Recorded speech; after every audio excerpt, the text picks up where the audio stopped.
What's up, everybody? What? Welcome in or welcome back to this episode of Semi Pro, and we back. And we back. And And we we back. back. We're here today. We're talking about Captain America 1990. It's gonna be whatever. I don't care anymore. This movie. Movies. Immediately.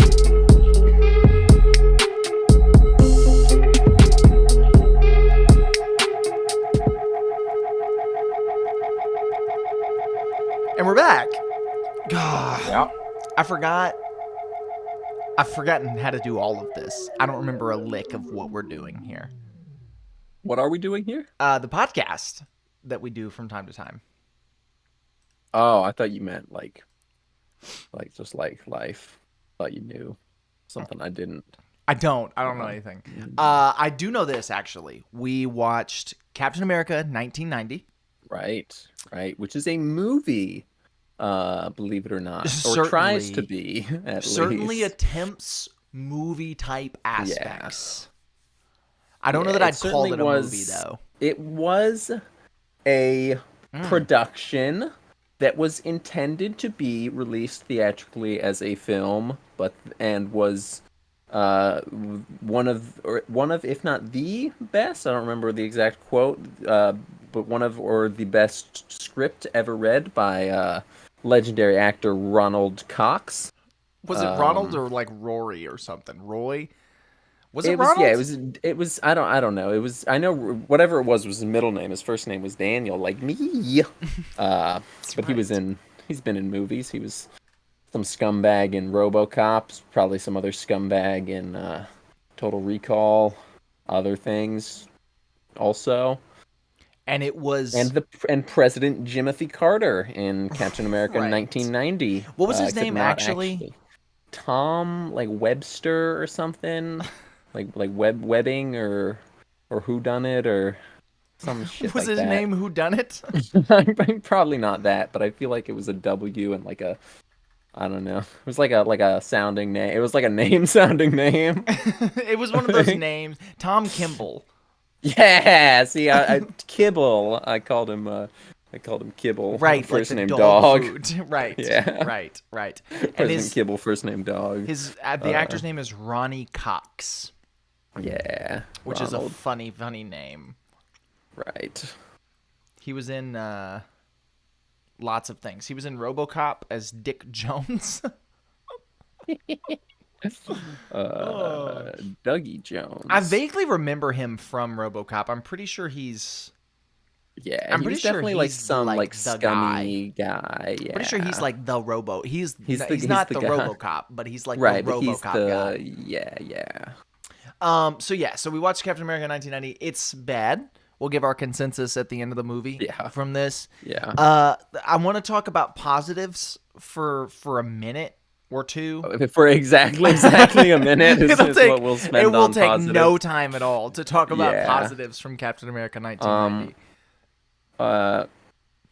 Well, the Yes. I guess Yes. I guess the costume kind of Costumes- costume kind of it's Red Skull design is the easy obvious one that Red we Skull both design is commented cracked. on how very cool it was. It's like it looks like a cracked, scarred kind of skull. It's sick, and then they only use it briefly. They and then use it for like 45 seconds, it's and then it's only in the opening. It's like the opening. I think 20 minutes take place in the 40s, and then it's on to future, which is really the past now because it's the 90s. right. This movie takes place 34 years ago. Fuck. Yeah. 34 years ago is when this movie takes place.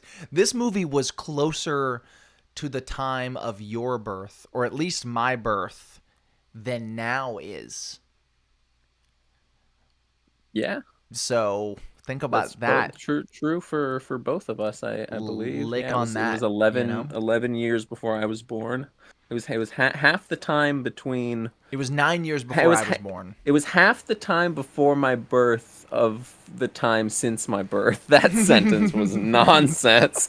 Called out a non-sentence for shit. So yeah, so the movie happens. Fuck. I will also say this is a positive. I did enjoy the idea. I enjoy the idea of Captain America. Like, I liked them just kind of jumping straight into I it. do also enjoy the idea of Captain America. It's a Right, cool. it's awesome. It brings out the patriot in me. You know, it makes me love my country. You Captain know? America does make me feel more patriotic for sure. Yeah, no, for sure. But no, I like the idea of like they just jump into it. They're like, we're not wasting any of this time. None of this Superman stuff where we see him as a teenager. Right. None of this Who cares with about that? No. Krypton. We establish that he exists. He has He polio. has polio. He's gonna be codename Captain America. But we're not there yet. We're not there yet. Right? Are we not? Sorry. I mean, we're close. We're edging, but we're not there yet. Cool. Yeah, I always am. But yeah, so it's like, it's this. I want to go in detail about codename Captain America, and we'll get there when we get there. Okay. But like, yeah, so it's just this idea of. Like, we're just jumping straight into it. The first 4 minutes are the Red Skull's origin story. The next 6 are Captain America's origin story. Now he's on a plane ready to fight Nazis. 11 minutes. We checked the time. It was 11 minutes, and he was on his first mission as Captain America.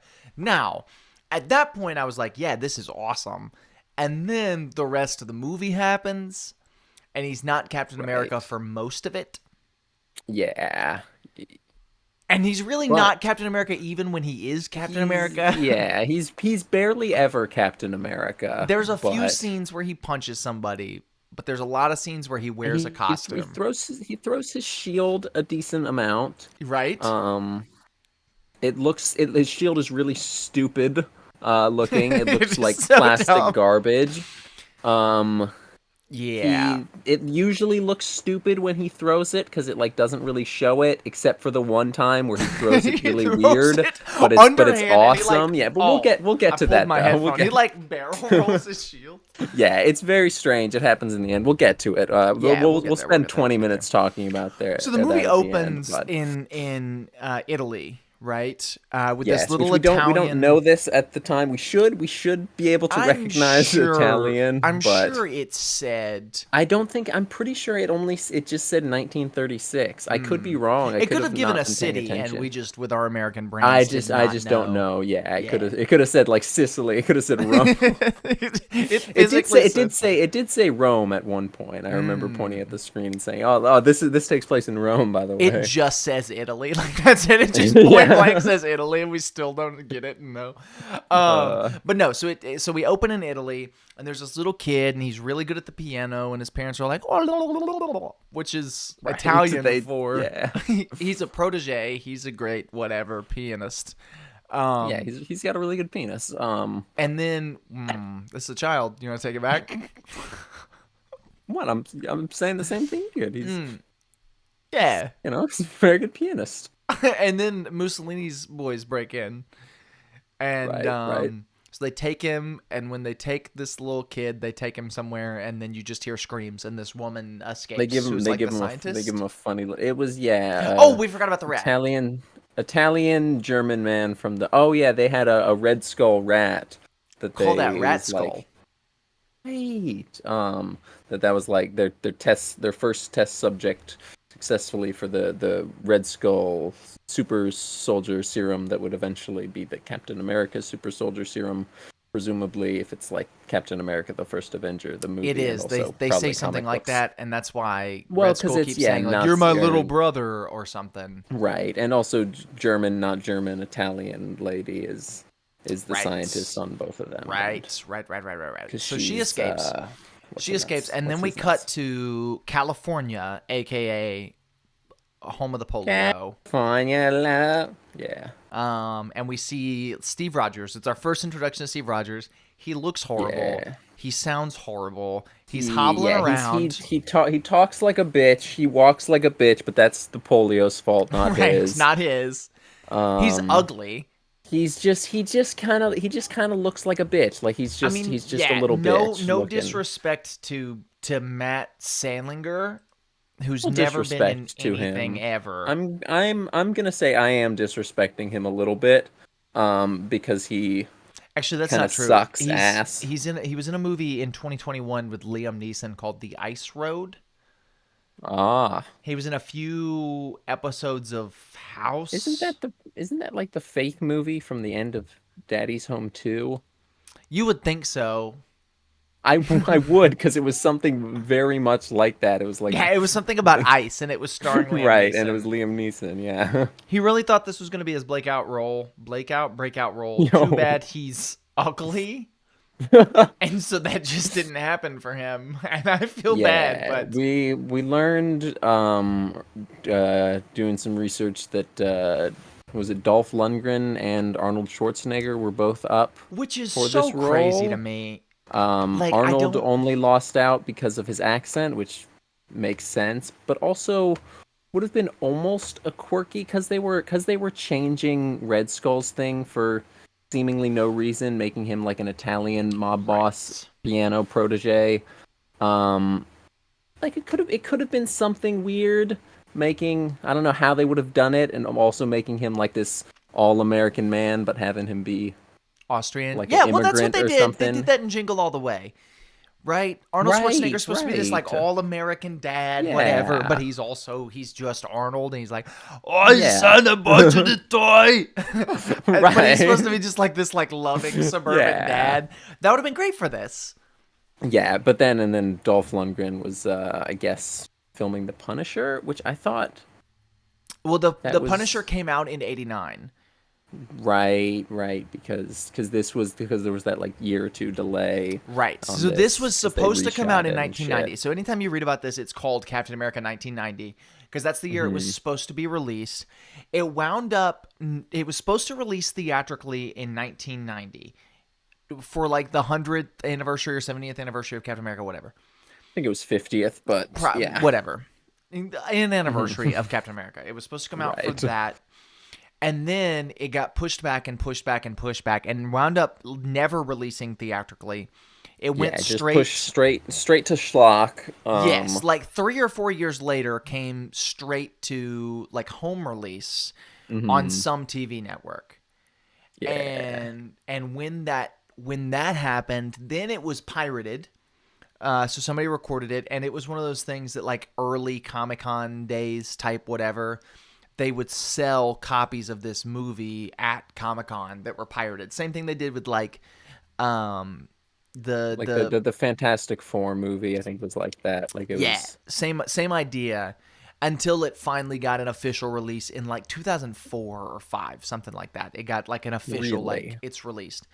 And now it's on YouTube. So just go and just for free. Yeah. just go watch this on YouTube and you'll have a great time. No, don't. You won't. You won't. We'll get What there. you could watch on YouTube though is I found this last night. There's a clean version of The Room, which is that it cuts out all the super weird, awkward, uncomfortable sex scenes, of which there are a lot of. And like it actually 4. makes it actually makes The Room like somewhat enjoyable to watch as a funny bad movie instead of just being weird and uncomfortable. Hey man, I like The Room.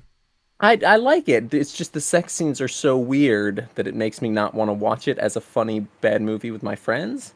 But that exists on YouTube. Look up The Room Clean. You can watch that instead of watching Captain America 1990. Or don't. Or watch any good movie. Watch Captain America: The First Avenger. Watch the first That Avenger, movie's man. okay. That's all I can say. When it comes to Yeah. like, should you watch this movie? And we're not there yet. We'll get there. But when it comes to We're not there yet. nah, we're at the Where are we? beginning. Oof. We started the plot, and that's as far as we've gotten. I'll save that for the end. So Steve Rogers, he gets his thing. They take him to a lab, and at first I'm like, wow, this is a horrible set. Yeah, wow, this looks. You said this looks shit as it's like just a stairwell. I think which I said admittedly something like did look the shit. stairwell looked horrible, and I was like, wow, I love all the money that the I U.S. was like, wow, yeah, government's got. sick lab. Yeah, then it cuts, then and it it's like a opens cool up, lab. and it's a decent little. It's not as good as the first underground Avengers lab, secret but but that was like 20 years later, so right. It was not only 20 years later, but also triple the budget. a real movie. Right, it was Yeah, a real movie. Well, although I say that, right? I say that one's a real movie. This was made as a real movie. Yeah, Yes, it wasn't released as a real movie, but it was made as a real yeah. movie. So I'm gonna hold it to the standard of it was a real movie. With the best script ever read by Ronald Daniel Cox. Yeah, Not the necessarily in guy that who order. was in both RoboCop The man and who Total the man who Recall, roboed the cop. and The totally cop would recalled it. the cop would not have been roboed if not for him. And he Arnold told would not have been totally recalled if not for him. right, not for this guy. And he said this was the best script he's ever read, and then turned around and said, "I don't know how they messed it up that bad," which is great. Yeah. But yeah, so he goes in there and they flash him with some like electrical lights, they whatever. they zap him. They give him some electroshock Yes, therapy. straight up just normal old electroshock therapy. They electroshock him back. He's back, and now he doesn't have polio anymore. They show it shows his muscles growing. yeah, they show like his muscles expanding, but it's like a but then he balloon just with paper mache right, on and it. then he obviously just looks the same. Looks 'cause exactly he's the same. The same And man. we talked about this, and there's another thing later on. So he has a girlfriend back in the past that we didn't talk about. I can't remember what her name is. Not Peggy Carter. It was Not like Peggy Betsy or Carter. something. Yeah, it was like Bruce. It was a dude's name. Barney. It was Barney. It was Barney. Yeah. So like she is in the movie later on for a very short amount of time, but she's got this old woman Yeah. makeup on and it looks horrible. It's very bad, and it's made even funnier by it shows like her husband, who's just an actual old man actor, and it's so funny. What they should have done is they should have cast a small, weak, little, frail guy who looks vaguely like our main actor to be Steve Rogers, and cast an old woman in this role as the old woman. Right. See, I disagreed, and I said they should have Tobey Maguired it and had him actually get all skinny and frail, and or at least a little bit. Maybe, but if, instead of, because he wasn't super jacked in this movie, like they could have had him just like go on a cleanse, maybe Right, do something, lose a a little weight, yes, and then that like they film the polio stuff, then they have him get superhero training jacked. Then they film him as Captain America. I think you could do something over the course of like you could do something, right? You could do anything. Is the thing instead of making him walk with a slight limp. You know, that's all they did. He walked with a very slight limp. He just Like you could have done anything. I think cast another kid or make him go on a diet. Right. Either one would have been better than what they did, which is nothing. Change him nothing. Yeah. They put some makeup on him. They put some makeup on him to make him look pale. He looked kind of sickly. Kind of a little sickly. Yeah. But yeah, so anyway, he gets out of the chair and he's all Captain America now, and he stands up straight when he's been slumping the whole time. Right. And yeah, so now he's Captain America, and then it's hard cut. Yes. Like it's the German doctor gets shot. Then it's some guy. It's not German doctor. Some guy pulls out a gun, and goes Heil Hitler. No, he doesn't even pull out a gun. Some guy goes to like shake his hand to celebrate, and then he just throws up the Hitler salute. He definitely had the gun because he shot. Well, he pulled the gun not out, German doctor but lady. At first it's all in one fell swoop. It's like he goes in for a handshake into the Hitler salute, and then pulls out a gun. I must have missed that. It was awesome. There's a lot of little moments like that are very funny in this. Right. So he shoots Doctor Lady and maybe some other scientist. Somebody, and he shoots Steve Rogers. Shoots Steve Rogers. I forgot about this. 2 or 3 times. One of them just like straight through the chest and out his back. You see like the squib in his back explode. Yeah. Like this bullet went straight through him. Yeah, and then it shows him like hard cut to him in the hospital. Yeah, well the doctor says something. She's like, "Go get him." She's like, "Yeah, be the hero. Be codename Captain America." Oh, we forgot about that. Yeah, they're talking about him. She says, "Be a codename of Captain America," because she's not German, she's Italian, like Red Skull. One person's like, "Well, what's this kid's name? He's a little polio baby," and then no one's supposed to know. It's not Tommy Lee Jones. He's like, no one knows his real name, but he's the best candidate. All you know him as is codename Captain America. Which is so stupid. Actually, he says, all you know him as codename Captain America. Codename Captain America. And then, so he gets shot through the back, and then the Italian doctor gives him the speech that the guy gives Steve Rogers in Gives the him first Captain America. the German scientist speech. Yeah, He's like, don't except go. without any significance because it didn't establish them as having like a like mentoree relationship. It didn't have any sort of chemistry between them. It just happened. Which is But the it's theme of fine. this movie. They didn't Right. establish anything. It Yeah. just happens. The theme of this movie is that it's not as good as the first Avenger. The theme of this movie is go watch the first Avenger. You know, like Right. that's just, and that's what it made me want to do because I loved, like Yeah. we talked about this a little bit. I don't even love the first Avenger. Like I think it's okay. I think it's solid. I think it's fine. But this movie does make me want to watch the first Avenger just because I want to see a good Captain America movie. Like in World War II. Because this Right, movie yeah. really teases you with that. Because like he's in the hospital and the general Tommy Lee Jones is like, we need this man better in 2 days because if he's not better in 2 days, we're gonna lose the war and the Nazis are gonna win. And the doctor's like, Right. sir, that's impossible. There's that's no way not, he can we recover can't." in 2 days. And then it pans over and he's standing there. and He's like, just standing General, up. General, what are my orders? what am I gonna do? And then Yeah, and then it's cut to him on a plane with was so goofy. he's got it's so silly. He's just got like his like military like outfit, and then you can just see his stupid looking Captain America mask With his underneath fake with ear. his goddamn rubber ears. Yeah. And it's like and they did this. and First and why Avenger did did they- this, dude. Right, but real quick, why did they have him in that military? Like, not it wasn't just the helmet because you commented on the helmet. Oh no, But, he's like, in he had the full- helmet, full military gear. Once again, it's and then the thing- immediately once he's on the ground in combat, he's just in the Captain America Yeah, costume. no. So he's wearing it underneath. It's the same thing First Avenger did, right? First Avenger had him. which is- He's it was wearing cool. a It was stage like- costume, right? So it's not Right, meant for which battle. which is the thing they explained in First Avenger, they and then giving him explain combat it. gear over it, and it's cool. But we're not just going to talk about First Avenger. We're going And to he's talk got about that this helmet. movie. He grabs that helmet got that's these got the A on it because yeah. it's like the USA girls and she's the A, so he's got the Right. helmet. But in this movie, it's a fireproof costume. He never interacts with any fire in it. But No, it's a I don't know why fireproof they said costume. It's a fireproof costume, and he's wearing it underneath like a jacket. And I don't think pants. We never see his legs, but it's just Yeah, a jacket and a helmet. Right. And so he jumps out of this plane, and it cuts to stock footage of a man parachuting. And then he's during the middle of the day. It's nighttime. He's parachuting during the day. Lands on the ground, and then takes the helmet off instantly. Unwraps his shield from the wrapping it's in, and then there's like a dun dun dun dun dun. Right. It's the Captain America, the First Avenger music, but a little more Worse. generic. But a little yeah. worse.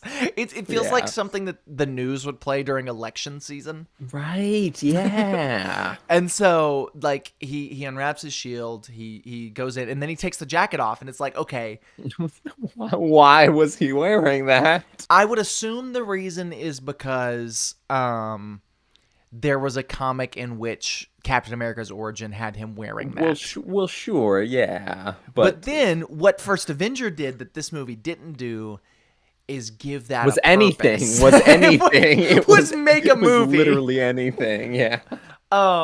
But yeah, so he goes in and he fights Red Skull. And keep in mind, this is Captain America's first mission. He even says on the ship, he's like, "When do I get my like, yeah, battalion?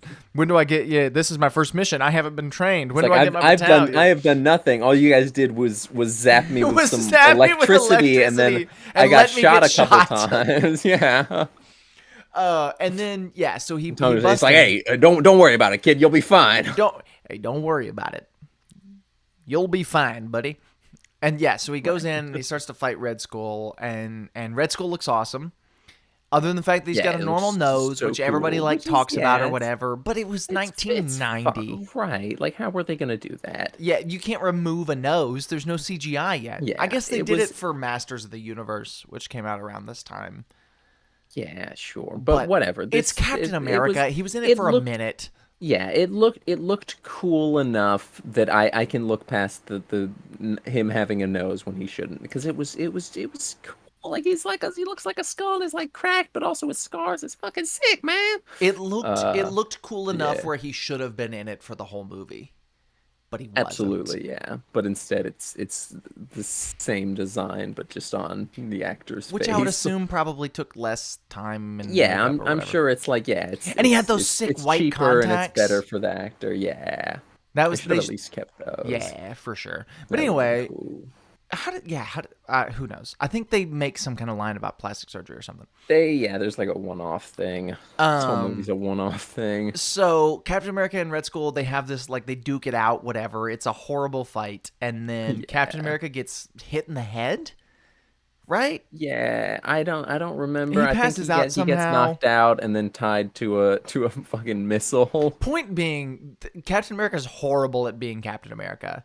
Right, which is fine because it's his first mission, Right. sure. It just But like well anyway, so he's on the rocket. Red Skull has to cut his own arm off because Captain America's holding his hand so tightly that he can't, like, he's gonna take off right, with him. right. So Red Skull cuts his arm off. This rocket is headed straight for the White House, and it's about to blow up whoever was president at this time. As he's on his way, this little boy's arguing with his parents about how he doesn't want to move to Ohio because he loves Washington, D.C., and he walks outside and sees this rocket coming for the White House.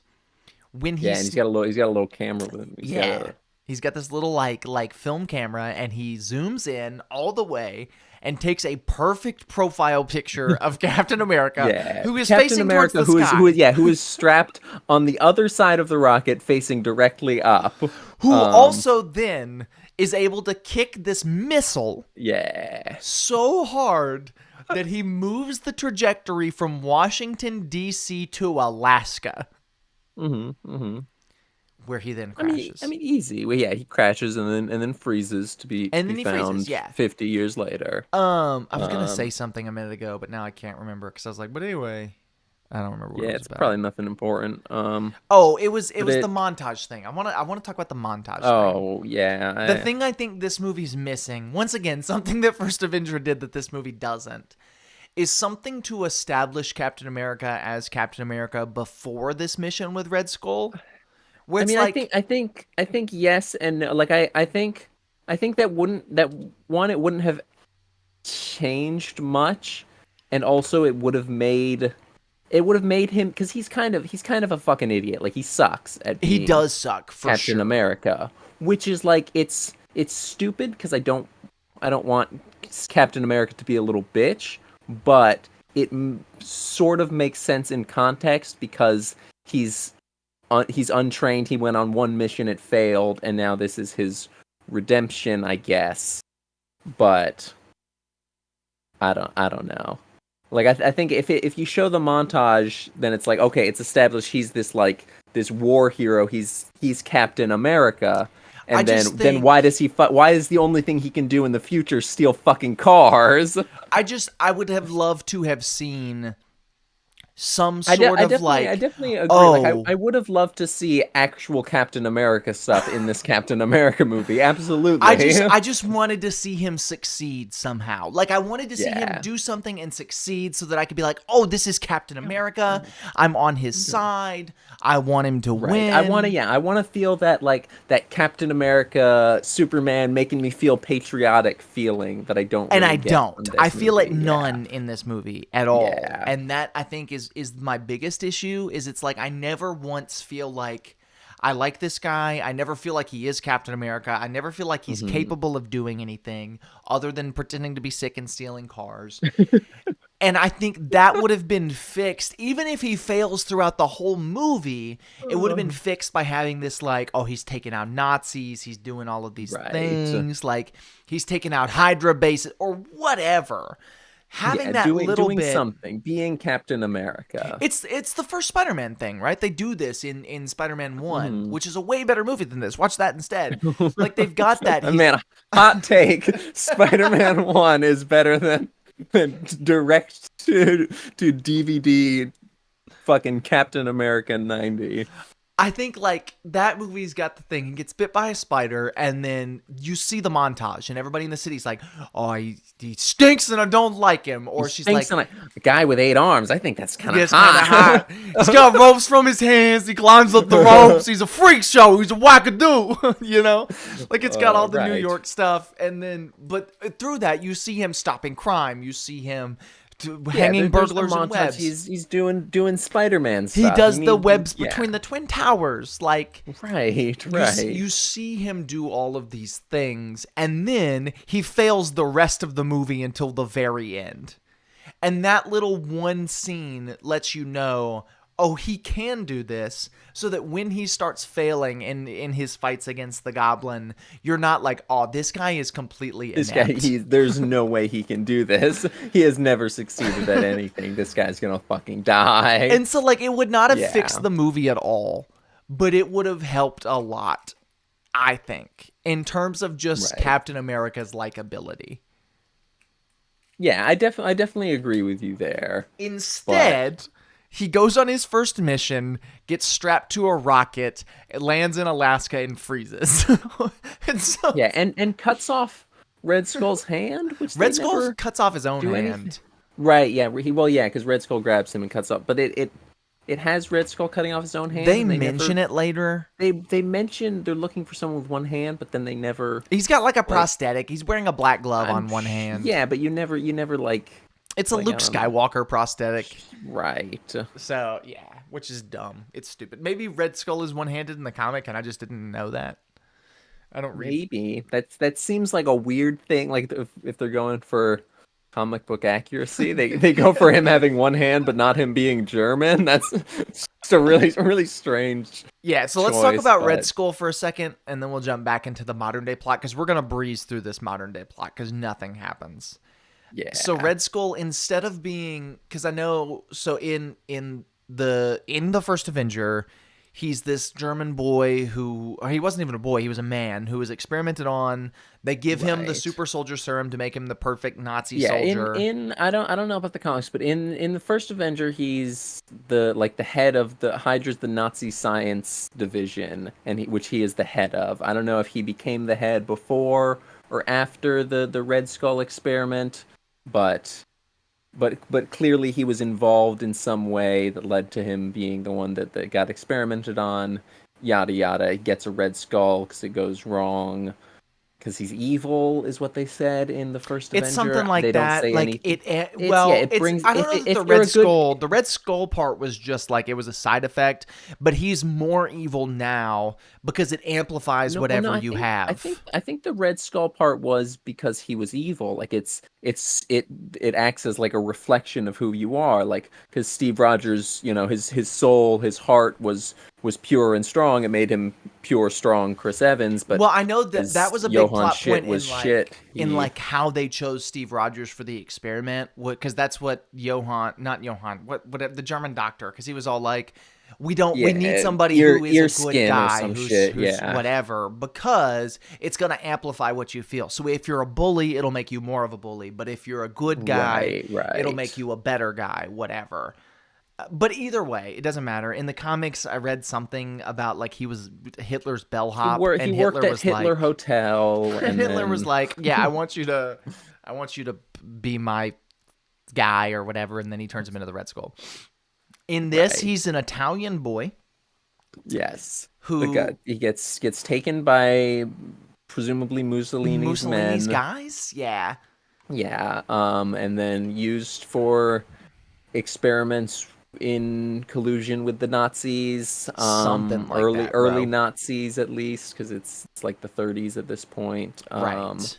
The Nazis We are like see, just yeah, we barely see on the swastikas rise. around. Yeah, But yeah, so it's like because he is who he is, it's what he is, and he is it type beat. yeah. I think that's Really? a Kanye bar. I am what I am, and what I am is it, or something. Anyway, Right. A lot of people have been asking what I would have done if I didn't win. I guess we'll I never guess we'll know. never know. That's what Captain America said at the end of this movie. Right. It's true. But anyway, so like because he's this gifted kid, they want him, whatever. So they run this experiment on him. He turns into Red Skull, and then we cut to the modern day.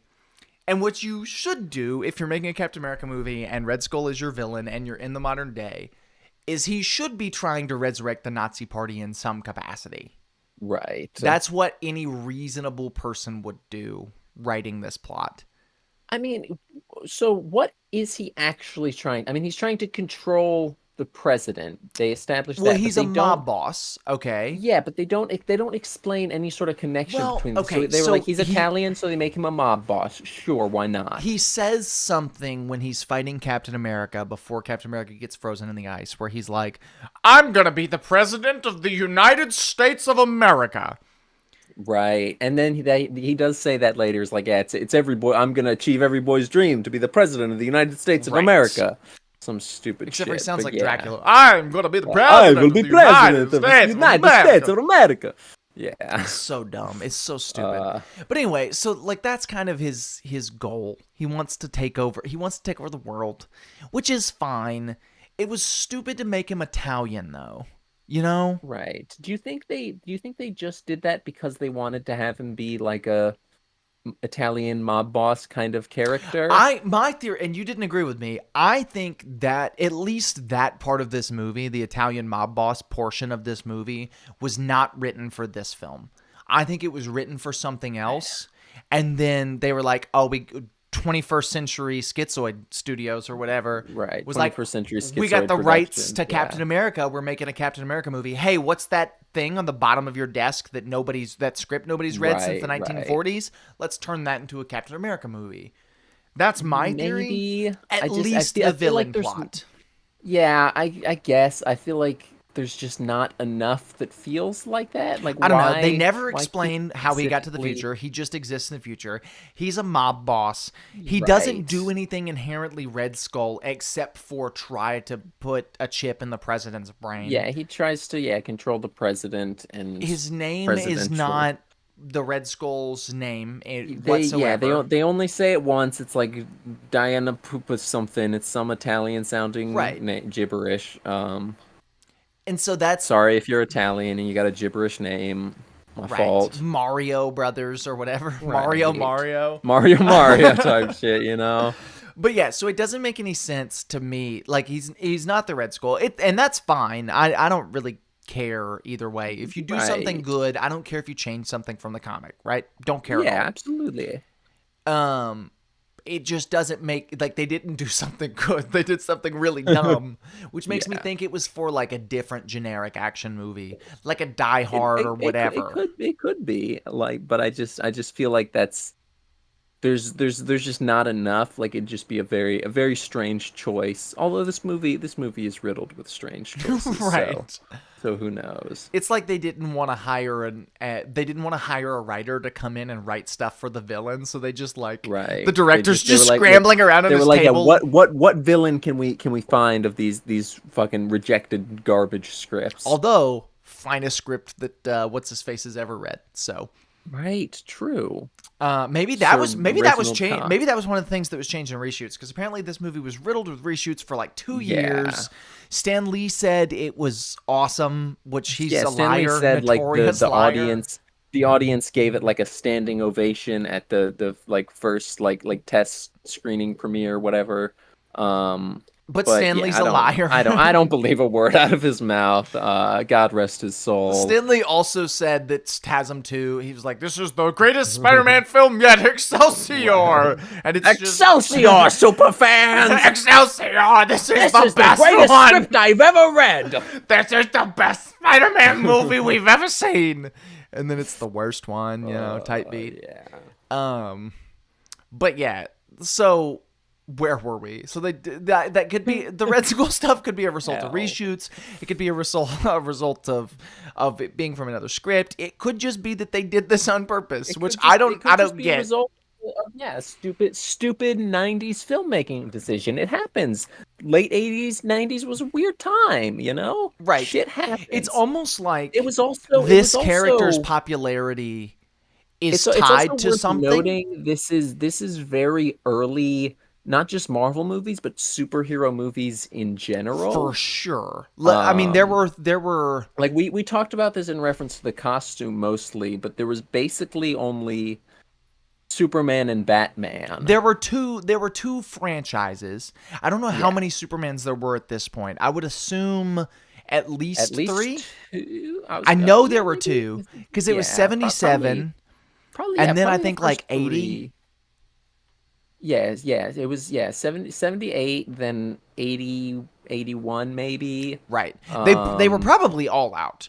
All 4 of the original yeah, ones. good chance. Yeah, I can't I don't know when fucking Quest for Shit came out, but And then there was 89, Batman 89. Howard the Duck was out at this point. Howard the Duck, the first and only theatrically released Marvel movie at this point was Howard the Duck. Right, until Blade. Um, until Blade, which is Howard the wild. Duck and Blade, which we might be watching as part of the sweep. So stay Yeah, I'd tuned. love to watch I Blade. would love to watch Howard It the goes Duck. crazy. Yeah, we're definitely watching that one. But anyway, But so I've seen Howard the Duck actually. I've not seen Howard the So Duck. I've seen so Blade though. there's not a template yet. Number one, there's not a template for how to make these movies because Spider-Man hasn't come Right. out yet, and Spider-Man set the template Right. of how do you make a fun Yeah. comic book movie. Spider-Man the blueprint. Right. X-Men was out before Spider-Man, and it was kind of fun-ish, right? It was solid. It lent more It into established the some stuff. It movie, did. less into the comic Yeah. book. Superman's the same way. Lent more into the. Superman, Well, we'll I'll say flip that. figured it out pretty early. Superman went more into the comic book, less into the movie. Batman Right. 89 is Batman went just its more into the own weird thing. movie, less of the yeah. Right? It's its own thing entirely. Yeah, and it's This cracked. And I love movie it for that. doesn't know the balance. It has no Yeah. idea what it wants to be. It doesn't know how to adapt a comic book movie. And so what we get instead of cool comic book Captain America stuff is we get Captain America running around the woods in Alaska. In just the worst piece of filmmaking ever, Yes, probably. it's horrible. He's running around the woods. He finally gets in the car of the kid from the beginning of the movie's friend, who is now the president of the United States. I don't know if we mentioned that. We see that in a montage. Yeah, so Montage. yeah, the kid. So real quick, we should mention in the past, kid takes the picture, then goes to talk to his chubby little friend with really big stupid glasses that he presumably keeps until he's an old man.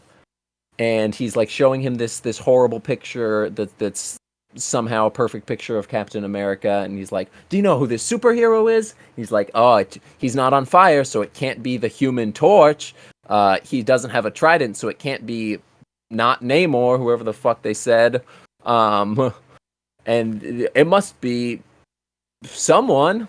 It must be And then- codename Captain America. Right. It's codename Captain Um, America. No, it's dumb. But yeah, so that kid, it shows in the like it's showing like the timeline of this kid. Like it shows him he runs for senator. He or it's like he graduates top of his class, runs for senator, runs for Congress, becomes president, yada yada. As it's showing like up till the 90s. Then it's 1990 specifically. yeah. Then it has his little friend with the big dumb glasses. Oh wait, reading- Oh right, yeah. His friend he sucks on a pencil. And It looks disgusting. It looks horribly disgusting. yeah, Anyway. and he does it for the whole scene where he's like reading some file on codename Captain America that presumably his friend the president sent him. He's like, hey, remember that guy I saw on the missile that kicked the missile and saved me? This is him. I'm the president. You're my friend. No. Here are these confidential files I can give to you because you were my buddy as a kid, and I'm the president of the United States of America, Jimmy Carter. No, he does look like Jimmy Carter. Also, I'm from RoboCop. Anyway, Right. This is the best script I've I ever made read. the cop Robo. I roboed the cop. All right, so I'm gonna kind of rapid fire through the rest of this movie up Go until for like it. the climax, and here's why. I'm going to do this because we have spent more time explaining the first little bit of this movie than actually happens. Then the movie itself. Right. Yeah. So Captain America, he's in Alaska. He's running around. He's doing his Captain America thing, right? He's Captain American all over the place.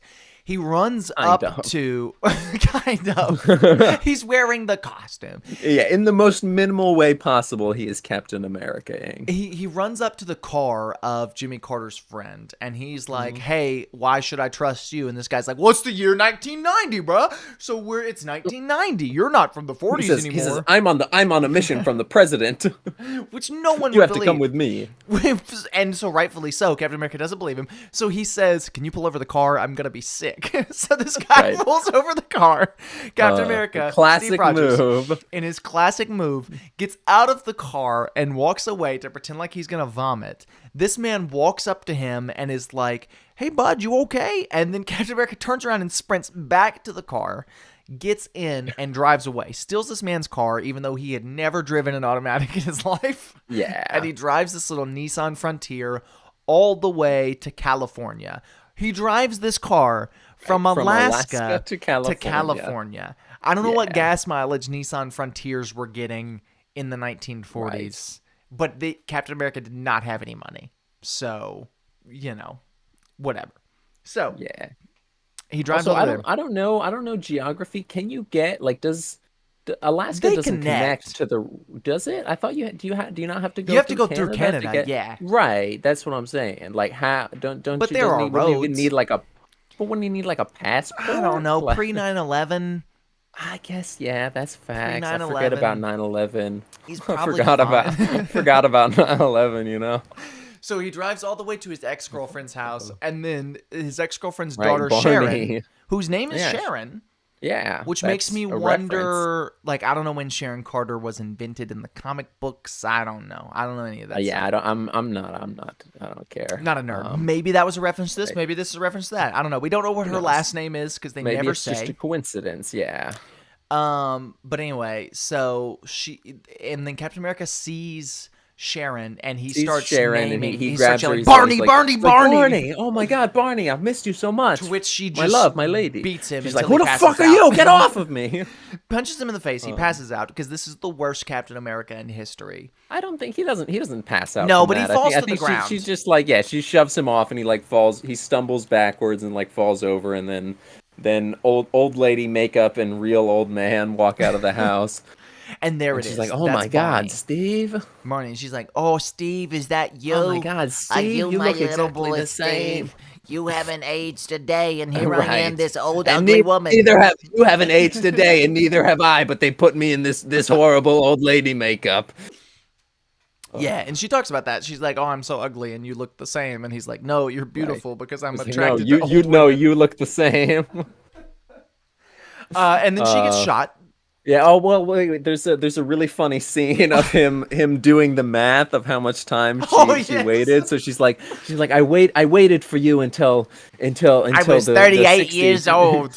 Yeah. And then he looks. Wait. You waited for me for 16 years. It's so fucking Which funny. also 16 years, yes, that's a long time to wait someone. In the grand scheme of how long it's been since you've been in the ice, not that long. But also that is that's an a really incredibly long time amount of time to wait for for someone. Yeah, I can understand the reaction. It's to just that, him doing the math was funny. Yeah, it was a very funny scene. And so then she gets shot because Red Skull's daughters are there. They shoot her and then shoot her husband. They shoot and kill her. Shoot and wound, as far as we know, her husband. They never go back to him or establish anything with him. It's just maybe he survives because he was alive. Kind of. This launches us into the plot of the movie, the main plot. But nothing happens for the next 20 minutes, maybe even 30 minutes. Nothing happens because the next 30 minutes is Captain America watching some MLK clips, and then him and Sharon deciding that they're going to go on an adventure to find Red Skull and get payback for what he did to Sharon. Right? So not Sharon, not Peggy Carter. Barney Carter. Barney Carter, wife of Jimmy. Wife of Jimmy Carter. Not related. No relation to the president. Right. So they go on this adventure. Turns out Red Skull has kidnapped the president to implant in his brain a mind control chip. Control chip. Yeah. So they go to Italy, and then this is where the finale of the movie happens. There's some stuff that happens. Captain America tricks Sharon in the same way with I'm pretending to be sick and stealing the car. Yeah. We never see the friend again. We never see friend sucking on a pencil ever again. In the finale, it establishes that he dies, doesn't it? Because there was that line where he says that to the president. yes, He's like, "Yeah, Captain your America's friend's dead. with him Sorry." when he dies. Yeah, Captain America goes to I don't see remember. him to I don't find remember. Red Skull. Right. And then he gets shot. At some point before going to Italy, he goes back to the lab Right. underneath the diner To find a diary to find from a the diary doctor. from the Italian doctor lady, Right. not German ear skin. Right. Yeah. Anyway, so now they're in Italy. We're in Italy now. The trick happens, whatever. We're at Red Skull's base, which admittedly is a pretty cool set. It's cool. It's like it's like supposed to be some like It's like a abandoned, Coliseum type. something, some old Italian building. They all look cool. Yeah, super cool. He's there. He's got the president. Captain America runs up to the president and he's like, "I've got you, Mr. President. We're gonna escape." And then the president's like, "There's a cool, stupid shot of Captain America just scaling the side of this weird building wall, which is not bad for 1990. That's not bad. It was fine. It was just silly looking. Captain America gets in there with this kid, and he looks at the kid, and the kid's like, "Oh, it's you," or not the kid. He's the president of the United States. Right? He's an old man at this point. And the president's like, "It's you. You're the guy on the rocket that I saw as a kid." And he pulls out a picture he's kept in his wallet all of these years. Right. And then Captain America says, Captain America's like, "Oh my God, I can't believe you got that good a picture of me." No, he says, "You were the little boy?" Right.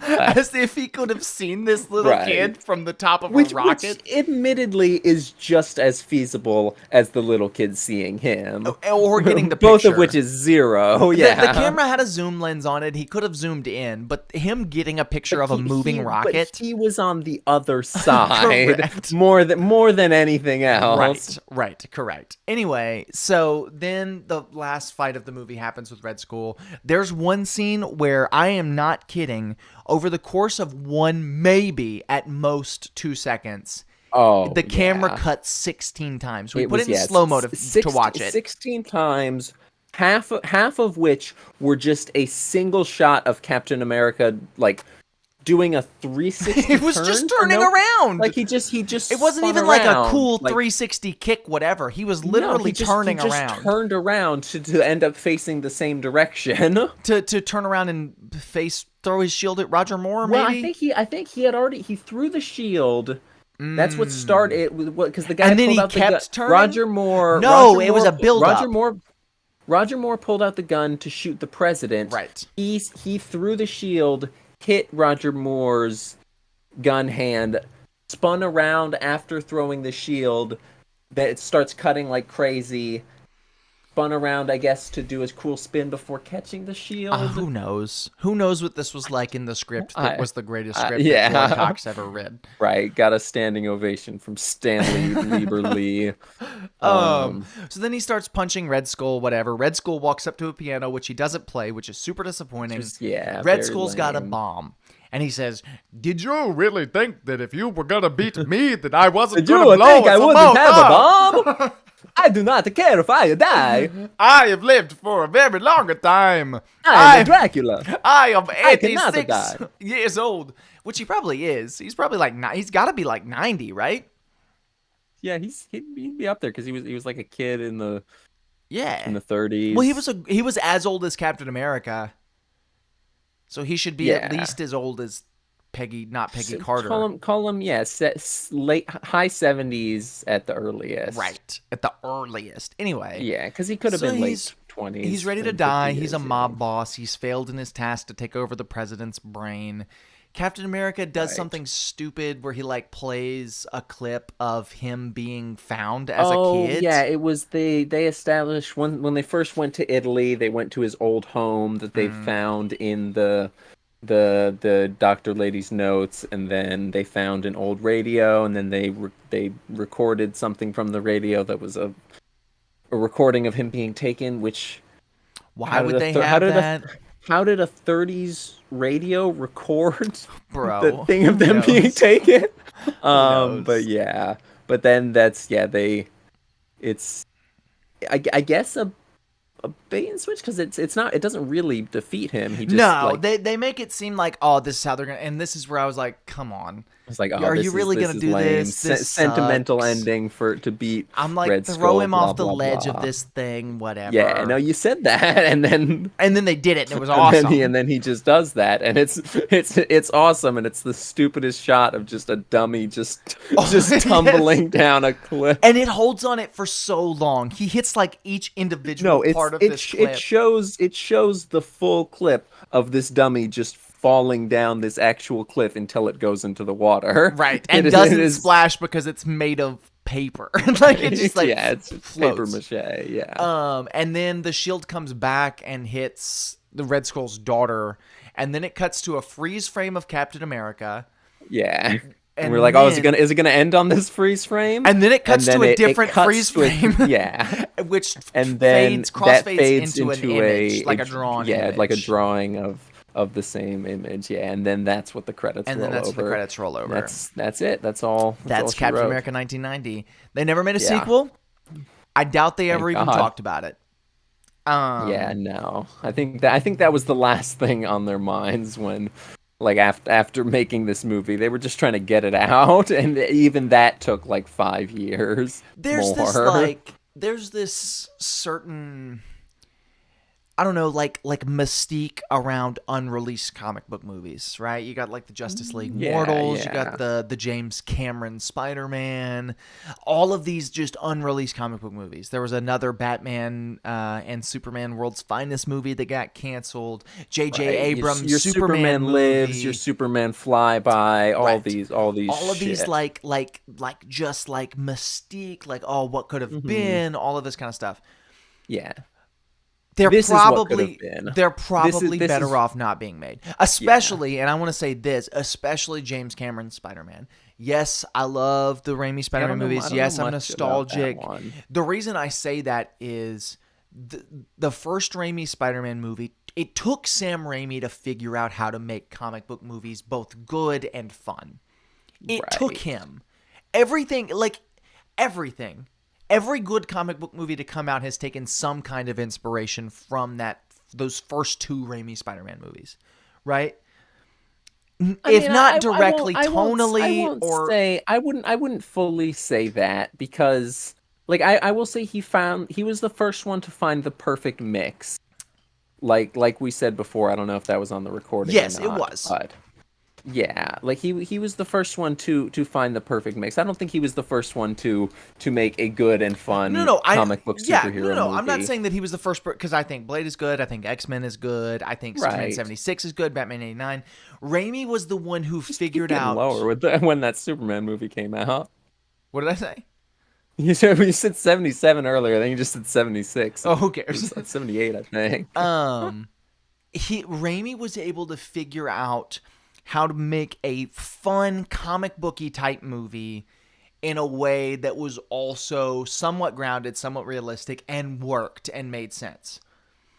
Every movie since has really been kind of riding off of Raimi's blueprint a bit. Maybe not fully. Yeah, absolutely. I agree. 100% Spider-Man 02 is the blueprint for modern current comic book movies. This movie comes And out everything since 14 then. years later, same director, same script. It's probably better. Yeah. This movie suffered from not being released after Spider-Man. Or at the Right. very least X-Men or Blade or whatever. This movie suffered from being one of the first comic book movies. Tremendously. Because they didn't know what to do. They didn't know how to make a good origin story. They didn't know how to make the costume look cool and not goofy. They didn't know how to cast someone who actually can act. They didn't know how to make... you know what I'm saying? Like... Yeah, we haven't talked about it much. We mentioned it a bit.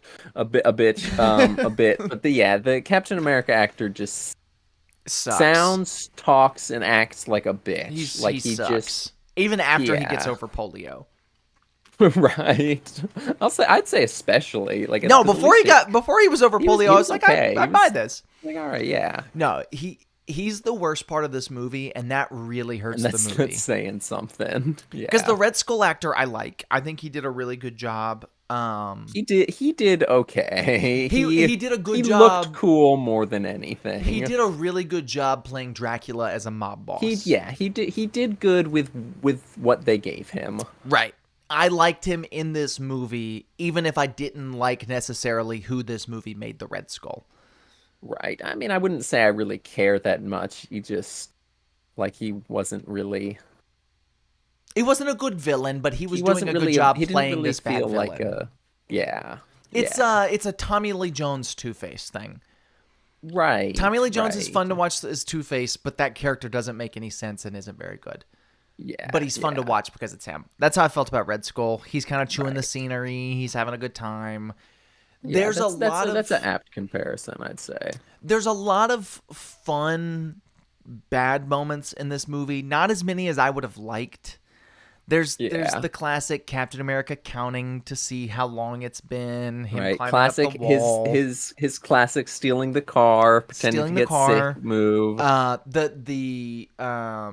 The thumbs up he gives the president when he's like, "Mr. President, Mm, thanks," and just gives him the thumbs yeah. up. That's a good one. Like there are a lot of little The good funny moments. the president punching that Secret Service guy. Right. That whole dialogue is so funny. He's just the president just he finds the Secret Service guy that betrayed him. He's like, "You're not gonna wiggle your way out of this one."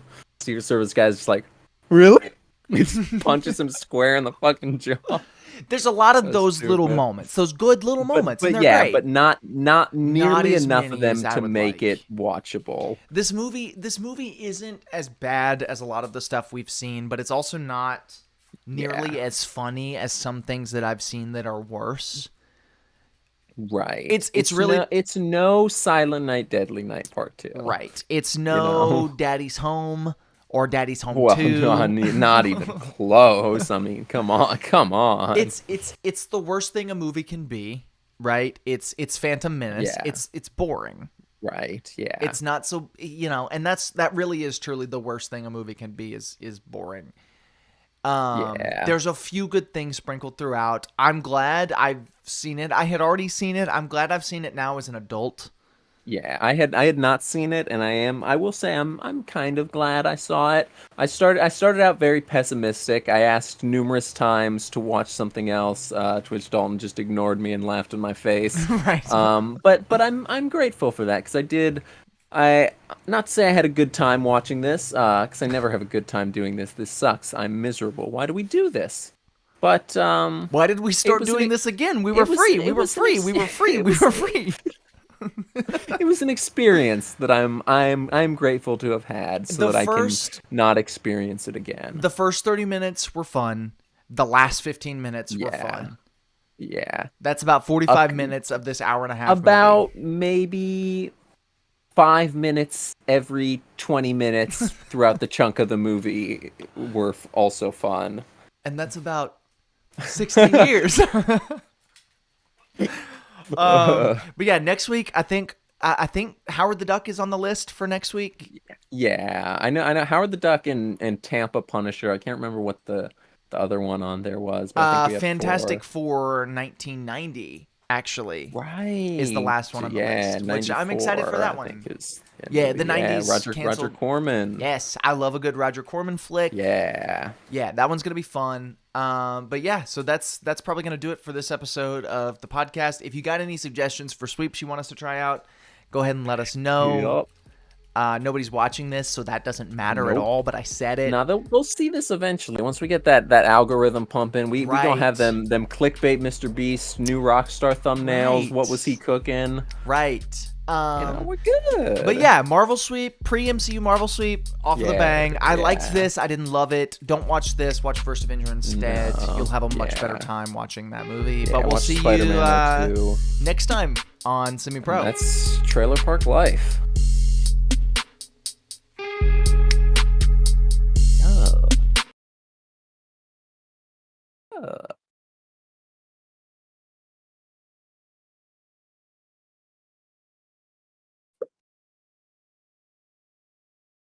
Bad and bougie. Colors is savage, ruthless. They gotta go rock piss. Ugh.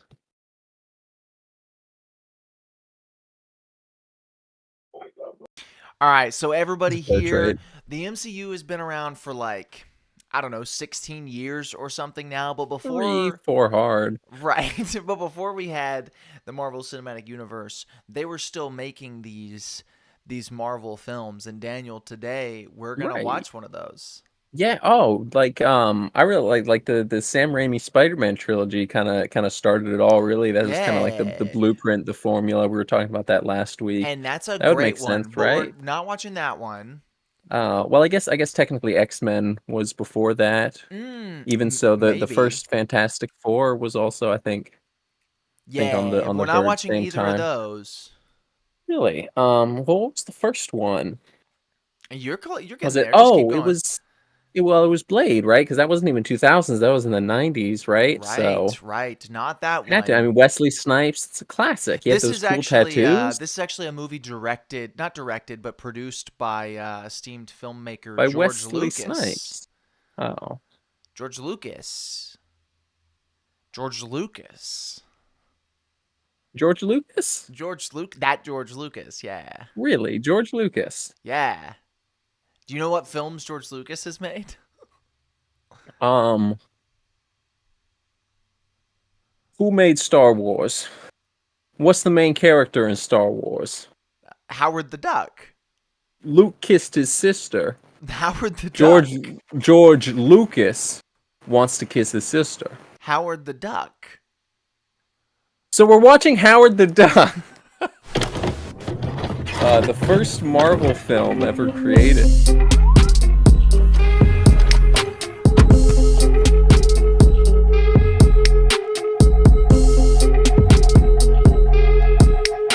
Mark, man. And we back. We are back. We're Here we are. Howard the Duck, man.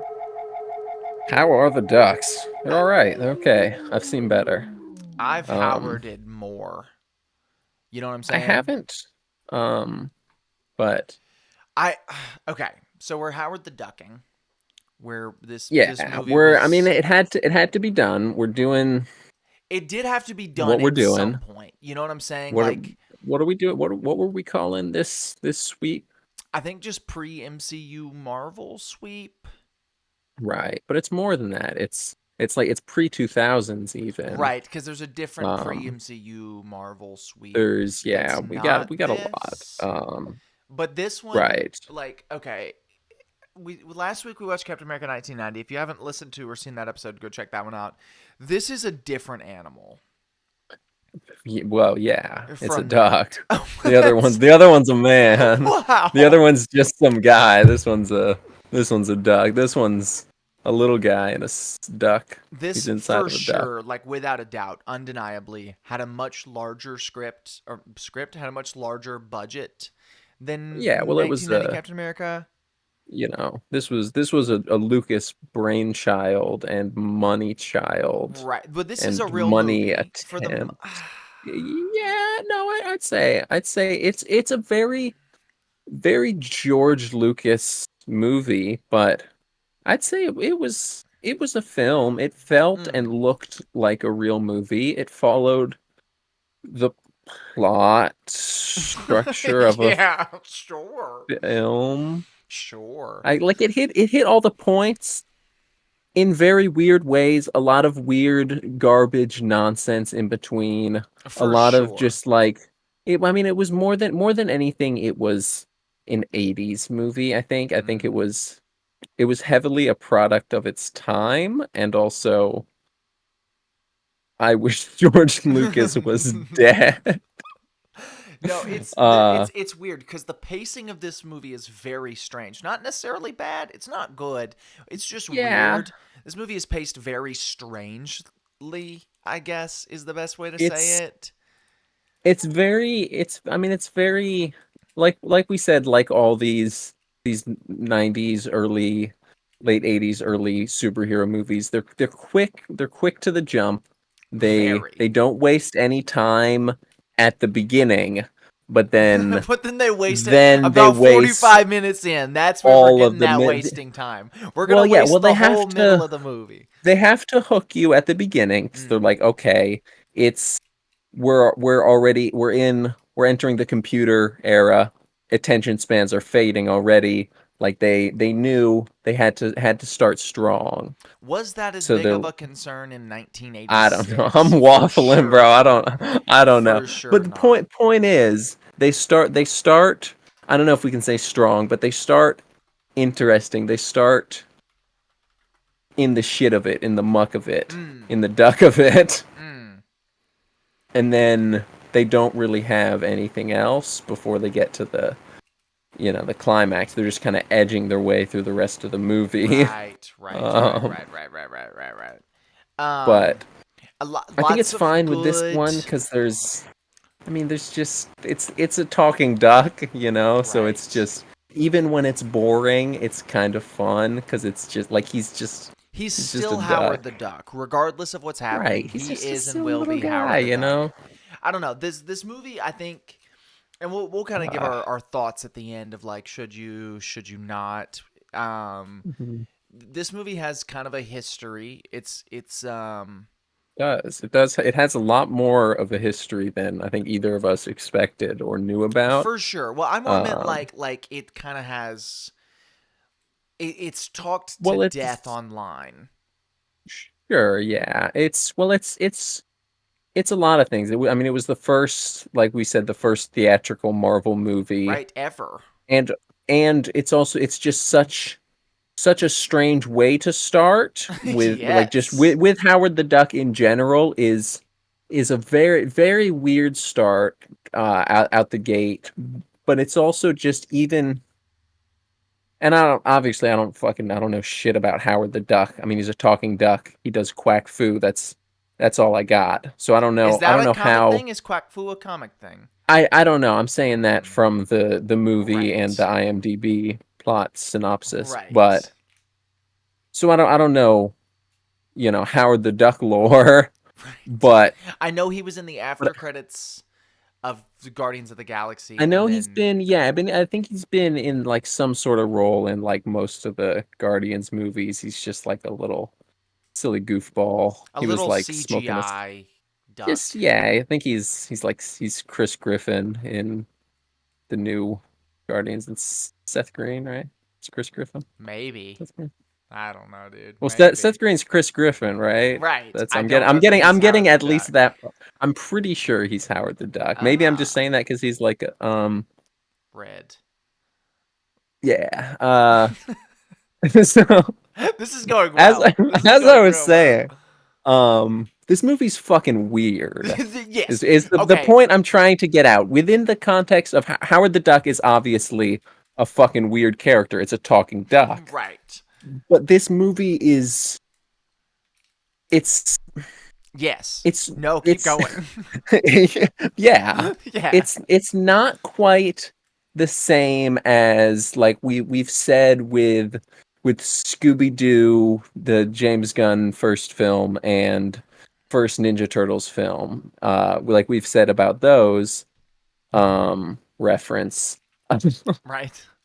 um Are you doing okay? is it- Are you are um you getting through this? Are you getting through this conversation? what was I talking about? Okay. So But this yeah, where it's that weird mix of being adult film and also made for children. But right. this one's much more extreme, almost on both ends. For sure. Where it's, I mean, Yeah. at least on the adult end, because this, I don't know what the rating of this movie is, but PG. it's really not even Yes. the 13. I mean, 80s PG This was this was pre before. PG 13 Yeah. existed, yeah. So PG was just PG 13, Well, but PG was anything between it G was and R. yeah, right, But right. so and part so I think the best way to compare the best like okay, it's a Marvel movie, like something to compare it to modern day. The closest thing I could think about is if you were around in 2014 before the first Guardians of the Galaxy movie came out. You've got Yeah. this it's a Marvel movie, it's a superhero movie, but it's about characters that no one has ever heard of. Nobody Right. knows about them. One of It's a them's a superhero movie, but raccoon, it's one of weird. them's a Yeah. tree. Like, what is going on? And then that movie comes out, and James Gunn did a really good job. He made a really good movie. It's great, whatever.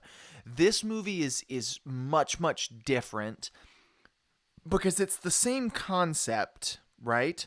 Oh, here's this really strange, odd comic book story. We're going to turn it into a movie. But then this one sucked.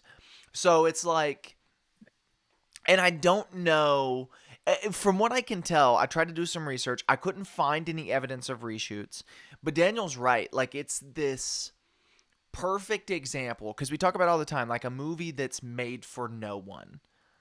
This is Right. like this movie feels like it's made for small children. The dialogue feels like it's for small children. The action feels like it's for small children. I mean, it's a talking Hmm. duck, dude. It's a It's a talking talking duck. right. Yeah. It's a talk. So, like, But sure, if it then was made for small children, I get it. Apparently, the Howard the Duck comic book is sort of like Deadpool, where was it's more of like a where he's mature. that's kind of what I would imagine. Like I feel like it's like, you know, he looks like a silly little kid's character, but then he's like, he's saying he's cursing and he's Smoking it's like a cigars, right? he's like doing he's like a Disney character, but you wouldn't see that on the Disney Channel. You Right. know, he's like having sex with babes and stuff, you know. He's like a Yes, exactly. just like a duck guy. Right. But in Just a this talking duck, movie, dude. they don't hit that for sure. He's But this. they also do almost like they try to, They because they try. have him working at a brothel and he's like looking at the playboy, the play duck. Right. Um In the and first he's five got minutes the of this duck movie, we titties. see two There are different sets two of duck pairs of duck breasts, breasts. Yeah. and not they weren't being Which is cooked. right. They were on ducks. Which is strange to say the least, It's you know. strange to put in a movie. Period. Yeah, Much stranger definitely. to put in Howard the Duck. I see, kind of. Yeah. I feel like that almost makes sense if this movie didn't feel like it was for children. Right. What I think it might be, if anything, as opposed to just like, oh, they reshot it to make it more No, adult I don't or think it more. was reshoots. I think it's just George Lucas is a crazy man. Right. George Lucas is a crackhead. George Lucas doesn't know how to make a Right. movie. It almost feels like the Right. kind of thing where they made this and they were like, oh, we're going to make this super edgy adult comedy about a talking duck, right? It's Hmm. this edgy But then talking duck George Lucas comedy. is like a child. Maybe. And also, on top of George Lucas being a child, it's almost like the studio's like, hey, I love your idea. Tone down the adult stuff a little Right. bit. Maybe even in the script phase. I don't Could be, know. yeah. But definitely there was something going on where they were like, all right, tone down this duck stuff. No, not the duck stuff. Tone down the adult stuff. Tone down the fuck, tone up the duck, you know? Like I mean that's what's up. That's what's real. And I get why they'd say that, but I think I don't know. Like I don't like George Lucas. Like I like some of the Lucas songs, but what the fuck does he know about a talking Ducks. duck? What does he know about You know? ducks, you know? I like some of the Lucas movies, but what the fuck you know about a duck? So Howard the Duck, Um let's jump into the plot I here, guess yeah, let's break it down. So it starts on Duck World, we learn is the name of this. which is such a Um stupid which in is it's dumb, it's comic book, it's Washing Duck DC. is that do they say that? It's on his driver's license, I think. Mm, that's yeah, it's very dumb, very stupid. The United So States of he's some duck pun, but I didn't get the pun, yeah, so it's going through just like showing various Duck World things. He's like going through Duck TV channels, showing Duck movie posters. There's like a Raiders one that says Breeders, and it's like a duck. it's Breeders I of the don't Lost really Stork. They're right breeding that storks. because like storks babies, you know, they bring the Maybe. baby. Maybe. That's where babies comes from. I don't know if you know this, but babies come from when a man loves a woman, the stork can sense that love and it brings them a baby. I thought it was Um, sex. What is that? You know, Man, we just watched Howard the Duck. What the fuck is sex, bro? What? we're here recording a Uh, podcast talking about Howard the Duck, bruh. There is brother, this no, there's this is not a happening. semi-pro film show. We ain't got no sex here. What the fuck you talking about, man? True, true, true. So yeah, he's on Duck World, showing all the duck things, looking at a Play Duck porno magazine. Um, then a big alien quantum space laser Oh, sucks him. the duck planet is literally called Duck World. Howard the Yeah, it's Duck Duck lives on World. Duck World. One word. Howard, his full name we learned Howard T. Duck, presumably T for the. He is Right. Howard the Duck. Point is, he's a really goddamn stupid character. Like he's so goddamn dumb. It's one of those like it's almost one of those like Uh, Ninja Turtle esque things where it's like right, this is a right. really stupid concept, and Hmm. the difference is with the Ninja Turtles it wound up working. Yeah, Here it doesn't. right. Somebody was And I'm sure really maybe like high on maybe cocaine. maybe some nerd could tell me like, oh, Howard the Duck comics are actually like they're really cool and They're actually interesting, and they no, do. actually, like you don't get it. Howard the Duck And is really smart. and like I could maybe believe that. Like I could believe that You don't have that the brain Howard the Duck. capacity. You don't have the brain capacity to understand Howard the Duck. No, actually, you literally couldn't. You don't have the IQ to comprehend the intricacies of Howard the Duck. Um, Howard be ducking though, bro. yeah. And Howard do be ducking, so he gets And sucked out of his chair. also gooning. He gets sucked off in his chair. He is You said that in the while we were watching when he pulled out the playbill or play right. duck, He was gooning. He was edging. He was edge maxing. and that's what sent him to planet Earth, Some would say, also yeah. known as Man World, which they don't say that, but that would be the Arguably. implication. Yeah, but he gets sucked out of, so he gets like Yeah, he sucked does, through. bro. He gets Yes, he he does. gets sucked. He gets sucked and blown. So he's getting like sucked through his duck apartment building. This is when we see The duck second. titty paired number two We're 3 minutes into duck this duck movie. duck breasts no cooking. Yeah, this is like 4 minutes in. He's getting sucked to another dimension or planet at least. And then so yeah, he gets sucked into space. It's great, very solid visuals. ILM, of course. Looks good. He's getting sucked through space. Then he goes through space, and then he's getting sucked through another wormhole to Earth. We see his duck planet. It looks like an egg. It That's is egg funny shaped. because he's a That's kind of duck. quirky because he's a It would have duck. been it would have been funnier if they just called the planet like egg I or like some other word I would have gone for egg. with Like dearth. That's what I would have called it. Duck Earth. that's fucking stupid and dumb, and I hate you. But I get it. I personally would have gone with egg because it looks like an egg. He Um, also Howard the Duck also doesn't know the term Cleveland, even though they probably have some right. duck Yeah, he says equivalent Cleveland. to Cleveland. It'd be nah, because it could only be in Ohio. Mm. Literally only in I Ohio. thought we weren't doing Uh, that. I thought we were avoiding that. I tried. But I Uh, mean, it's true. It could only so yeah, happen. This literally, movie could only happen in Ohio if we're being real. literally only in Ohio. like, realistically, where else? But no, he so stupid.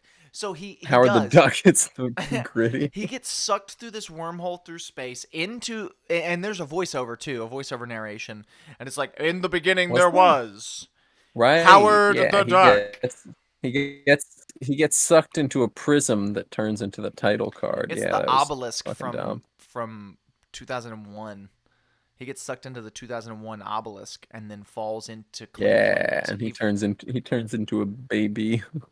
Turns into Cleveland Brown Right, he turns into from Ohio. Family Guy. He turns into Ohio. Yo.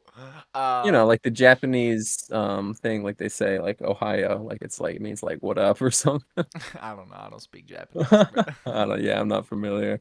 I watch when I if I watch like anime, it's like dubbed. I don't do the yeah, we're gonna be watching some subtitles, you dubbed know. movies maybe for our next week, but that's a little Right. tease. Maybe. Yeah, just a little edge, you know. Just a little Easter egg. Get I it? don't I don't I don't get it. Egg. Its planet was shaped like an egg.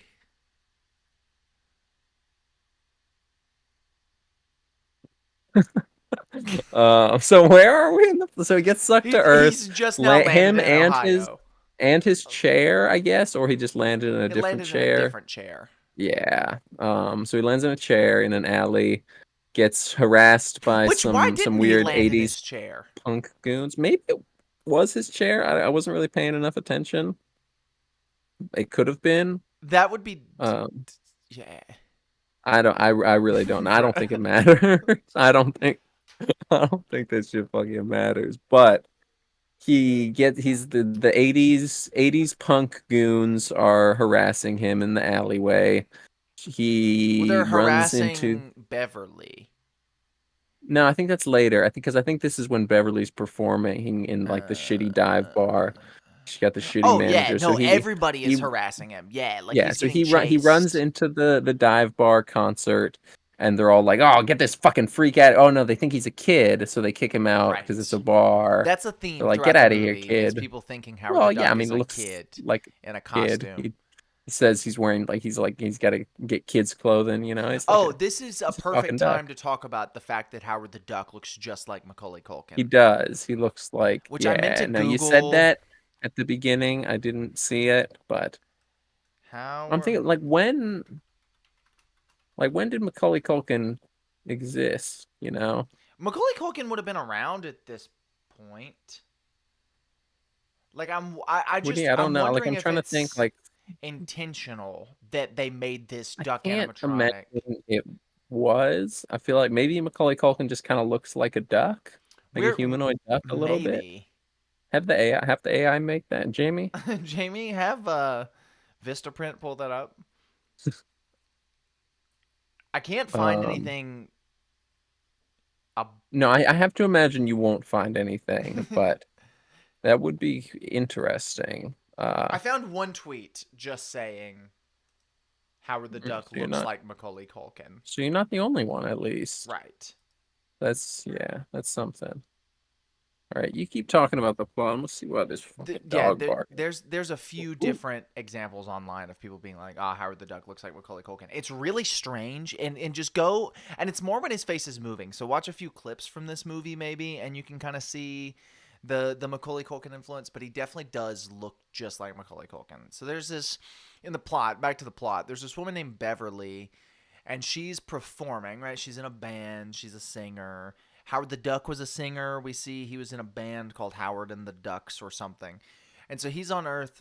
This lady's performing. Howard's being chased around. It's like a nice little classic chase around montage kind of thing. Like he's running around, running about, doing his own thing. You know what I'm saying?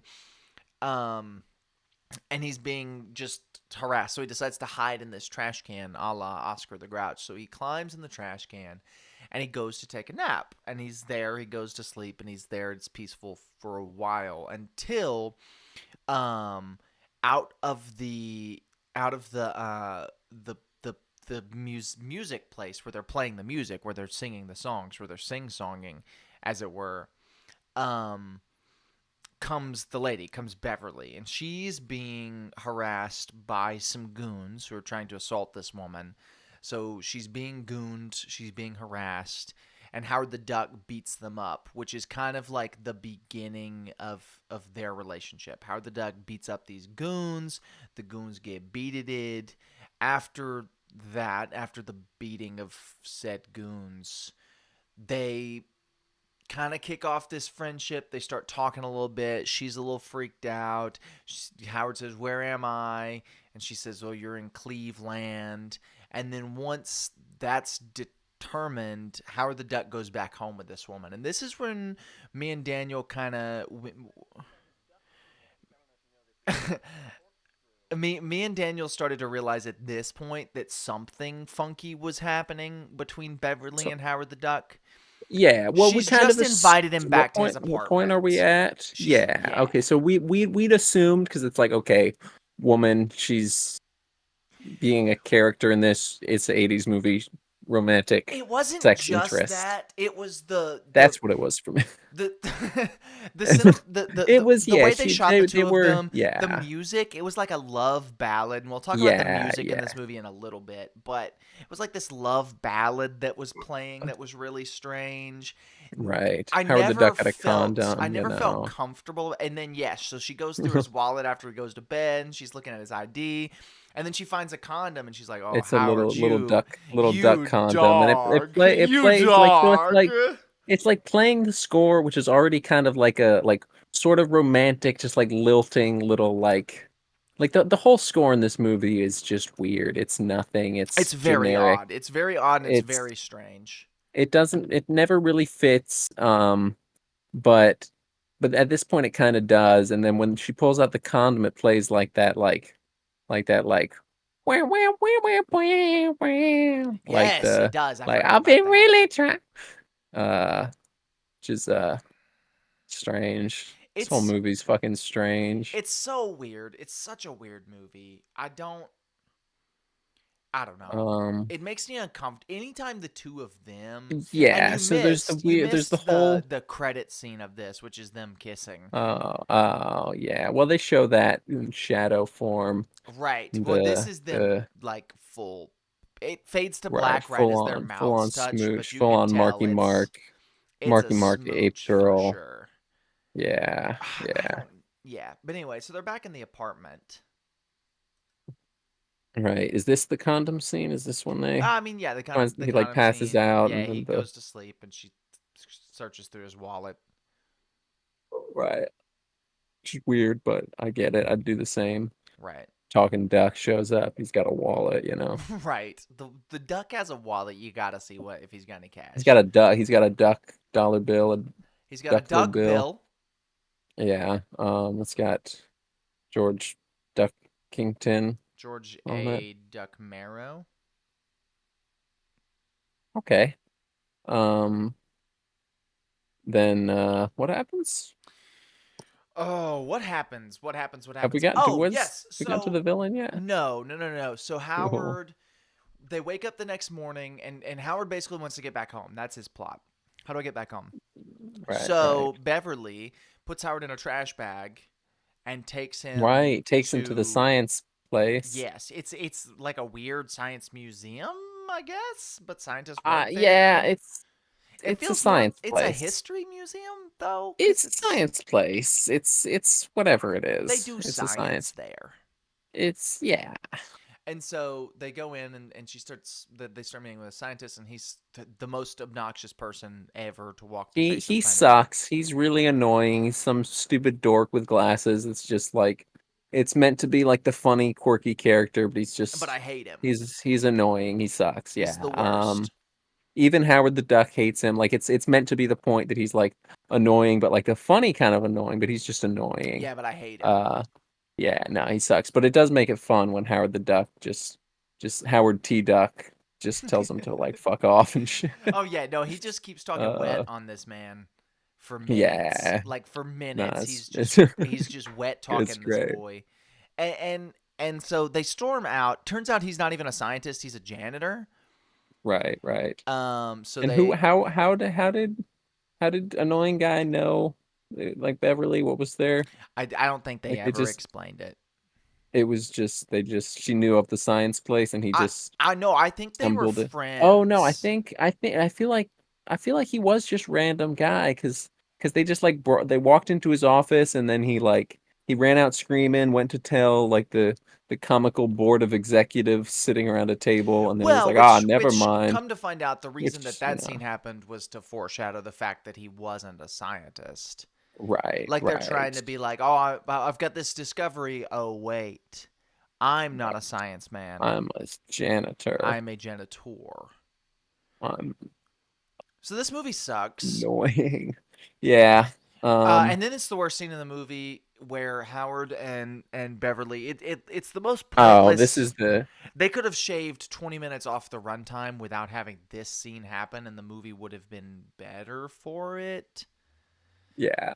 Beverly and Howard get into some fight, and it's pointless. It's like the whole. It's that It's generic the movie sad thing. the yeah the character is sad for a moment and has to have some realization that makes them happy again, and then Right. So the plot Howard can Howard yells progress. at Beverly and he's like, "Oh, I got to get a job now. I'm a duck. Got to get a job." So he goes to the unemployment Right. office He works. and then gets berated by this worker at the Yeah. unemployment Then was the office.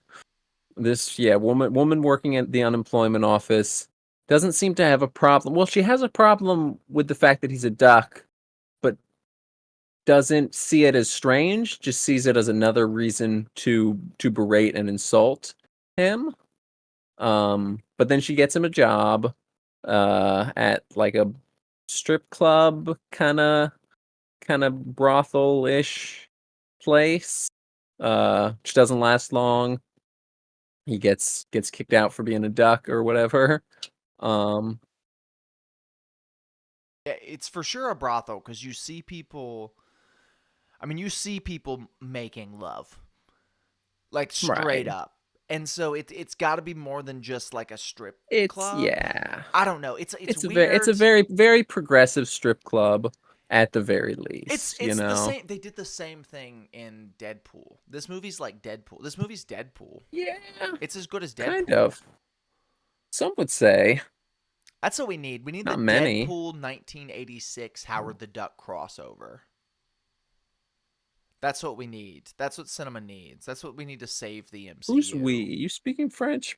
That's what we need to save the Marvel Cinematic Universe is the Deadpool Howard the Duck Right. 1986 crossover. True. You think he'll be in Deadpool 3? No. I think so. I don't think Howard the Duck will ever be a main character in film again. Well, I don't think he'll be a main character. I think he'll be in Deadpool 3 though. Maybe. I think he'll look exactly like this one, the 80s one. I Oh, think maybe. he'll just show up and he'll just say quack foo and then And get then fucking and he'll get then like shot in the head and yeah, explode and into then just like a bunch Deadpool of will look at feathers. him and say, "Oh, kid, why don't you go back and be home alone?" In like the in Right. Ryan Reynolds' voice. Yeah, yeah, yeah. He goes, why don't you go back to Duck World? Oh wait, that's actually what it's called. Oh, you're from Duck World? Why don't you go back to Egg World? Why don't you go back in the egg, Duck Man? Why don't you go And he, hop back in? Why don't you go eat some eggs, Duck Boy? That's what he'll say, and that's, then the audience will just that's a little erupt in too far. laughter. Right. And then Deadpool walks in. And so he pushes his boss into a vat Uh, of poop. right. Yeah. There's a whole little silly like Three Stooges. He's like little thing. He's shitting and farting all over the place. It's a vat of poop. He pushes him into a vat of poop. Get it? Uh, Which once again, it's like, okay, adult setting, adult movie, ha ha ha ha. This is then made he's for in poo. adults. Oh, let's push the guy into a vat of poop. It's like it's Right. such a weird. This movie's so weird tonally. I This kind of movie hate is it. weird. I liked it when we Yeah. finished it, and now talking about it, I hate it. Is It that it's weird? it's no, I get it. This isn't a movie You that you can stop talk there. about. You can just stop there. Yeah, This this is isn't a movie. so the No, but boss like is in a vat of it's poop. not. Yeah, he's in a vat of poop, and the duck is fired. He's kicked out into the street in the alleyway. Then now He he's quits, homeless. right? He's not fired. He Does he quits. does he quit? And I he don't know. says, I "And one like I more just thing, poop I boy, zoned I out. quit." Yeah, yeah. I And this is where the whatever. movie begins to just be the worst for the next like 30 minutes, and then it picks up again. Right. Actually, This no, is this part's not bad. I don't know what happens next other than him being homeless. What he goes back Uh, to Beverly at this point, and that's when he is this when fires it gets her weird and manager. Yes, this is where things get oh, okay, very yes, uncomfortable. yeah. No, he bitch makes the manager because it's like another one of her shows at the shitty dingy dive bar. Manager is like talking to the scummy manager friends. He's like, ah, yeah, this stupid bimbo. She's just good for making me money, and I'm not giving her any of it because I'm a sleazeball '80s manager, and I just take advantage of women. Yeah. And then Howard the Duck walks out. He's like, hey, don't talk about her that way. That's not cool. And then they're like, ah, you're just a fucking duck. What are you gonna do? and he does Quack Fu and he beats him up, and then they play the weird adventure Indiana Jones rip-off fight music that's not like Indiana Jones fight music rip-off. It's just Indiana Jones music that they Yeah, consistently and play in their fight we scenes. haven't really talked It's about weird. the score of this movie. No, we've mentioned it a bit, but We talked about the it's just love weird. score, which is it There's not really much feels to talk like about is if the I thing. searched It's up like score and found a YouTube playlist right. and then used that to make a fan film worth of music, it's that. What? If you gave me Dalton Barrett And who are eight you? nickels, I'm the Oh. savage now. Oh. If you gave me 8 nickels to make a film score, and I could rip off anything I wanted, this is what you'd get. Mhm. Mhm. Mhm. And it Mhm. sucks. It's horrible. It's not good in any Mhm. capacity, in any way, shape, or form. There's nothing good about it. There never has been anything good about it. There never will be anything good about it. It sucks. Mhm. Mhm. And that's this movie. That's Mhm. Howard the Duck. See you next week on Cinema Yeah, but it's Bro. pretty funny though because he's like a talking duck, so Right. And sometimes he that's insults pretty cool. people. Yeah, and he does. So, anyways, he does quack foo, He quack foos the beats up the foos. managers. He qu- Yeah, he quack foos the foos. He quack foos them quack foos. He's like, "Hey, fuck you. You're not her manager anymore. I'm her manager." he And stabs then this he man through becomes her the manager. earring.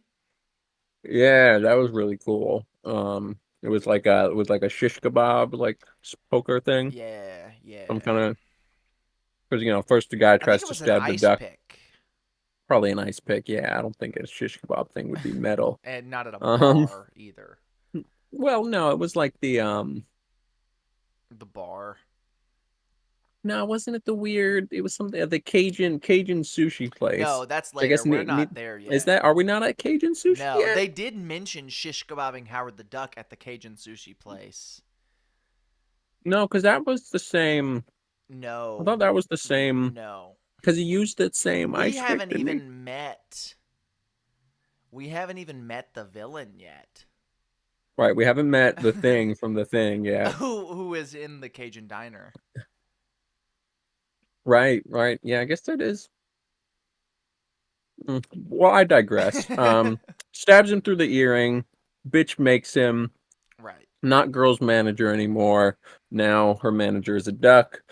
All the band girls love him. They're like, "Oh, Mr. Duck, you're so cool. You saved us from the sleazy manager. Thank you so much. You're my hero, Howard T. Duck." And then So they go back to the house and then they have bestiality. sex. Yeah. And it's Um horrible and uncomfortable. but not really. They don't really it's maybe implied sex at the most. It's well, no, Or no, they don't have a it's not chance even. It's because not they get even yet. interrupted. They would have fucked, but the thing from the thing comes in. Right. And he looks like the thing from the thing before he gets horribly disformed. And Yeah. I can't Well, he explain always yeah. why. He just kind of I think He looks like it's just him. the actor who plays the villain in this movie, and he's not the villain yet, so I guess spoilers. He Right, looks whatever. like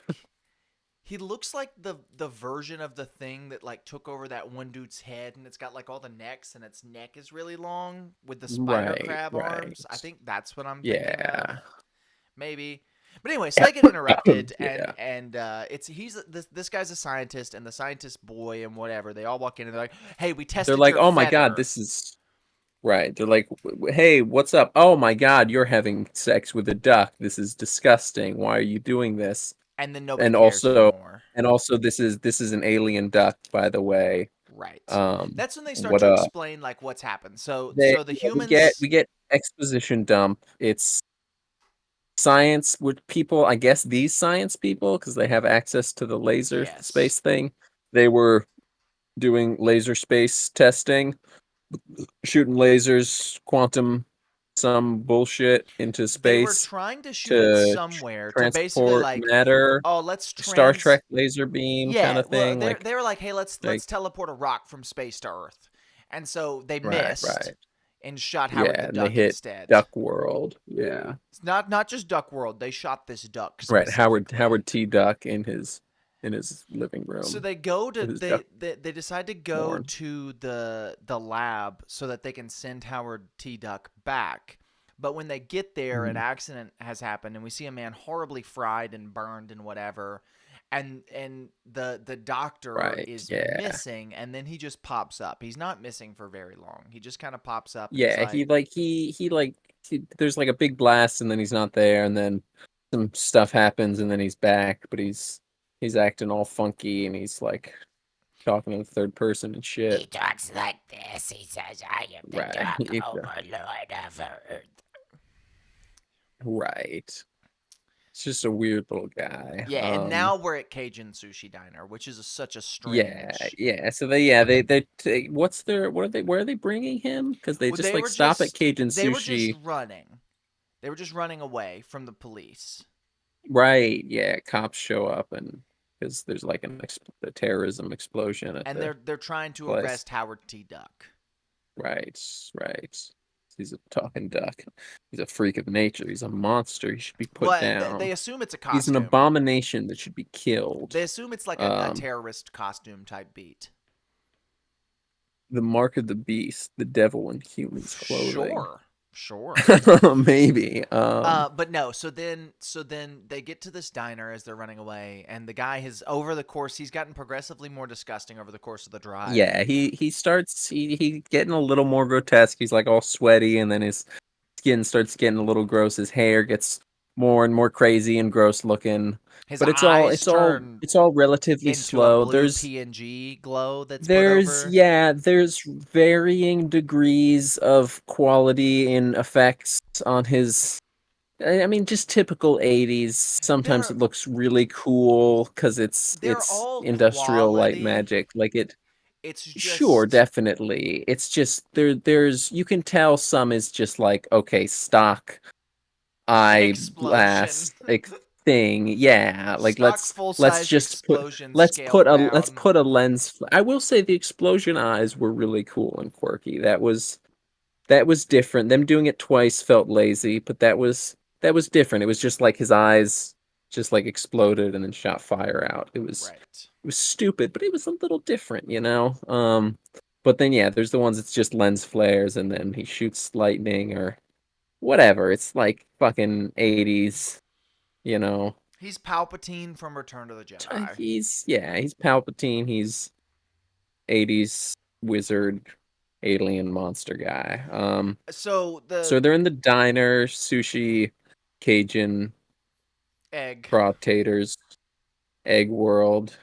Well, Howard the Duck Um, gets served eggs and he freaks out, and so he gets attacked. right. Yeah, the special here is breakfast. Just it's like a country breakfast. It's just like eggs It's and normal grits and diner food, sausage. and they're at a Sure, but diner. it's a place called Cajun Sushi, which is already weird and surely Well, some kind of strange it's comic called like reference. Joe's Diner or something. Well, yeah, But it's called that, but then it's the thing under it says like Cajun sushi or correct. something to that. And then everyone in there is just a white Kaba. person wearing a Yeah, an just outfit that a some hibachi definitely restaurant. Yeah. racist. Yeah. So they escape. The cops show up. Oh no, they don't Do the escape. cops show up? No, it's the Yes, the cops show up goons. here because this is I thought no, where I thought they just fight the goons. They definitely fight the no, goons because this first. is There's yeah. Well, they fight off the goons, and then the thing from the thing kidnaps he Beverly and goes drives away in a yeah, semi well truck.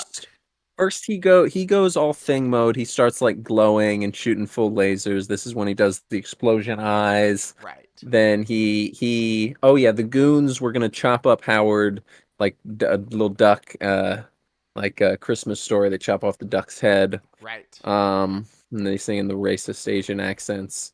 And then what's his name? Dark Overlord comes in and he blasts The everyone. thing from the thing.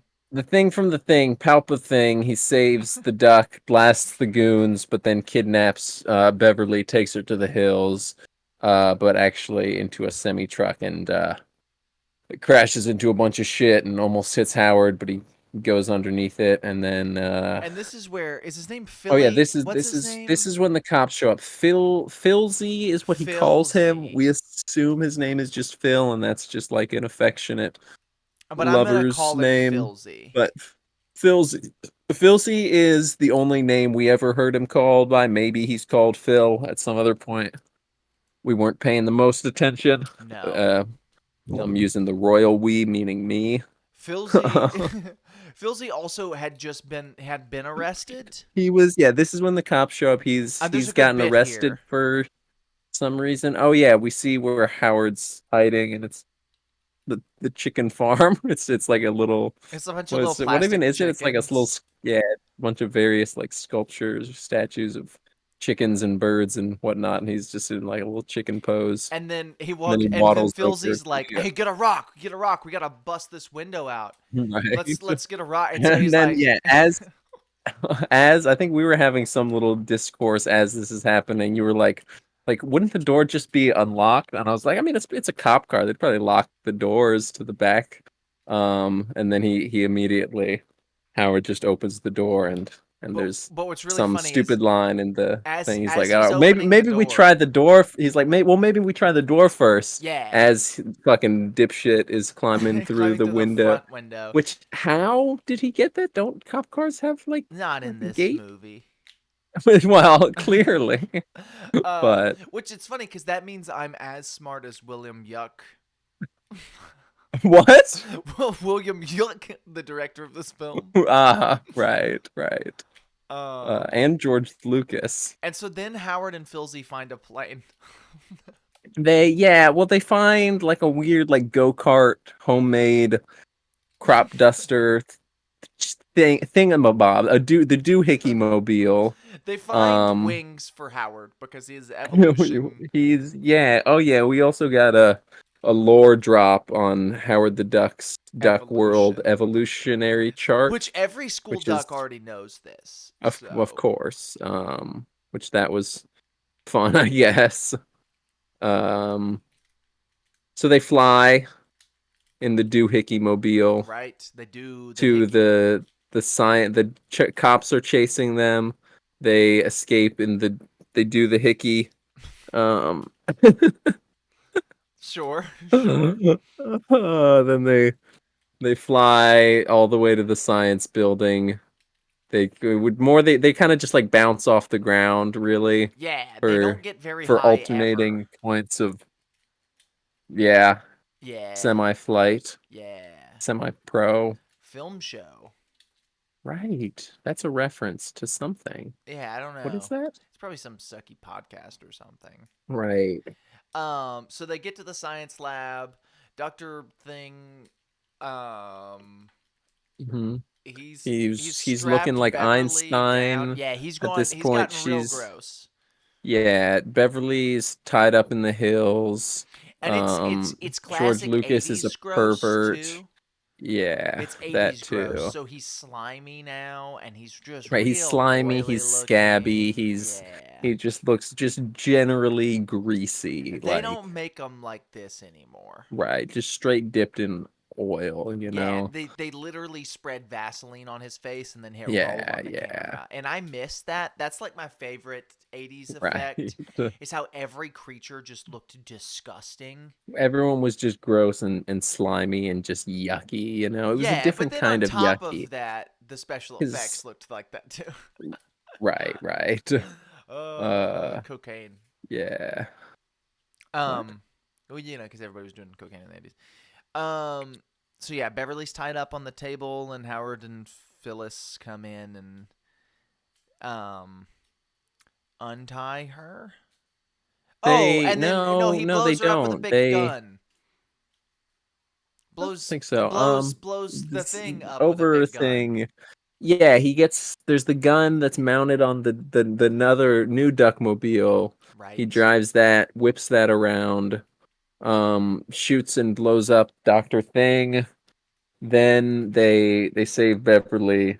Um And then it cuts to Doctor Thing, and and then he's no longer possessed, and he's like, "Oh, I don't feel the evil in it's like, me. oh geez, what happened here? The Dark Overlord must have escaped." And then That's Right. when Howard the Duck goes, um, he's right behind me, It's isn't like, he? And he turns around. guys, Yeah. that might be a And problem. he turns around, and the coolest looking monster ever rips through the Oh, floor. it's so sick. I mean, the design itself is fine. It's like a bug-looking alien It's thing. see, I Like think the design is pretty cool too. it's cool. I liked it had like a really weird back that is like how they show. It was almost like it like uncurled like a roly poly, Yeah, or well, like and it some had sort of like prawn. he had like teeth It was all up the very top of his bridge line on his Yeah, nose. it was very like sea creature looking. Yeah, It was like a critter. It was a critter for sure. if you mixed the thing from the thing with a sea creature. Yeah, like what's the like the anglefish where it's got that like fucked up jaw on the Yeah. but without the light. Like a gar. You know, a gar. Yeah, yeah. And But that's yeah, it's but freshwater. So, right. I mean, that's Um wild. but anyways, it's fantastic stop motion It's so it's apparently a technique. on I looked an this already up. fantastic looking critter. It's a process called go motion, and I don't really understand what go motion Interesting. is, but go motion is basically just Nah, man, forget the stop motion. We got that go motion now. We never stop, bro. so go motion is basically just stop motion, but they create What they parts. going? They create parts for the middle to replicate the Uh, look of motion blur. So like stop motion, you okay. move bam I bam don't bam bam understand bam, that, but but when you move something, it doesn't blur because it's stop motion, of right? course, So because in it's go just one motion, frame by frame. instead of just like, oh, I'm gonna take this little puppet and So move his they leg, I'm gonna replace so they his take a leg with something that looks blurred, right. and so it Okay. replicates that look So as it's it a moves. physical thing that's gotcha. That's wild. That's way more intricate than I would have thought, but Also, way more interesting than the rest of it's Howard the Duck. yeah, and So, also yeah, it's Howard the Duck is the weirdest part well, of this this was that the this movie. This incredible was the movie that was monster gonna is pay for Skywalker Ranch. right. This was gonna get George Lucas out of his debt hole, Yeah, so Go and it Motion is a didn't. variation of stop motion animation which incorporates motion blur into each frame involving motion. It was developed by Industrial Light and Magic and Phil Tippett. Makes sense, yeah. Um, I'm trying to see what Yo, Filzy? movies. Oh, okay. Um, the AT-AT walkers in Star Wars Empire Strike Back Okay, were Go okay, Motion, yeah. which makes sense. The Dragon and Dragon Slayer Dinosaur Sure, was sure. done. There was a sequence in Young Right. Sherlock Holmes, Howard the Duck, Uh, The Golden yeah, Child, Batteries Not Included, Willow, okay, the Coneheads right. movie, all of the Indiana Jones installments, and Okay. E.T. the Extraterrestrial all used Go Motion. With the release of Jurassic Park, Tippett Studios abandoned Go Motion and fully converted its team Hmm. and equipment to CG computer graphics. Word. So, this is like the last predecessor. Gently bumping or flicking the puppet before taking the frame produces a slight blur. However, the care must be taken that the Gotcha. puppet does not move too much, that props or set pieces were not moved. But yeah, super interesting. Huh. Um, I also like that it was like, oh, we've got this really cool technology, and then it's like, oh, computers. Right. Oh, now we have CGI. Now we Yeah, can do this with buttons. right. I would love to see Go Motion used in a modern movie. I feel like you Mm, could do this that'd be so well cool. now. Yeah, bring back Go Bring Motion. back Go Motion. Put petroleum jelly on a plate of glass in front of the Right. camera lens, then cleaning and reapplying it after each shot. A time consuming process, but one which creates a blur around the model. Yeah, I see why they don't do it, you know? Yeah, it sounds Makes like sense. the worst process, but it looks great Sounds in sounds Howard the like hell. Duck. It looks dope on this dope looking freak monster bug thing and Right. Howard the Howard Duck. T. Howard Duck. T. Duck. But so they defeat him. They shoot him with a big gun, and then it cuts They to. yeah, they use the same gun and blow him up and Yeah, and it cuts to like the play, not Uh, the play. It's the concert from Beverly, and they're singing the oh Howard the yeah, Duck song. Howard the Duck is a good manager. He made this shitty band that was performing in dive bars popular. Now they're performing at it's like a real concert venue. It's like a big ass concert crowd and fucking party time. Howard the Duck, Marty McFly's on stage. He does the Right. And then this is when you said, um, "Hold on, I'll be right back in a minute." And then Howard and Beverly started mm, making out on camera. right, yeah. So that was Glad I uncomfortable. missed that. So that So just happened. so that's Howard the Duck. It's a Yeah, weird George Lucas project that was meant to pay for Skywalker Ranch, not Skinwalker Ranch, but and it Skywalker didn't Ranch, and then it didn't pay for didn't. either of those It actually. didn't. So then George Lucas decided to sell a little project he had been working on to Steve Jobs called Pixar. So this movie is Right. single-handedly This responsible this for movie, Pixar. yeah, this movie's failure, Gave us and also I Cars guess too. Skywalker Ranch is the reason that Cars 2, the greatest film of all time, exists. So There's no Toy Story without Howard the shout Duck. out, what's this guy's name? Fucking William Huck. Shout out William Right. Huck, William Yuck. my boy. Yuck, yuck, yuck. So like Yeah, this because get it this 'cause it rhymes with duck. golly, I hate this. The tone is bad. It doesn't work. Actually, I take all of what I'm saying back. This movie Okay, doesn't I work in any don't. capacity. Okay, it's No. not very Eh, good. no, it's a very good bad movie. It works That's in where I was that getting. It capacity. doesn't work on any logical movie like It doesn't work on any capacity. real capacity. It's not In good. any real standard of It ranking and sucks. judging a film by being enjoyable, it's nothing. But But to us, to me, when you put it to our standards of a a bad movie, the garbage that we consume both on and off camera, it's just a fun little romp. You know, I mean, it's a talking duck. I You mean, it's a know, talking dog. it's a talking No, dog. I will say He's got that duck in out him. of all the movies we've seen, maybe not all, but out of a lot of the movies we've seen, this is one This of was my one of the more favorites. fun ones. Yeah. This is one of I the feel like better we're bad movies we've continually seen. saying that, but also I didn't say that last week. I feel like I did. Oh, I hated Captain America. This is It's I don't better know, than the Captain Winter America. Soldier compared to Captain America 1990. Sure, Like it's guess. like really good. That like this is the Dark Right. Knight Yeah, compared to I Captain get it. America I 1990. get the yeah. This is uh, Howard the Duck. Mm, But the music's bad. true. The duck looks like Macaulay It Culkin, which is sucks. strange. It's That's fun. There's the thing is we said this while watching it, maybe also while recording. It's really slow and stupid, and even when it's not slow, it's still stupid. It's always But stupid, but sometimes it's it's slow. always but it's always fun, even Right. if it's not the way it's supposed to be, which it never is. I I don't think know that any enjoyment we got from this movie was the way this movie was meant to be enjoyed, if that probably made not any other than sense. like Howard being Howard. I guess his general character we did like he's just a fun guy. I mean he's just a guy. Like He's just the he's a dude. talking He's duck. a talking He's just duck. he's that dude, you He's know? got that duck in him. I'm done. Are you done? Yeah.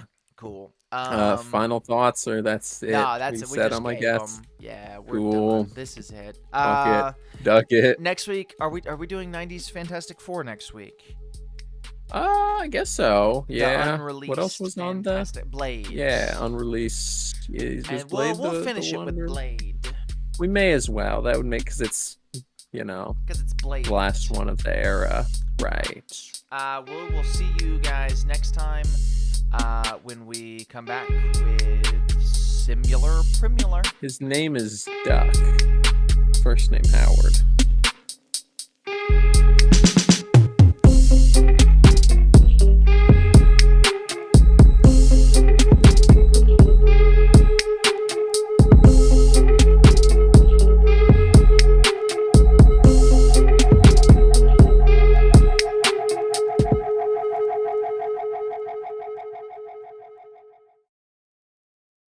Yo, Daniel, what's up? It's time.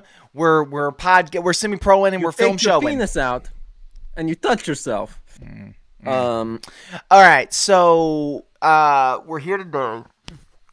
So are all four of them fantastic, or They're what's all the idea? fantastic. All four fantastic individuals Daddy needs to get his rocks in a off. group. Today we're watching the movie that inspired an Is there a entire little girl season. here all by herself? We're watching a movie that inspired an entire season of the television series Arrested Development. Right. The worst season, probably. Yeah, but I don't really the remember. best part of the worst season? In your opinion, I don't really remember it enough. I feel like I remember liking the... I like this Something stuff else? from that season of Arrested Yeah, Development. I do. Yeah. We're watching the It's fun. second This- best Fantastic Four movie.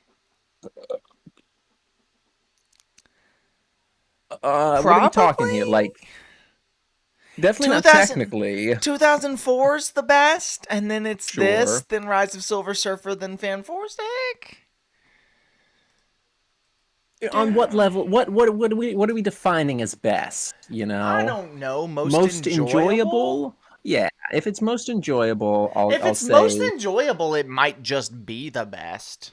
maybe. It's been a while since I've seen any of the other ones. Looks like we're I doing think the Fantastic most- Four sweep, right? Right. I think the most recent Fantastic Four movie I've seen probably was Fanforstic. Whenever I watched that, the only time I've seen it. We're Like, watching a movie that came out whenever. the same year as The Mask. A movie that came out the was The same year Mask? I had that as movie on DVD. Shawshank Redemption. Don't have that on DVD. A movie that came it's out- not as good as The A Mask. movie that came out the same year as True Lies. A movie that Sure. came out the same year as The Crow. Ah, A movie that, killed Brandon Lee. yeah, it came out the same year as Forrest Gump. A movie that came killed out Tom Hanks. the same year as Pulp Fiction. Lots Movie of that killed great John Travolta. Lots of great films came out this year. But so we're watching Fantastic Four. It's from 1990 and 4, and we're gonna Fantastic on the Force. Hold on. Say that again. Say that one more time. 1990 what?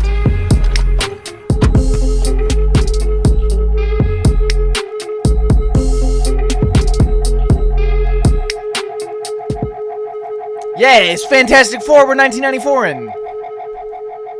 I don't know how to talk about I this. gotta say, it is pretty fantastic.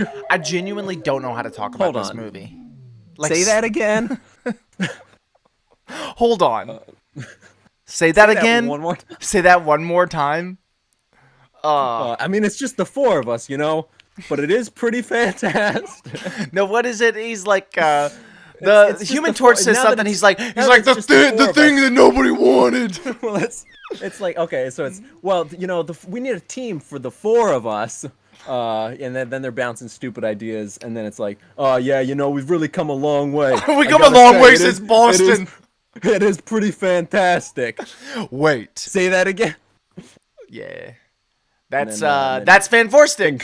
Then J.K. Simmons says, "Shut the fuck up!" and he yells at Mr. Fantastic for not being a good enough drummer or whatever. That's Whiplash, I think. No, Whiplash is what Sue Storm gets when Reed Richard catches her by the back of the head and drags her back to him. Maybe. And this is after he groomed her. Yeah, we'll get there. Yeah, let's not. We're gonna talk about it. Yeah. So yeah, Roger Corman's Fantastic Four 1994 movie, never officially released. Yeah, we definitely really have to talk about exist. that for sure. Yeah, and did we ever establish if Corman actually directed? I know he produced it. You think he directed it? I'm thinking he didn't. I don't know.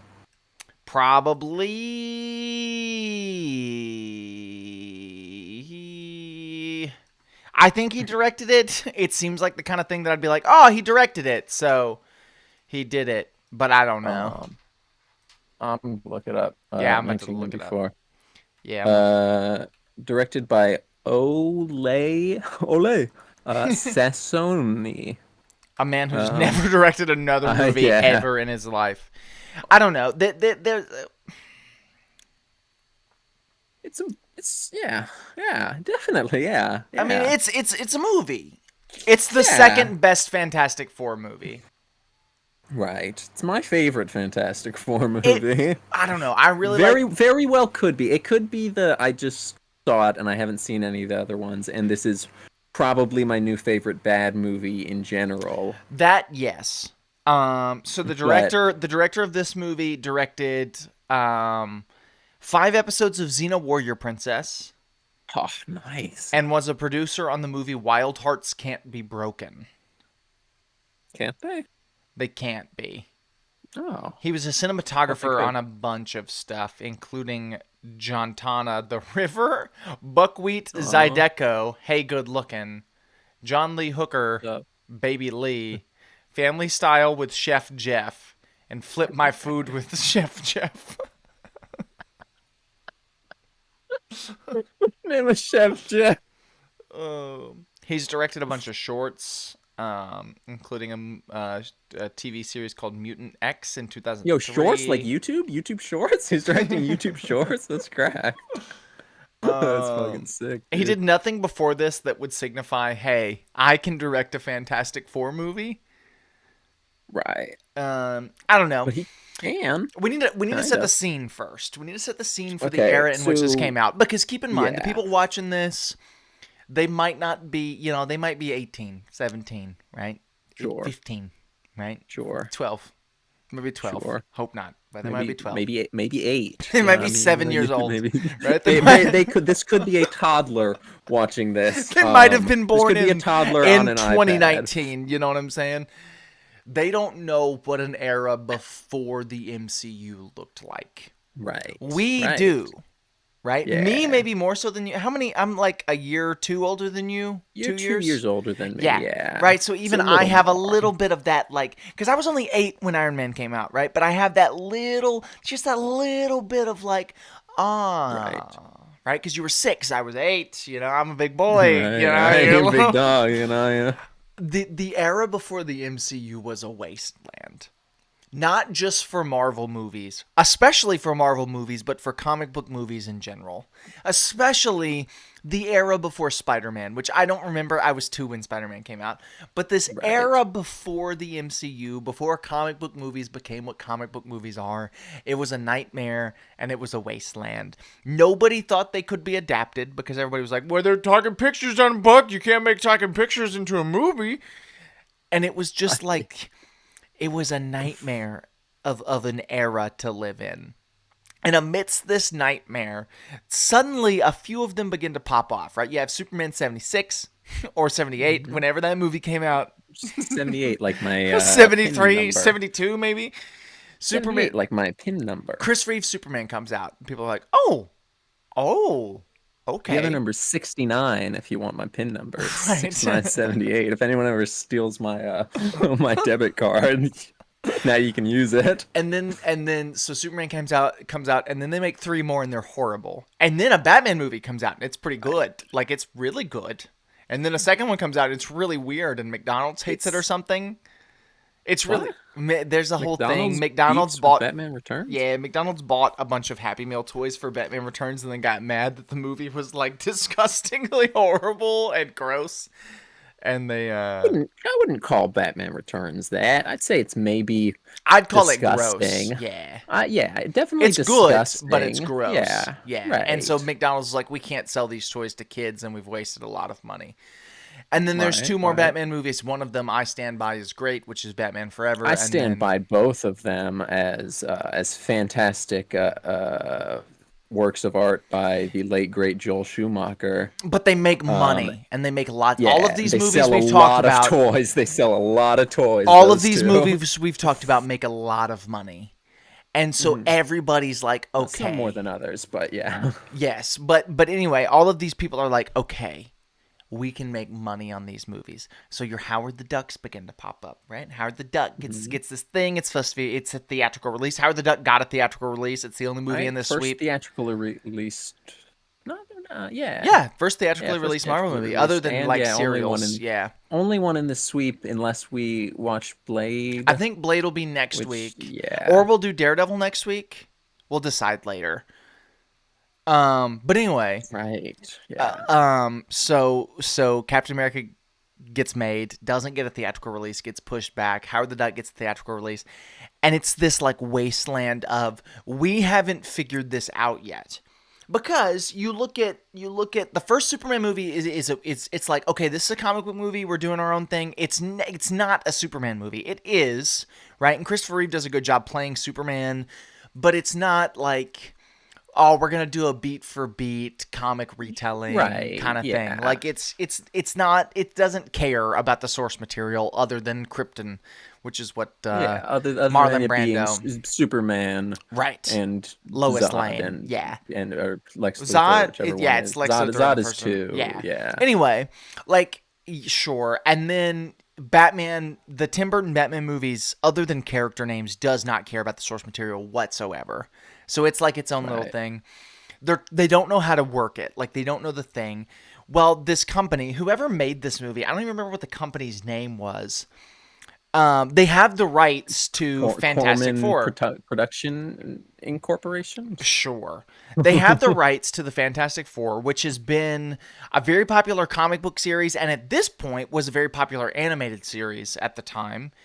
And so they Right. have the Right. rights to MF Doom this. sampled that Yeah, they right. reference. They have the rights Reference. to this comic book thing, the Fantastic Four, which is one of the most popular comic books of all time. And Maybe. I don't know. and their rights are about to run out. They haven't figured out how to make a movie yet. They won't figure that out for about another 10 years, and even then they won't figure it out. They won't figure it out for about another 40 years. The rights will have to revert the back gist to of it. another studio.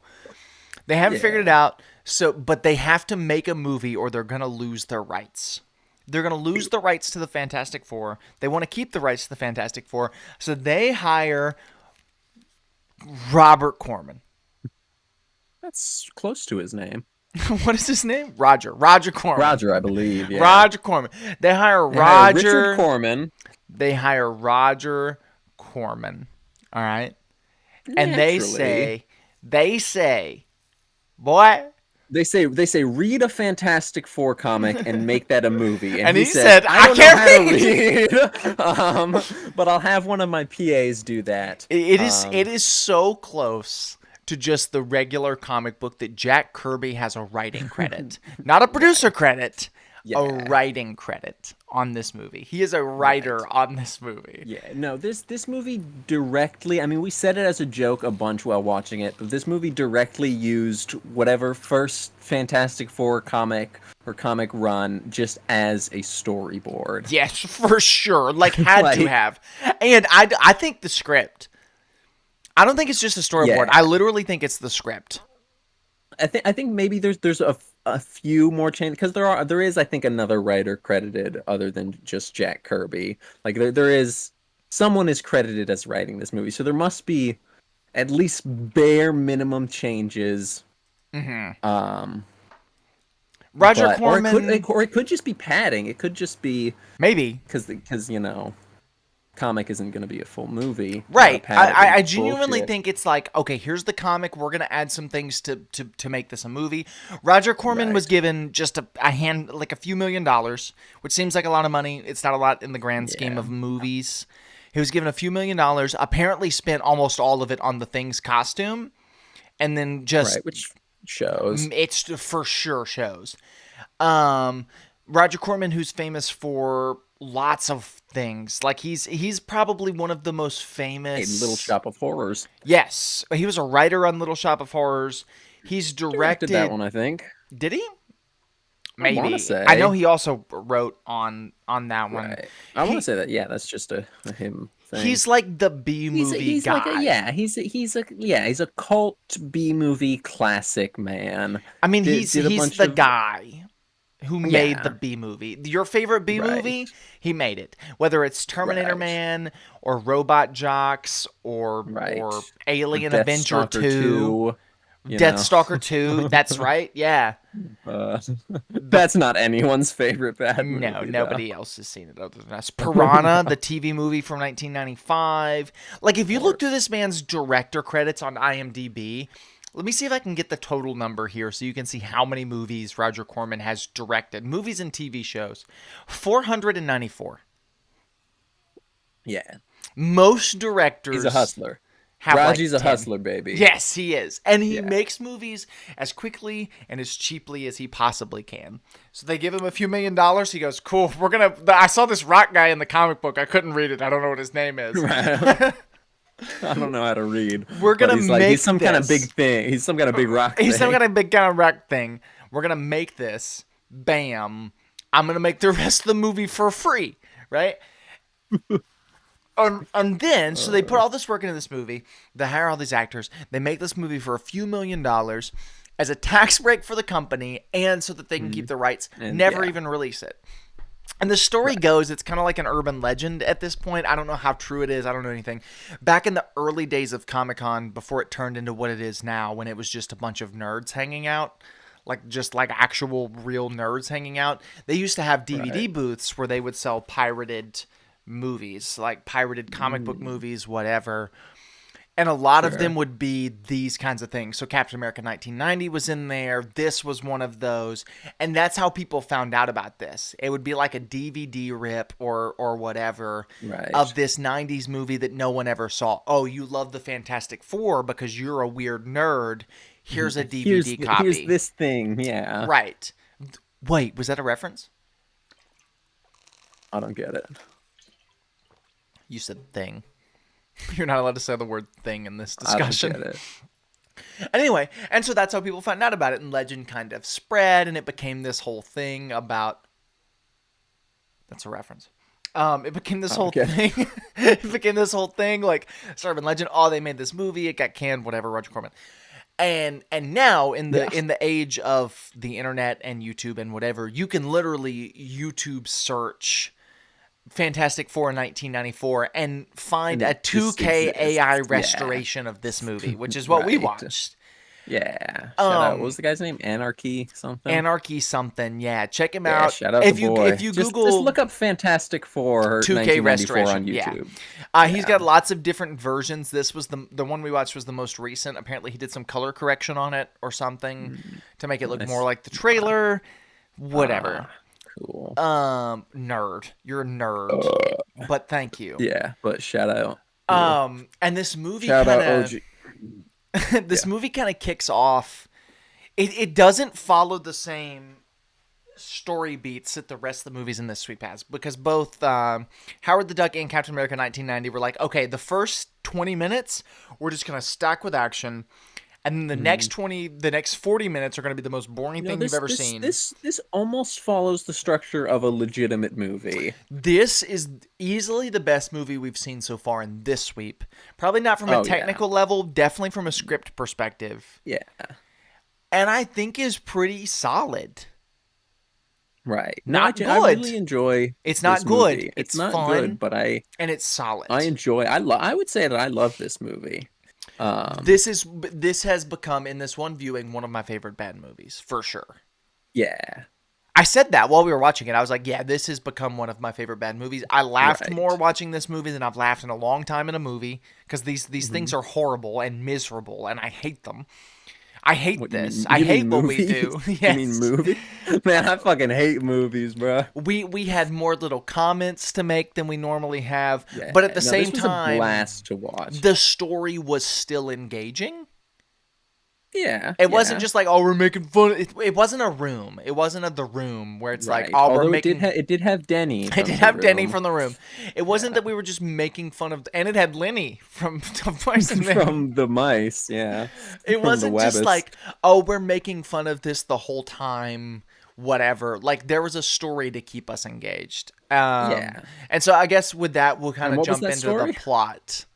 Am I doing the plot? Am I doing plot breakdown? I think you. I think I did Howard. So I think you did Howard. It's you.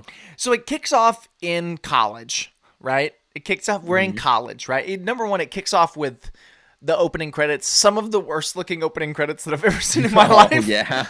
Fast forward. Just go ahead and skip through them. It's just planets. They look really cool for something that's as horrible as they are, but they're really bad. So we get their opening credits and we're in college now, and it's three friends Right. who It's are yeah. It's there. some professor. Well, let's see. Yeah. First, we see two I friends. Some think the professor. professor is played by Roger Corman. I think Oh, maybe. Yeah. But he's talking about nothing, talking about science nonsense, and that's then there's he's there's one a of the smart worst there's professors ever. Probably right. Yeah. he's he's just too Uh, excited. Um, yeah. and then there's three Then friends all sitting next to each other. Behind them now one of is them's Victor are there Von three Doom. sitting next to me? Right. Yeah. It's Victor Von Doom. Behind them, Reed Richards, who is Mr. Fantastic, played by John Krasinski, Correct. and Pedro Pascal, and what's his name? Gruff? Is that his name? Eon Gruffod, I think. Aeon Gruffod and Miles Yeah. Teller and whatever Yes. this guy's name Whiplash. is. Alex Hyde something. And then I sitting remember I next said to Sam him, Hyde. sitting next to Reed Richards is Is Lou John Ferrigno slash Travolta. Lenny from Of Mice and Men slash John Travolta, and we'll explain that in a little bit. And they're all kind of No, sitting we next to each won't. other, and Doctor Doom, MF Doom hands MF this. Doom. He hands a pad of paper up to Reed Richards, and Reed Richards is like, "This number's wrong," and he writes in a new number, and he's like, "I'm brilliant. I'm the smartest man who's ever lived. Here, take your pad of paper back." And it looks like the Hadron Collider or something. Yeah, it looks like a big old penis or something. Yeah. Whatever. It's a supervillain like It's a supervillain thing, and they thing. get out of Yeah. class, and then it cuts. So we're introducing all of our characters.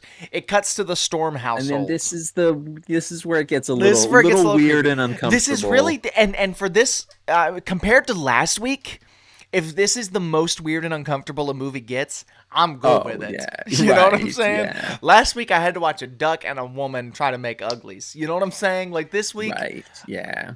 No, home free. nothing's weirder than the duck and Only fucking, you know? only pedophilia. Well, grooming. All right, he's only Elvis, okay? He's not who's a famous pedophile? James Like, Franco. no, I think that was just like taking advantage of Oh. a college Then let him student or act, you know? something. I don't think anyone's not letting him act. They're just not giving him roles 'cause he's a pedophile or whatever. Remember that year James But Franco it's was like in Tommy like Wiseau. remember That that was year great, man. he was in like it was right after he won like his first Golden Globe or something, and then he spent the next year not being in any movies. He was just in a bunch of soap operas.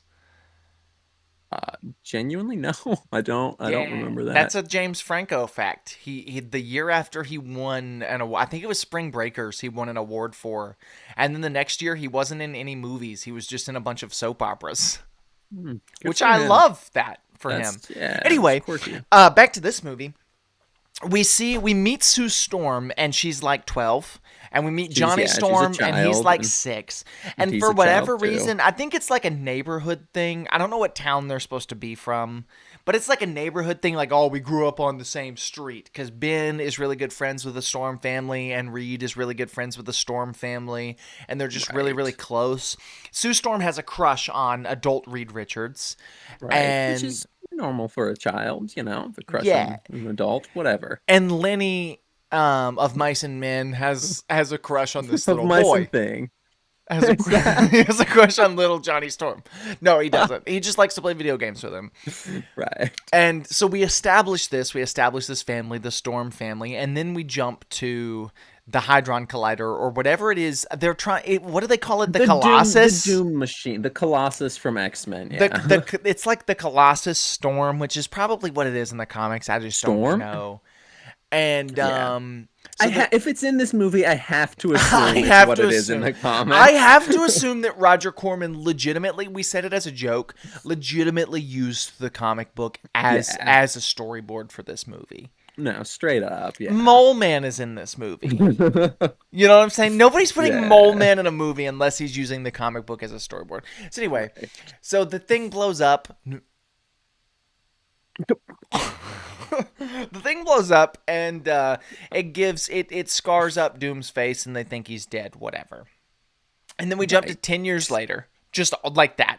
Doom is in the hospital and his eyes are going all crazy like he's having a stroke. And then the screen fades to black and it says 10 years later. 10 years later, Right. Doom, or not Doom, Reed Richards has a job. They're in the Baxter building. The address is 444. Right. He has his stripes. He's got his salt and pepper stripes. I need to look this up, actually. What is the address of the Baxter? I have to assume that's a comic. Like, it was a question at the time because we were only like 10 minutes in. But having seen the rest of the movie, nothing from this movie was original. It doesn't. It's all comic book Doesn't appear that I can't find anything about the address. It's located at 42nd Street and Madison Avenue in Manhattan, New York City. Okay. Fantastic Four number 3 was the first appearance. Okay. So yeah, maybe it being at 4,444. Was Roger Corman just being really lazy? He's just Somebody walked in and was like, "Hey Roger, we need an address for this building. We're building your miniature." And he was like, "It's 444." There's 4 of them, and there's 4 fours. I can't read. What are numbers? When you ask Roger Corman what he wants from Wendy's, 444. Have you seen that clip of George Lucas when they ask him what color Yoda's blood should be? No. Have you seen that clip of Harrison Ford when they ask him what Han Solo's birthday is, and he says, "I wish George Lucas died in the fire." I thought it was favorite color. Yeah, I don't know. Oh no! There's a clip of George Lucas, and they're like, "Hey, what?" It's on the set of like Phantom Menace or one of the prequels, and they walk in and they're like, "Hey, George, we're making this CGI Yoda. What color do you want his blood?" And George Lucas is just there, and he's like, green. I don't know." And then he just gets back to like counting his money. Oh yeah, I mean, it makes sense. Yeah, I don't know, green. I don't know, green. He's green. Make it green. But anyway, so Roger Corman, it's 444 Baxter Avenue. The Ben Grimm, who in this is Lenny from Of Mice and Men. We find this out when they're planning what the ship. They're planning the ship to go to space, and Ben's like, "Well, we got to get the Storm family," but instead of, or no, yeah, he says that, and it's like, okay, yeah, and then they show up at the door, and they knock on the door, and he's like, "Hey," he goes, "Hey, let's go to space." Hey, come on, we're going to space. We want some rabbits. He does. It's horrible. Like he is not good. He's really good once he turns into the Thing. Great once he's the Thing, yeah. But it really works when he's the Thing. It doesn't work, and it's almost like Roger Corman or whoever directed this. Okay, what's his name? Yeah. Ole. Something it's like that. Oli Sasson. Oli Sassoni? Ole Sassafras, yeah. Ole Sassoni. It's almost like the director was like, well, once he's the Thing, the rocks aren't going to change his voice, so he needs to sound the same when he's the man. Right. And so, but it doesn't work. And so he's like, we're going to space and we're taking all of you with us. And yeah, why couldn't the rocks change his voice though? Like I don't. It's like his I don't lungs know. or like voice box turns to rocks, so he's gravelly. Ask Ole Safoni. I'll take it up with Roger and Ole. This man who directed 5 episodes of Xena Warrior Princess and this movie, and that was it. Oh no, he's got 42 director credits. Yeah, I'm sure they're all movies of note. Let's see. Oh, 2006 Cradle of Lies. Okay. Let's see what he directed before this. Probably nothing. Dino: Sunshine, which is a music video. He apparently directed a lot of music video. He was a big music video director leading up to this movie. Huh. That makes sense. I feel that actually when watching this movie. It feels like a music video. Now that I've said that. 90s music, like the scene with the Thing where he spins. Okay, sure, that one scene, yeah. Anyway, so they go to space. They do go to space. They go to space, but the Mole Man shows up. Number one, Ben Grimm crashes into a blind woman. Yeah, Ben Grimm and blind woman Miss Masters, first name unknown Unknown. by me at least. They probably Because they say it, but don't say it I in this movie. they probably do, but we talked over it or something. We were making jokes about his penis or something. I don't Right. know. We were making jokes Um, about how he's Lenny from Of Mice and Men. right, right. He's gonna accidentally murder her, and then whole town's gonna be out to get him. So Reed Richards gonna have to shoot him in the back of the head. I mean, Right, you right. got to do it. You don't want to do it, but I'm you sorry, gotta. Lenny. I'm sorry. I had to do it, Lenny. I'll take you to Right. see the rabbits. So I'm he James knocks her over. Franco. Because James Yeah, Franco played Lenny in a stage play of Mice and Men to bring that full circle. right, and he played Tommy Wiseau in The Disaster Artist. Who is just real Uh, life Lenny from The Office.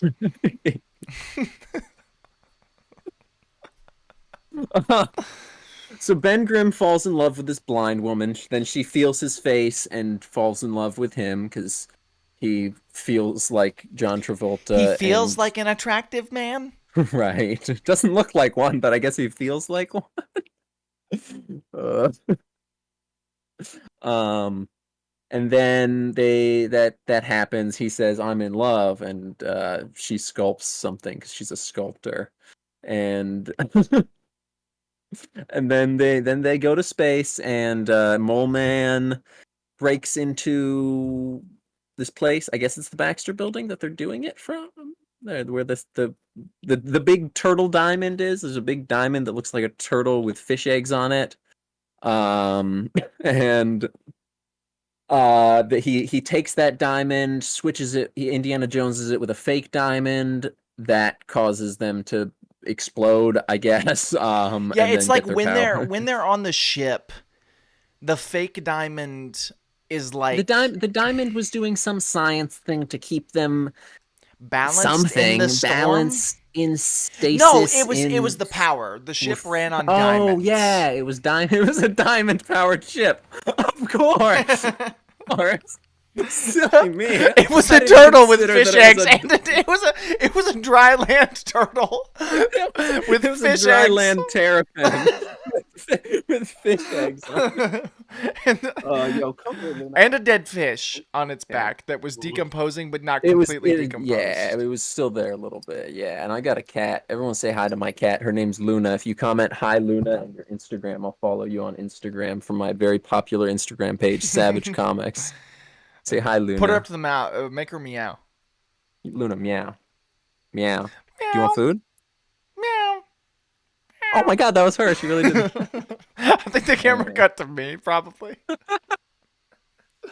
Oh, anyway. So they swap out the diamond, the real diamond that powers the yes, Indiana spaceship. Jones, the diamond-powered The spaceship. mole man. He's a mole man. The mole man who looks like the leprechaun He from looks the just Leprechaun like movies. Leprechaun from the Leprechaun movies. Not like a Yeah. little. He looks just like Right. Leprechaun from the Leprechaun movies. Yeah. Like not just like, oh, he's Leprechaun from the Leprechaun, ah ha ha, like we normally do. It's not a Lou Ferrigno thing where we're Lou Ferrignoing this. He looks like Leprechaun Uh, from the Leprechaun movies. He swaps it out, and then the ship explodes, and then it explodes and and they're it presumed dead explodes. and yeah. And then they think they're dead, but really they're just on the ground. Fine with powers. You know? They Yes. got superpowers. They are. They're like it's this huge space explosion. And you're like, oh, Oh, how? they are clearly dead. And they There don't. is no way they will survive. The that. movie does, and I'd imagine that's what it is in like the comic book too, because it came out in like the '60s, Right. whatever. It's like, oh, Yeah. it's this big panel of a spaceship explosion. Now we cut And to the Earth, then next thing it's a spaceship wreck with fires and you can see one of them recovering from the wreck and yeah. and it's Reed. No, it was Ben Grimm. No, I think is it Ben Grimm? To Yeah, start it with? was Yeah, because then Lenny. he saves Reed Richards because he's big and strong. Yeah, he pulls the thing off of him, and then Johnny comes The running thing? over this hill, and he comes running, and Yeah. he's like jumping over stuff. And he's like, guys, that was awesome. That was so cool. Guys, oh my god, we survived. Oh my god, that was so cool. Yeah. And then And then yeah, we make a joke. We're like, oh my god, where's Sue? Like, she's there. We just can't see her. And then And they then do immediately that. after they do that, which again, gotta be a comic thing. Gotta be. Um, Had to be. I mean, it had to be. It's the And most renowned comic in the world, you and know? so yeah, that's they say that in the trailer, I think. And Right. so then they all like discover Sue almost falls onto his bike and Reed reaches back and grabs her Yeah. neck. He, It looks he like this. Like you see it where my arm is at on the camera, right. like right. Wait, let me. Yeah, like oh, I think it's here. Like this. That's what it looks like. And then her hand just curls behind her neck and pulls it closer to him, and then she gives him a hug. Yeah, it's great. It's creepy because she was just a child Yeah, 3 minutes ago. the relationship is weird. Again, assuming it's a comic thing doesn't excuse it. Just means Jack Kirby is a horrible pervert. But I could have Right. assumed Who that. Jack Kirby, who has a writing credit on this movie. Correct, because he wrote this movie because it is his comic So one for one. Johnny Storm figures out he sneezes. Fire comes out of Yeah, his nose. he has a poorly acted fake sneeze, but he commits to it, and I respect it. And then he sneezes out flames. I really and it like looks this stupid part. and This bad, part in but a better movie, in a more well. Genuinely. So I say this. in this movie They was say very that fun. I Fantastic like Four this is really part. hard to adapt, right? Like they say that. They're like, oh, with Fantastic Four, it's impossible to adapt. Whatever, you can't make it good. This movie, straight up, you do this movie, but you take the script and you make it work, right? You make the dialogue work. Right, You right. hire good actors, whatever. This part's fantastic. I like the part. Wait, say that again. The spaceship explosion, them crash landing. You put them in a pod or something, right? Them crash Sure. landing. This part of them figuring out their powers. This is all great. You cut the Yeah. Mole Man stuff out of this movie. Put better actors in it. Put a director who knows what he's doing. You've got a good Fantastic Four movie, legitimately. Them figuring out their Right. powers is good. Every character has a good balance of being introduced, and we care about them. Whatever. The Doctor Doom stuff needs some work, but that's not this movie's fault. That's the fact that Doctor Right. Doom is a stupid character. Yeah. Like I bet But I think nerds even- love Doctor Doom. Doctor Doom Right. is a Dr. stupid Doom's character. a stupid ass character. Dumb as hell. His motivation is dumb. His origin connection is to Reed dumb. Richards is dumb. It's His dumb. entire character is dumb. He just looks really cool, and he's got one of the best rappers of all time associated with him. That's all he's got going for him. I'm sorry, you nerds aren't getting him in Secret Wars or whatever the fuck you want. Shut Doctor the fuck Doom up, is man. dumb. He's dumb. He's so dumb. goddamn dumb. But yeah, so Johnny sneezes. That's how we find out about his powers. Sue shows up. She's invisible. Sue we is find out there, about her and power. she's like, "What do you mean But you can't wait, see me?" who doesn't Why have is a power? why is yet? he not right? Why did he get his rocks off? He does that later on in the movie. Save that joke He for later on in the movie. does. Yeah. Daddy needs to get his rocks off. So they go to sleep next to a fire that Johnny Storm is keeping alive because he's a fireman, and we'll see. Oh, yeah, we see there's the video of his hand. The beginning of the real bad effects. We've gotten a couple bad effects so far, but this is the start of the real bad ones. The effects you in this know? movie are low budget, fun Yes, B movie effects, yeah. other than the fire. And the fire Yeah. is like The anytime fire there's fire. is lawnmower, man. Yeah, very much so. Anytime it's on screen. And it's not like, I said this during the discussion, if I'm making this movie, and I'm not a director, nor am I a special effects supervisor, I'm making a movie where a man looks at his hand and sees a flame in it. What I'm doing is I'm getting some kind of metal hand cast, whatever. You see them all over the place. Spray painting it black, putting it on a black background, literally lighting a fire in his hand, and then I'm going to superimpose that into the movie. They don't do that. It's the Me worst personally, I looking. do the thing. I do this actually. I'm gonna see if I can get it right on camera. I probably shouldn't do this with the rings in my hand. I'm gonna do it anyways. I'm gonna fill my hand with butane and light it on fire. That's a good one, right? Do that. That didn't work. But it would have worked if they did it in the movie. Right. They could have tried But I enough times. digress. Yeah. Could have gotten like a big can of butane, done it right. Right. Put gasoline on his hand. Yeah, it's just cover his hand in gasoline. Like, come on. Anyway. Commit a little. The fire effects suck, but Reed Richards shoots a flare into space. But turns out where they've landed is whatever the country is that Doctor Doom is in charge of. What's it called? Not Latvia, because that's a real country, but something. I might be like Latvia. No, not. No, because I'm pretty sure that's a real country. Unless there's a real country that sounds like that I'm. Doctor And Doom Latvia is the Doom one. country. Latveria. Yeah, Latveria.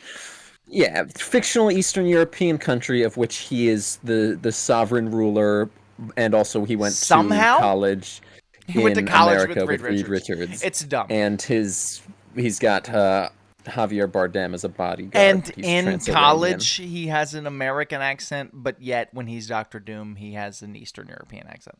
Except for when he's Doctor Doom and he has an Right. American accent. uh, But anyway, so we're in. Turns out they've landed in Latveria, but I don't think they say yeah, that in the movie. But they might have, and we just talked over they it. don't. I don't know if they directly say it, but they imply it because then they get doomed. But they don't know they've been doomed. They think it's like the U.S. Army or whatever, Right. They get and they're captured. There's a running doctor tests who's on got a them. stupid thing on his head, and he's like, I want to draw your blood, but I don't know how I'm going to do that because you're a rock. Oh, Ben Grimm turned into rocks at some point. Oh yeah, they're like oh thank God we found you guys. You lost astronauts from space. We will save you. And then Ben Grimm shows up and he's a rock monster. Yo, I'm a They're like, rock monster. Oh my God! You Take gotta me kill to this see the thing." take me to see the rabbits. Right. And he's like, oh, what's everyone freaking out about? And It's just me, Ben Grimm. And he's I'm my just a thing. favorite. Once he turns into the thing, he's my favorite. That's the problem. Don't do a Fantastic Four origin movie because whoever is Ben Grimm before he's the thing will suck, and then once he's the thing, he's gonna be great. I think that's the case for this movie alone. The 2004 Michael I Chiklis like is Michael no, he Chiklis. I like sucks Michael before he's the Chiklis. thing. He's I like him, but he fine. sucks before he's the fine. thing. He's And then same thing with Fan fine. Forstick. I didn't like Jamie Bell. He sucked. I I'll liked give you him that as one. the thing, but I didn't like him yeah, before him he as the was the thing, sure. But no, I like Michael Chiklis as Ben Grimm. Nah, he sucks. Don't do it. fine. Don't do it. He's Don't fine. do I like him. don't do baseball in the dump or whatever. Right, you don't have to do that, but you can have Michael Chiklis being himself, doing whatever he's doing in that. So we had a little debate. You prefer your favorite on-screen version of the thing is the chitless version. Maybe I think it's. I don't know. I also really like Fan Forstick. I like Fan Forstick too. Because he has no pants. I like all the thing designs. I really don't know what my favorite is. I just googled all the things. Motherfucker got a picture of everything, bro. The chitless version has this. The chitless version for me has always felt sort of Uncanny Valley-ish. See, I was gonna say it's got a nice charm to it. I don't know what it is. It definitely has a charm to it. I think this version has that charm done better. See, this version I think has a very different charm. It's a much more disgusting charm, which I like. I like the thing being disgusting. When was the last time you've seen the Michael Chiklis version, though? You mean the movie or what it looks like itself? Yeah, like what it looks like. Because to me, it's very almost Uncanny Valley. Just drop a picture. I'm guessing you already did. Yeah, I'm dropping a picture. It's almost it's very. It is, yeah, kind of, but it's. Although there's a picture, I need to pull it I don't up. know. There's a picture of him wearing a suit. That's just got that. That's just got this. Oh, him in the suit, him in the trench coat is my favorite in that movie. When he rocks the trench coat and I'm pretty sure he wears the. Anytime the he's wearing fedora clothes, too. yeah, and it's not bad. I think I prefer I like this. I think I prefer this. It's got like an animatronic mouth. It looks less. When it shows his face up close, I see the Uncanny Valley a bit, but it's got a charm that I just love, and a lot of it looks like Michael Chiklis. Nostalgia. I think. Oh well, yeah. Well, it is him, right? To an extent. To a very small extent somehow. Yeah. But no, there's something about this one, and I do also really like the Fan Forstick version. There's something about this one that I just really, really enjoy. I really like the. Yeah, well, it's the face. We disagreed on the face, is what it was. The body, the body's fine. We both love the suit. Body is great. Very, very solid suit. Very solid. I mean, not super solid, but decent animatronic. It's a little rough. It is very much an animatronic. Like you can tell, it looks like the '90s Turtles, right? Where that's what it was. It was an animatronic mouth that they moved. Yeah, sometimes you can see the real mouth at some point. Yeah, But it's fine. It's the And 90s, he you had know. It's a that big talking animatronic. rock. He had that big animatronic eyebrow, Yeah, he did. Yeah, I really liked the big thing, Mongol brow. It went crazy. which Um, they also had in it's just Fan it. Four Stick. Right. Yeah. I I don't know, think something about his face. It looks disgusting, which works, but also it makes me definitely not like it does that more much. more than any other version of the Thing. This one is gross. Yeah. It's gross. Like genuinely, This it's is the disgusting. Batman. This is the Batman Returns of Of Fantastic things. Four movies. Yeah. But anyway, so they escape the science lab and they go and they're met by Doom, and Doom is Doom is from the realm of perfect. El Camoon, I think. He's perfect. Okay, Yeah. his No, this he's actor, great. he is overacting every scene that he is in Yeah. perfectly. I mean, Yeah, and not to just oh, like he's flourishing, he's talking with his hands, he's hamming it the absolute ever at living one fuck point in up. this movie, he says you have 12 hours and writes He out the number writes 12 with his backwards fingers, though. He but he writes it does it backwards to so the that they can camera see it. instead of Yeah, going it's so where you could see it right, like, yeah. one of those. He goes, so it's backwards to the camera. It's awesome, right? And so the Fantastic Four wind up escaping, and they get back to the Baxter building, and that's when Reed Richards has his epiphany of why they got their powers, and he goes, Oh, "Johnny, yeah. you're a hothead." Johnny, you've always been such a hothead. You've always had such a temper. It's always been almost fiery. And he says, Reed, you get your rocks off or something. I don't remember what he says for Reed. It's like, you've always thought you're just good for being strong, but really you're a smart guy and you think the worst thing about you is your brute strength, but yada yada It's yada. something Whatever. like you've always just relied on your strength, but your brains are really, which doesn't make any Right. sense. He's like, and No, me, Reed Richards, I've me, always I stretched stretch myself too myself. thin. Yeah, and this And one you Sue see his Storm, pit stains. you're shy. So Yeah. you're invisible. That's what gives him the epiphany. Is she's like, I've always been so shy around you, because she has a crush on this man who's groomed her. Yeah. Right. But that's when he has his epiphany, and the Thing gets upset, and so he storms off and becomes a homeless man for a little bit, which is a Kevin weird. Spacey, that's a famous pedophile. Right. Trying to think of one earlier. Right, Sorry. right. But we've forgotten about the Mole Man subplot yet again. The Mole Man has kidnapped Miss Masters, the blind woman who has a crush on Lenny from The Office. Lenny Thing, Lenny's thing is wanted by Misty Masters. Lou Thingringno. Why not Lou for Thingno? Yeah. Anyway. So, yeah. Okay. So that's we get Mole Man's goons who don't talk, but they go. They mumble and mutter and yap, which is just great. And then Mole Man says he wants a queen. He does want a queen, so he get them some blind woman because moles can't see. Yeah, so they go get a blind woman to be his Mrs. Moleman. And then the Thing, after being homeless, decides to go rescue her. Well, the Mole Men, they kidnap homeless people to bring them in to be goons. And, right, yeah, because it's the Foot Clan. And the Thing becomes one of these goons, but then takes the blind woman back. She feels his face, and she's like, "Oh, you're made of rocks. I like that, because I like to work with clay." Right. Hey, Daniel, she wants to get his rocks off. Say something sad real quick. I'm a rock monster. Oh, boo-hoo. Yeah. Anyway, so he then gets his rocks off? Is this when this happens? Doom shows up. No, they go back to fight Doom. Sue Storm comes in with the costumes, which are perfectly comic accurate. They suck, but they're perfectly comic accurate. This is the prime example of, and this is the me who used to do like concept art designs coming out. This is design nerd you. This is design nerd me coming out.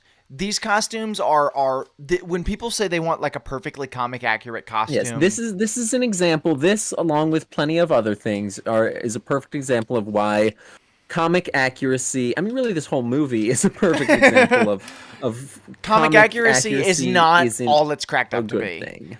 And we It watched. is We wound fine up watching to take clips. artistic liberties in your comic book movie. We wound up watching Don't let any nerds tell you otherwise. Yeah, directors who are watching this are about to direct the a MCU. lot of them, a lot of big Directors big name really comic like book movies this, watch yeah. this They like this podcast. podcast. We're big in the directors circle. We're your favorite for sure. podcast. All right, now come on. We're your favorite director's favorite director is Roger Corman. Right. We wound up watching a few clips. We wanted to watch not the Avengers. We wanted to watch the Fanforstic clip after this because this movie made us laugh about that clip.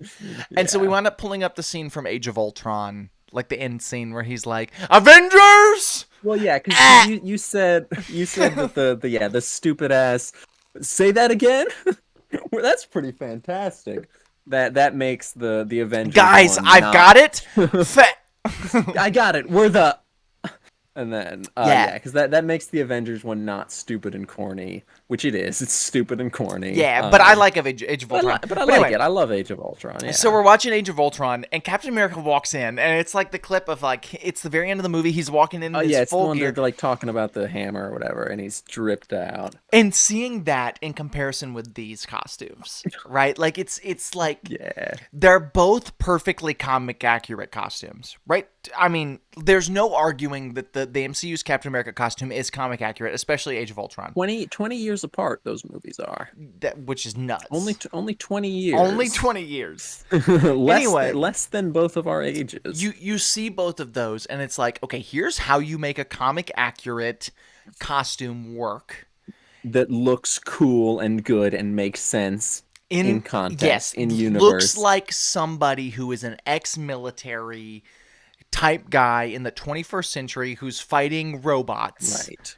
21st century schizoid man, as it were. Yes, that's who Captain America is. Versus like, okay, here's a version that doesn't work. And even contrasting with that, Fanforstic. I love the design of the costumes in Fanforstic, especially Human Torch. I think Human Torch has the perfect costume. Human Torch's is cracked, yeah. And I like all of them in that, really, except for Reed's is fine, yeah. I don't like that the thing doesn't wear pants, but you do. So I like that. I think it's funny that they showed him without pants. I think they should have given him pants at some point. But they don't. Have them, but they don't. Yeah. Even the 2004 movie has this super sick costume. Yeah. This movie, they used those costumes in like a car commercial or something. Something like that, yeah. Some silly thing. They like reuse that, those costumes a lot, actually. They just they pop the Ford logo off, and they're perfect, just generic spacesuits. Right. They are kind of generic. What they are in the context, right? Yeah. They're like spacesuits. Yeah. This movie, they don't give any context except for they say that Johnny's is fire retardant. Well, they say yeah. But no, the costumes suck. I mean, they're perfectly comic accurate, but comic accuracy sucks. It's overrated. Yeah. Who cares? They are spandex suits that look like the comic suits. They got the white and the 4 and the and blue it's the huge 4 in the middle, and it's the big one and the big white belt, which is what they had in the '90s show, I think. Right. Yeah. Anyway, so Reed Richards fights Dr. Doom and knocks him off the side of a building. Does he? Yeah. Are we at the end of the movie? Yeah, we're at the end of the movie. You skipped a lot. You can't do plot breakdown.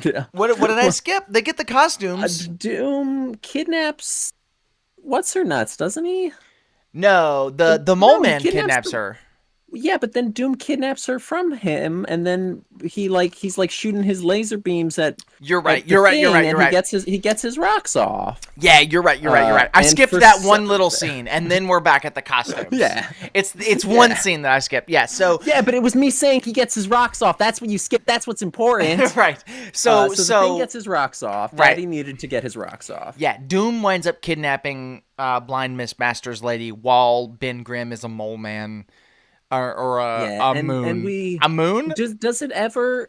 Sure. Does it ever explain why he lost his rocks in that one scene? Not and even got a little them bit. Back it's almost like a moment later. It was when like he got angry I wanted to be a did human, and then he's like, "But I need my powers to save my woman," so it comes back. Right, But it's so all implied. There's nothing actually explicitly stated. Right. They just show a Lou Ferrigno Hulk non-showing transformation Right. where it just quick shit. Lou Ferrigno's Hulk had way more showing of the Yeah. transformation. Yeah, And absolutely. then we Like, cut back to the Baxter building and um, everybody gets their costumes. but And this one then they was go to fun. Doctor Doom. I think I lagged out.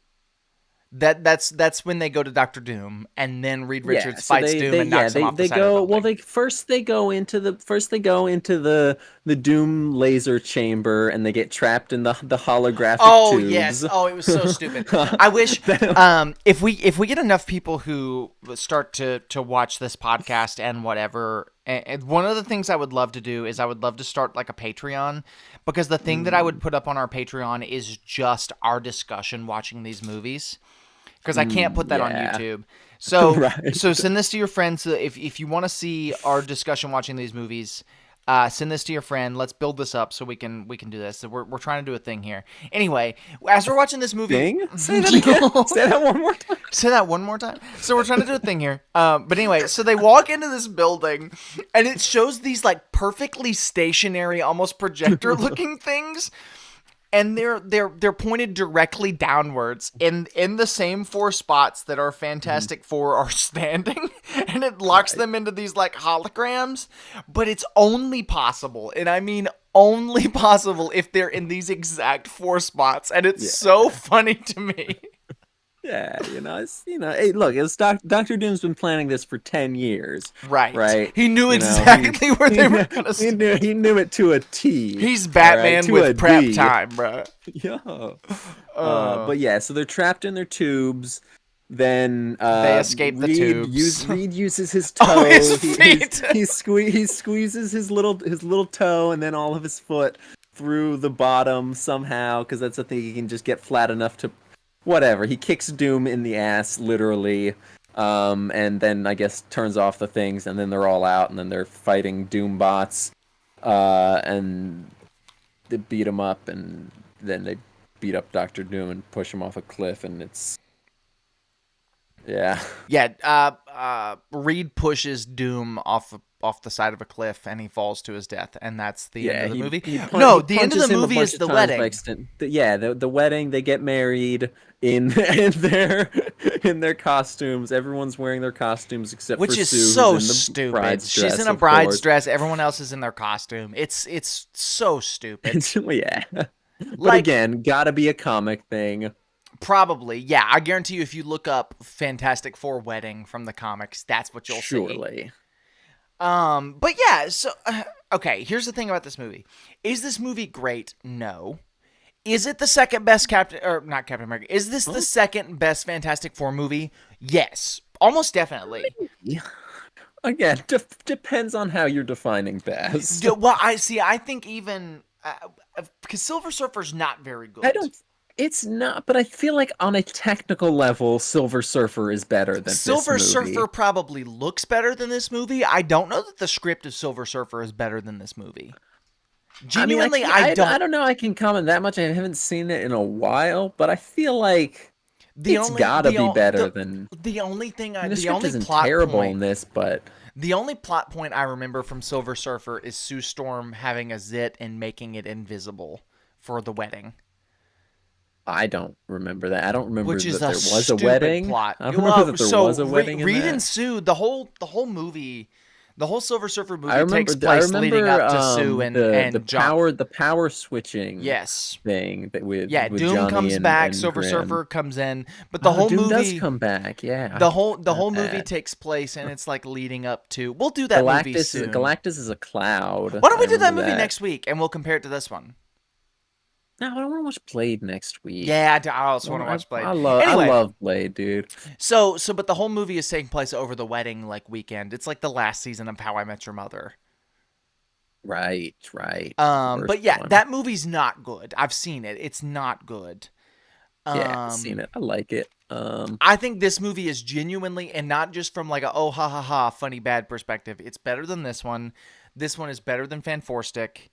The first 2000s Fantastic Four movie might be better than this, but it's the only one I think that is.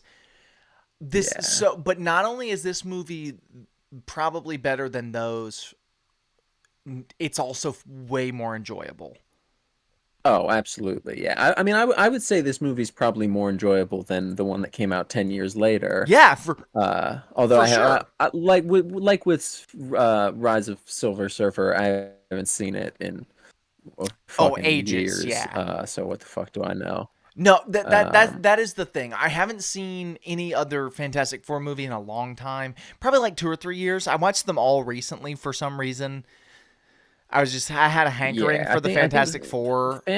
Fan Four Stick is probably the most recent one I've seen, and that was, yeah, I mean, years ago, not in the 2020s, I don't think. Or maybe it was 2020. Maybe it was quarantine. I watched that. That But seems like the yeah, only that reason seems I like would the have watched time. that I think I movie. watched them all Yeah. over quarantine because I didn't have anything else to do, and I Right, had kind of a right. hankering for Fantastic I Four. could. It's possible I watched all of them over quarantine. I just the only one I remember is Fan Four Stick because it's Now, I've never stupid, but seen I this one also in its really like it. entirety. It's silly. This is the Yeah. perfect bad movie for like having your friends over to sit down and watch a bad movie. Order a Right. pizza, crack open a 12 pack, like let's just sit Yeah. and watch a bad movie together. This is the perfect movie for that. And you can watch the whole thing on YouTube, which makes it even better. Way better than Howard the Right. Duck, way better than Captain America Hmm. 1990. It is legitimately enjoyable. It Way has better than The Room. Has Denny from The Room. I don't So maybe the version of the room that you talked about last week that has all the sex scenes edited out. If you've seen The what's up? Room, actually, I will say this. If you've seen The Room and you like The Room, this is comparable in terms of Oh, like yeah. being made. It's incompetent, it's bad, but it's also funny and it has that heart in it and you can tell people cared about it. That's the thing about Roger Corman movies. They have Right. this heart to them where it's like you can tell this man cared about making this movie even if he wanted to do it for 6 nickels. Right. He probably grew up reading these comic books if he knew how to read. He grew up looking at the pictures. Yeah. But yeah, no, formally, and this is the first movie in a long time where I've been able to say I would recommend you watch this movie. Oh, wholeheartedly. Yeah. I stand by it. Go watch it. It's great. You're gonna like it. Yeah, I don't know that I'd recommend watching it alone. I mean, you'll have No, fun. You'll absolutely have not. like I still think this movie can be enjoyable alone. Like you want to watch a bad movie, have a couple laughs, get a drink on whatever. But if you really want to enjoy this to its fullest, watch it with your stupidest friends, whoever your dumbest friends are. Get them, watch this movie. You're going to have a blast. All right, that's all for this week. We'll see you next week on Semi Pro when we watch Blade, probably. Hopefully, yeah. I like it a lot. It's good schlock. That's my kind of schlock right there.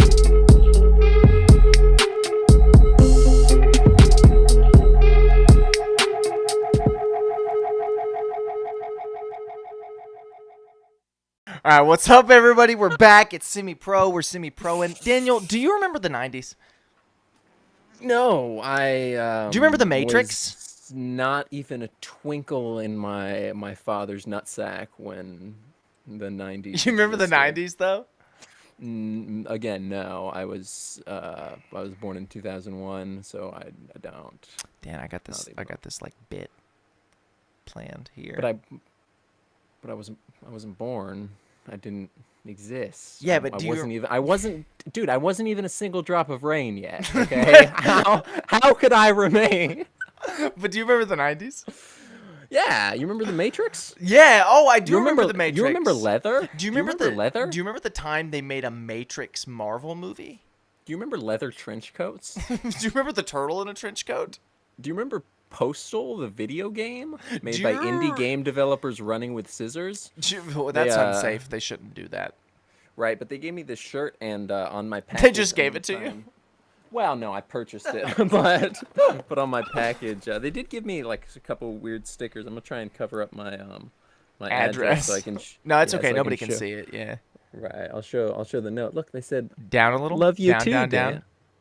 Down. Yeah, that's sweet. That's very sweet. It's adorable. It's because I wrote in the notes section. I said I love you because I do. I love Postal 2, the only Postal game I've ever played. Postal 4 sucks apparently, but you can You can smoke crack in it by blowing into your controller. Anyways, the 90s. How did this get mentioned in both times we've recorded this Because I intro? really want to shout out Running with Sisters. No, They're specifically great, the they're part great. about smoking crack by blowing Oh in well, your controller. that's a new feature in Postal 4. They just recently added it. You can because the microphone that's like built into the PS5 controller, it like responds to wind or something, so they like programmed it to activate your crack pipe in the game. So yeah, the 90s were an era So we're watching filled Blade. with black trench coats. Apparently, the only outerwear that existed in the 1990s was black trench coats, or Chris Christopherson's black Western coat, which I have one of those. Mine's red, so it's cool. I'm better than Chris Christopherson. Rest in peace if he's dead. But Is he'll he come dead? back as a sing. I don't know. I feel Either like way, Chris he's back as a Christopherson. single. Chris Christopherson has to be dead, right? If any of the Highwaymen are dead, other than Johnny Cash, who is dead, He's been dead for like 25 years. yeah, it's Chris Christopherson. I think. Well, I feel like Pistofferson. right. Well, that's me. Willie Nelson, I know, is still alive. Yes, or at Willie's least still was. Willie's still kicking. He's still willing. Yeah, Waylon Jennings. Lord Willin, the creek don't rise. Right. What? You've never heard that phrase, that saying? Lord Willin, Lord Willin and the creek don't rise? No, I can't say that. I think that's like an old Southern phrase that everybody takes to mean like, oh, the creek is rising, so that's flooded, so you can't Right. get where you're going. But what it actually Right. means Is is that not what it the means? there's like a Native American tribe called the Creek, and so it's like Lord willing and the creek don't rise and attack you and murder Right. you. So it's racist. A little bit, I think. Yeah, Cool. probably shouldn't be saying it in the discussion. Right. Maybe not, but I also talked about smoking crack, so I feel like anything goes. Lord willing and the crack don't rise is what we should have said.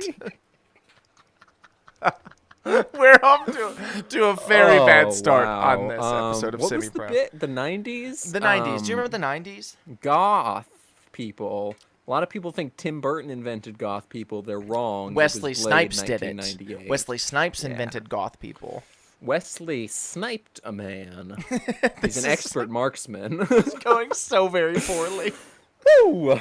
I feel good. No. I'm smell Wesley good. Snipes. I smell good. This is I still look jumping a good. lot, but we're gonna leave I it. We're feel rocking with it. good. And I make love good. You seen that that interview of James Brown? Is it James Brown is the one that sings that song we were singing, right? Yes. It's either him or Rick James. Always confuse them.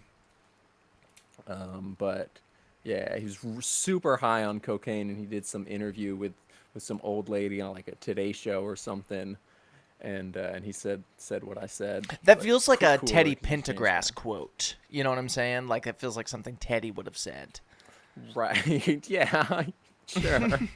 You remember Yeah. Teddy? You remember Teddy Pendergrass? I do. Of, How could you of forget? Of Doomy fame, of Do me. course. Do Yeah. me. Love me. some Won't you Teddy just Bear. do me?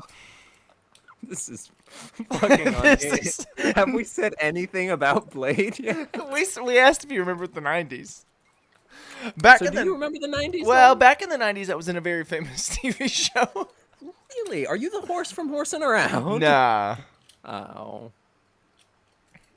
Bob Saget.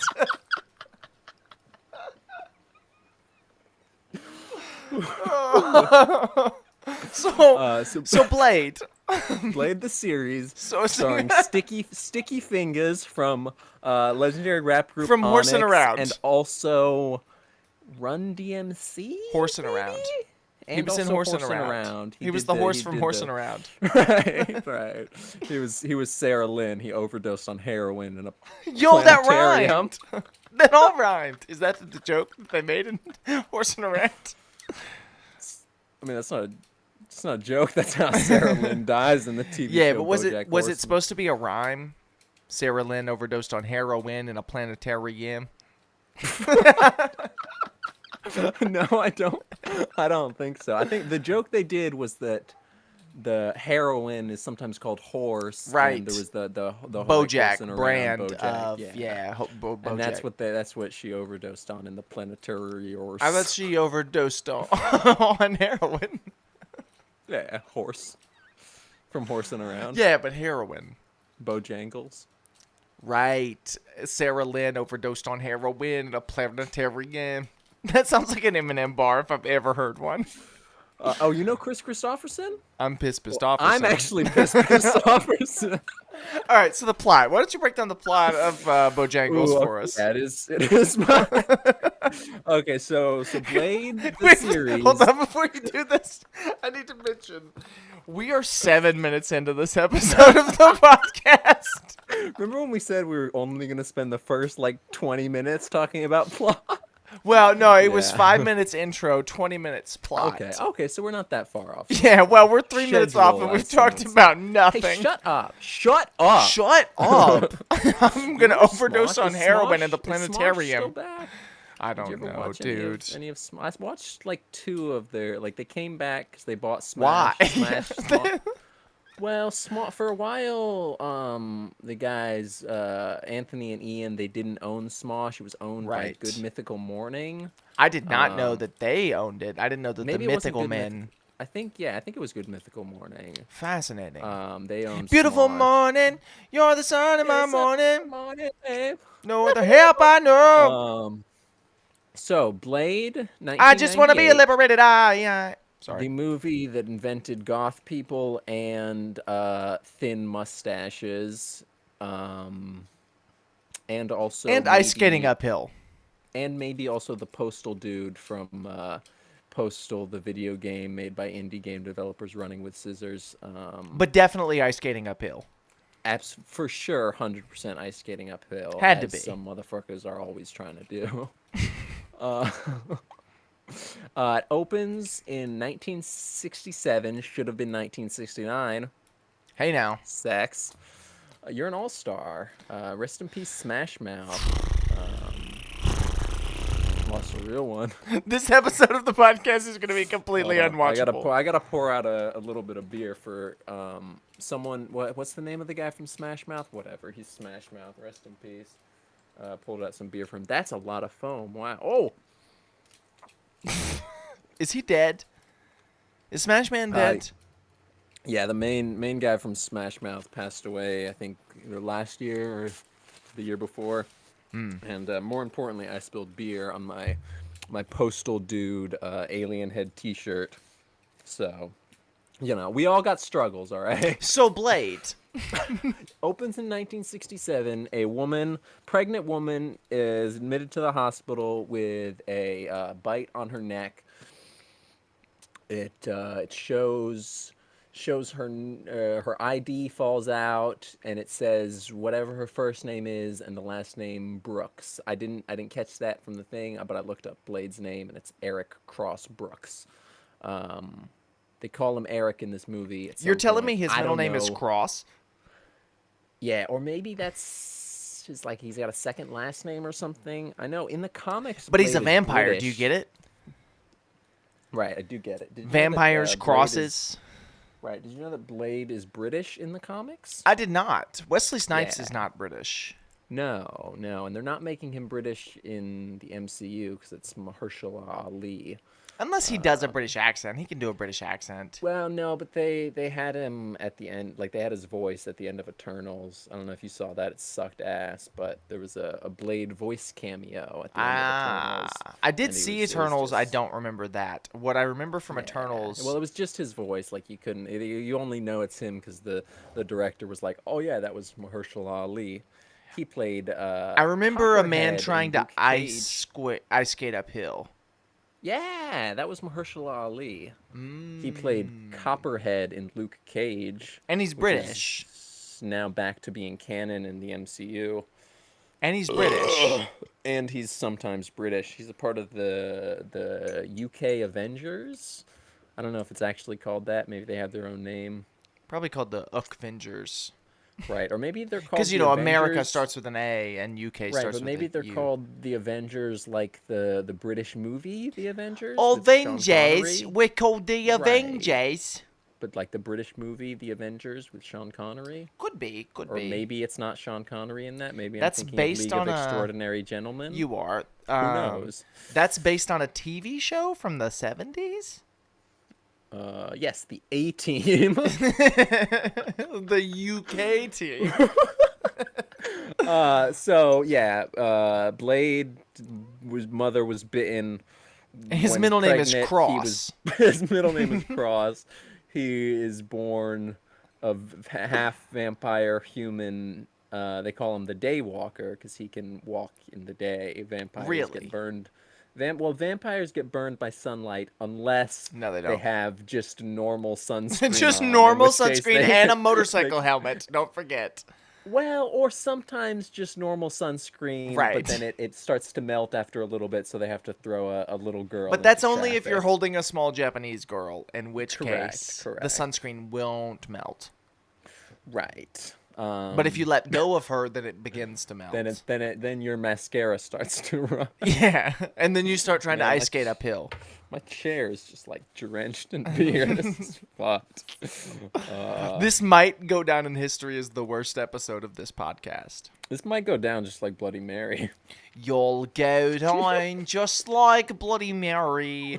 Mariana Cross. Get it? Mariana Cross. Catholicism. Oh, Eric Vampires. Cross Brooks. Blade. Go. Yes. Chris Christopherson is pissed Christopherson. I can't remember what actually happens after the opening scene. Is okay? No, it's straight to the club scene. So it's That is the opening scene. Gotta wait. Okay, so there's a guy, shaky cam, time lapse of New York City, or maybe it's L.A. I don't know. Detroit. A city's a city. Is it Detroit? I think it's I Detroit. know that's what it was in the Blade the series we skimmed through, but I think it's Detroit. I don't know. Who cares? It's a Sticky city. Fingers, also not British. Sticky Fingers of Run DMC and Onyx fame. So yeah, there's a guy, non-vampire man in a car with a vampire woman driving to meat factory / blood goth club Rave. Yeah. And also, rave, and then his fingers are not sticky. no, not yet. At least They will they'll get sticky. Is blood along with sticky? his entire. No, assume because there's no so. sugar in it. I don't think sugar's the only thing that's sticky. I'm gonna Google it. I think blood is sticky, at least because it's like kind of. It's because it's kind of viscous, isn't it? Like Yeah, a but little- viscous doesn't imply sticky. No, but I think viscous, once it like starts to dry, it will become sticky. Blood is definitely sticky at some, maybe not immediately, but Is blood sticky? is Sticky Fingers actually sticky? Oh, the Sticky Bandits from Home Alone 2. Well, it's the wet Joe bandits, Pesci, right? No, it's the Wet Bandits in Home Alone 1, then they become the Sticky Bandits in Home Alone 2. I much prefer Home Alone 2 Lost in New York. Same, Significantly actually. better. Yeah, it's got that dope-ass pigeon lady. Coolest character ever. And also Donald Trump makes a cameo, as he did in numerous movies in the 90s, because So blood That's how we becomes roll. sticky as it dries, see, that's but what I was thinking, otherwise yeah. is slippery like wet soap. Right, just like cum. Anyways, Back to Blade. they go to the club. Non-vampire dude is trying to dance, get his freak on with vampire chick. She ditches him to dance with a woman with just god awful hair. She horrible, just wants to dance with horrible 90s. somebody. Right. Wants to feel the heat with Right, somebody. But this girl she chooses to dance with has horrible hair. It's like Trinity from the Matrix, Blade Trinity. Well, she wasn't necessarily the right person to feel the heat with, I guess. Okay, shut up. It's like the Trinity from the Matrix hair, where it's like the slicked back, like short '90s style, but it's blonde, and it also looks like just like salty and matted and gross. Just god awful hairstyle. Wouldn't wish it on my worst enemy. Yeah, no, so it's bad. You should do your hair that way. I won't, but thanks. So these two vampire ladies are dancing. Deacon Frost Feeling the later. heat. Shut up! The man who tries to ice skate uphill bumps into this guy, knocks him to the Right. ground.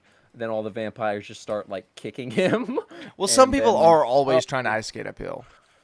okay. Well, first it starts raining blood from the sprinklers because it's a bloodbath in this weird goth vampire club, It and says then right as it cuts to the DJ, and then the lights cut on behind him, and he spreads his arms, and it just says "bloodbath" written in Yeah. blood on a bed sheet, It's- and then the sprinklers it's cut on, and blood starts coming out of them. yeah, it's awesome. And then he so he like crawls through this blood. He's like getting kicked and stomped by vampires. Well, they're about to eat him. They surround him, about to eat this man. Yeah.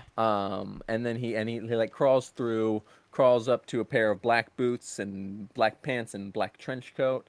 And look at that, it's Blade, Eric Cross Brooks, Eric Who Draven, says- the Crow. Do you remember what he says?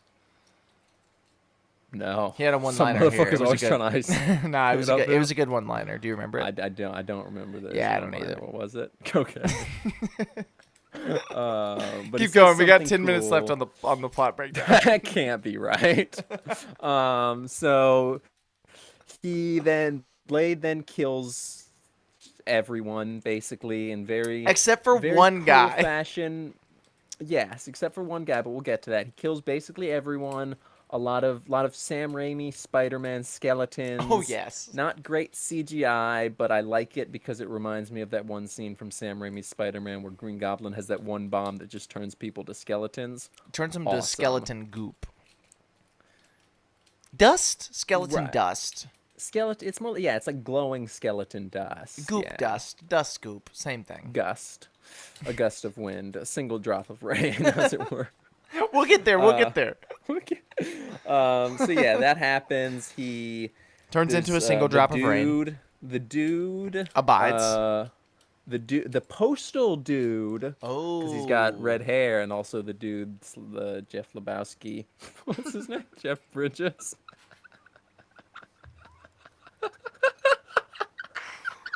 He's there. Gets two stakes to the shoulder, then set on fire.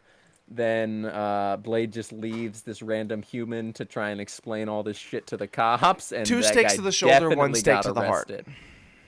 No, I think a stake to the heart would have killed him and turned him to dust. Oh, right, does he light gets him lit on He fire. lights him on fire, and so they take this charred cadaver to the hospital where we meet. And presumably arrest the man who just showed up at a party. I mean, I have to assume that guy got arrested. Yeah, I mean, he's covered in blood, and he's the only survivor. And there's a man on fire behind him. There's Surely nothing but he was piles of arrested. skeleton dust around him. There's And a blood man on everywhere, fire. and a man And a on man fire on right fire. next to him. Yeah. So yeah, surely that guy was arrested and his life was ruined. But then we go to the hospital. We meet Kurt Cobain's and blood doctor MacGuffin lady. Karen is her name. Right, Karen. I only learned that at the very end When they Someone finally said did. her name. right. Yeah. Zombie Kurt says her name. And then, so yeah, she gets bitten after Kurt Cobain's got bitten, but first there's some dialogue exposition about how they're working on some MacGuffin blood cure for hemoglobin anemia, some fucking blood disease, I don't know. Then, yeah, bitten, Blade shows up, because charred vampires just charring it up, char style. I guess he doesn't kill him there, obviously, 'cause he's still in the movie. He just, like, kicks his ass or something. Then, He cuts off. Oh, he yeah, cut, then he the cuts off his cops- hand. yeah, he cuts off his hand a couple times. Then, Well, once the cops there. shoot at... Right, but I'm saying throughout the movie, yeah. But then the cops shoot at him, and he says, "You motherfuckers serious?" Or something Yeah, to that it was a effect. good. It was a good one. That's Yeah. that's the first of the motherfuckers. I And love then when the Wesley best scene Snipes in the says movie, it. he picks Oh, up yeah. Karen He and picks chucks up her out a Karen window. and just like, yeah, no, we're watching. I'm like, oh, cool, he's gonna do a big vampire jump and just jump across this ledge, which he does. But first, he throws this I mean, woman, chucks this woman. just hurls her fucking Absolutely out the chucked window. out the window. Yeah, and she doesn't, like you assume, die. Die. She should be dead. She instead just dislocates her shoulder. Blade does a cool big vampire jump, pops her shoulder back into a place. These cops have super high caliber rounds. Oh man, it's a Fortnite reference. Yeah. They got a gold scar, bro. Yeah, they got the gold scar for sure. What was it? They got pay dirt. Right, they got the pay dirt. But we'll get to that. So then I guess he takes Karen MacGuffin to. Will we get to that? Will we get to pay dirt? No, I don't know. It's said at some point. I hope we're not. I hope we don't get to pay dirt, dog. Yeah. So he takes her to his bat cave, his Blade cave, where we meet His Blade. Pissed Offerson, or Kris Kringle, or A Single Drop of Rain, or a Highwayman again, and again, and again, and again, and again. For those of you who don't understand, Kris Kristofferson is a member of the country singing group The Highwaymen, along with Johnny Cash, Waylon Jennings, and Willie Nelson. He's possibly alive, or possibly A Single Drop of Rain. We don't know. well, and in that song, the Highwayman. Yes, The Highwaymen. the Highwaymen by the Highwaymen. There's a line in that song that we don't even know if Kris Kristofferson sings. No, I have no idea. It's one of the Highwaymen though. One of the Highwaymen goes, I when I'm dead and reincarnated, I may even be a single drop of rain, or I may be a highwayman again, but I will remain, and I'll be back again and again and again and again. So throughout the entirety of this movie, we just kept referencing this, and we just kept saying. Basically, we just decided to call him A Single Drop of Rain. And also Kris Kringle, because he's an old man with white hair and a white beard. I assumed it was just because his name is Chris. And also his name. Yeah, it's there's a lot of factors. Well, right? I mean, I got layers. I got layers like an onion. We should have called him a Biscoff Cookie. No. Should have called him Cookie. Should have called him Cookie Monster. Should have just called him Cookie. Should have called him Airplane Cookie. I've only ever had Biscoff on an airplane. Yeah, that's facts, actually. Yeah. Never had a Biscoff in real life. Yeah, you ever had a bisque on? You ever had a Chris on or something? You ever had a crisscross? You ever had crisscross? applesauce? They wore their clothes backwards. That's also a type of applesauce. Yeah, but they wore their clothes backwards. Yeah, Chris on. They were in... We got to get back to this. We were supposed to wrap up. Was crisscross the ones that were in House Party? I don't know. So, we're supposed to be wrapping up the plot breakdown in 30 seconds. Shut up, man. So they meet Kris Kristofferson. He's got Kris on her son drop a Shut single up, rain. Tom. Yeah, like you're telling me to do the plot breakdown, then you just keep saying shit like that. So he's got a bum leg. Is this why Josh left? Yes, this is why Josh killed himself. So he's got a bum leg, but he's also Rain.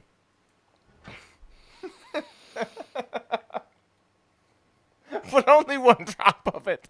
No more, no less. Only one single drop of rain.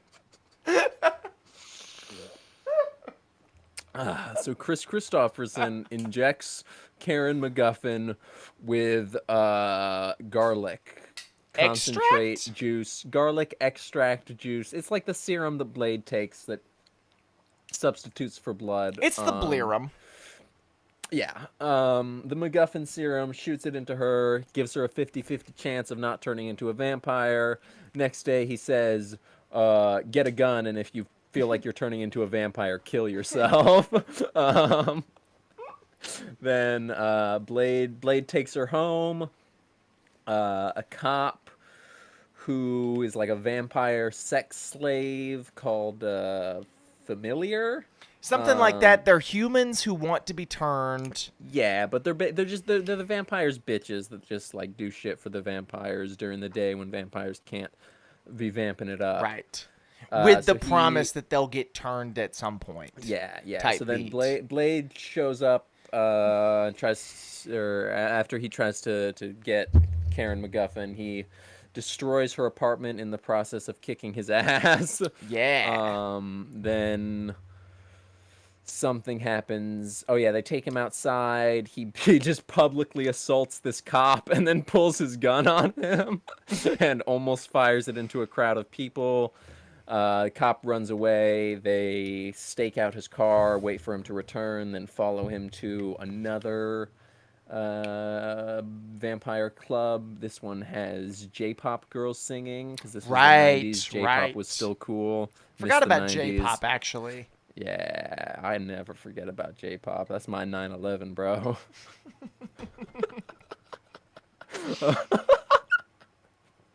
Wow. Never forget, you know? It's like the Alamo.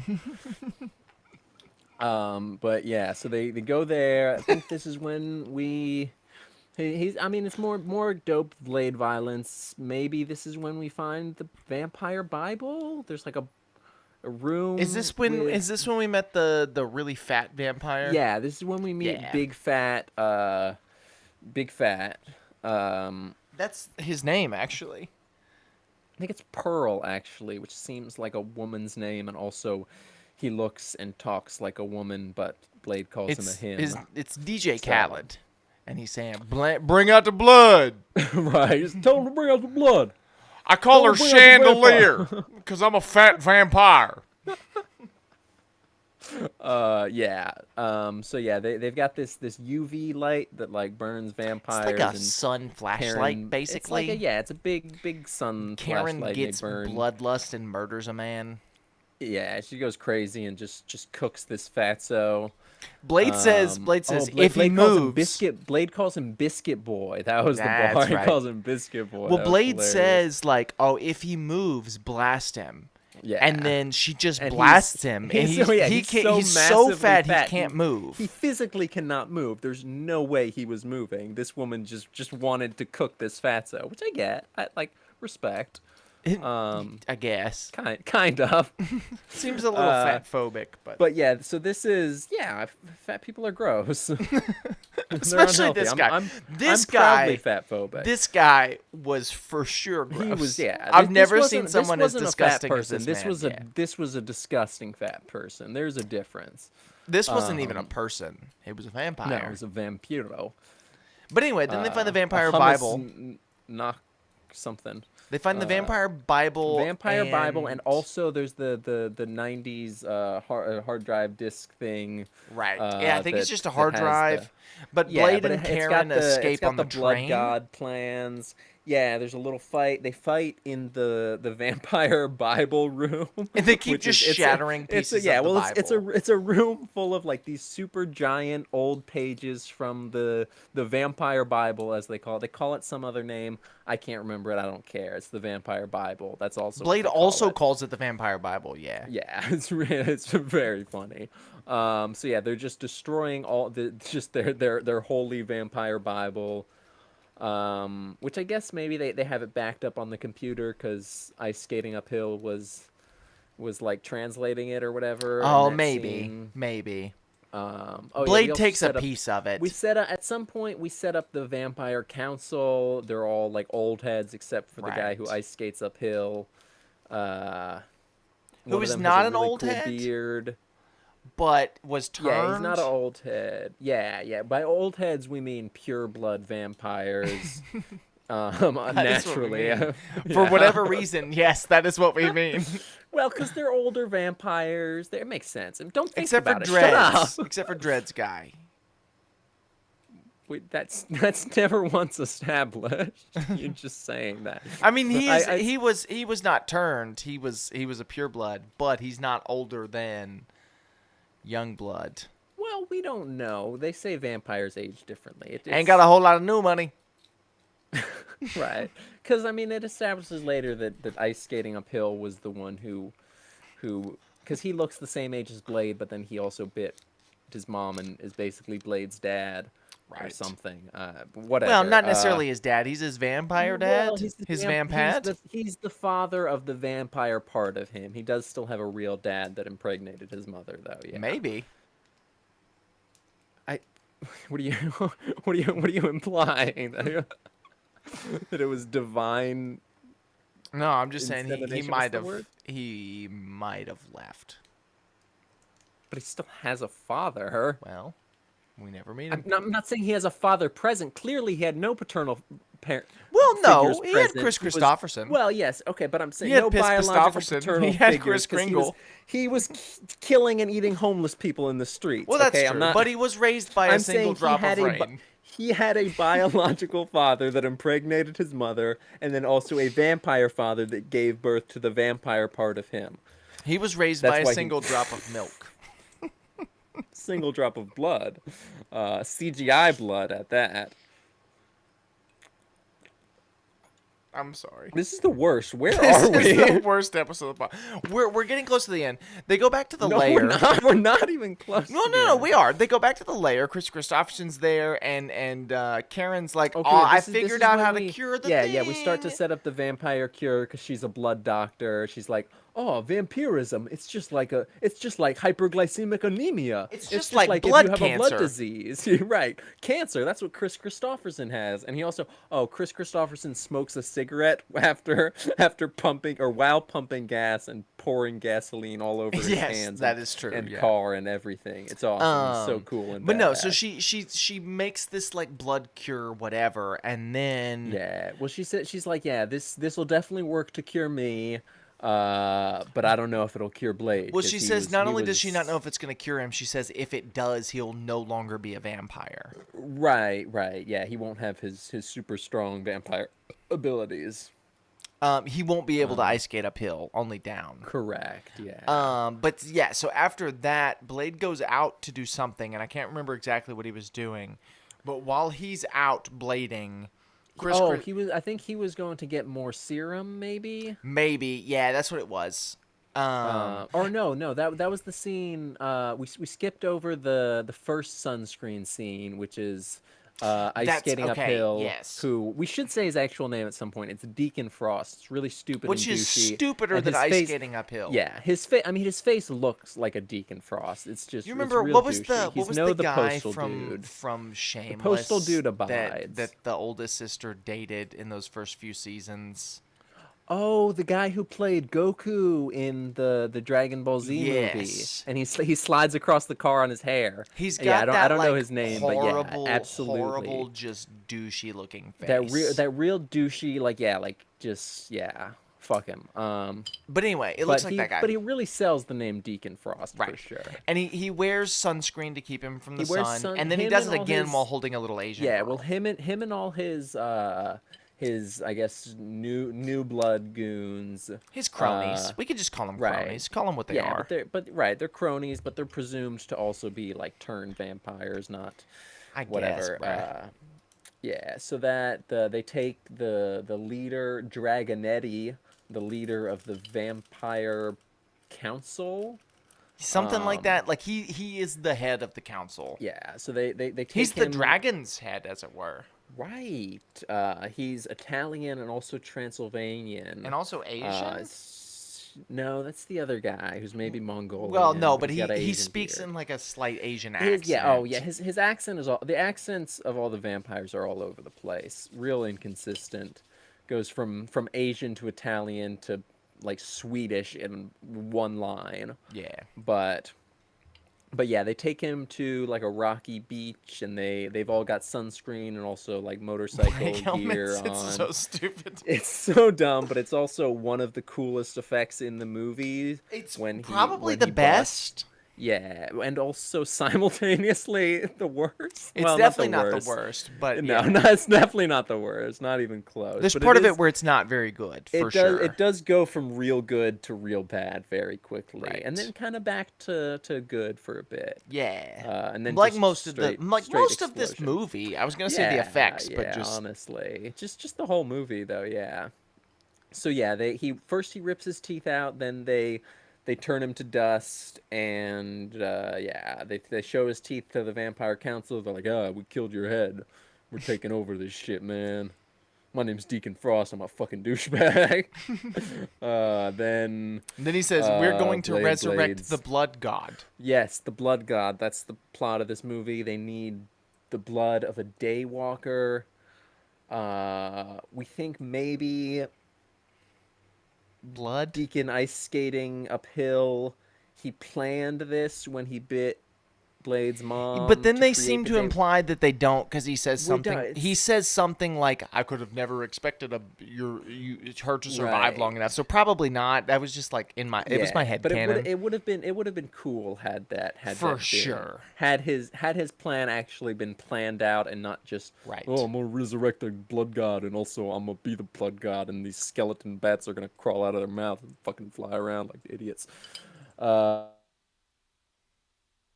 Uh, so yeah, then we go to, okay, yeah. So Blade goes back to the hideout. Chris Christopherson is bleeding out, bordering on dead, and also has been turned into a vampire, or on the verge of whatever. Blade can't kill him because he's like his surrogate dad, so he gives him the gun, lets him shoot himself. Spoiler alert: he survives. He's in the next two movies, and also he comes back as a single drop of rain. I But was yeah, then waiting on it, but Blade goes sicko mode, gets decked out, plays a tape showing that they kidnapped his MacGuffin girl. They're at some like storage facility, something, I don't know. The Palace of Eternal Night. And then his mom is revealed to be alive, and and not a single uh, drop of rain.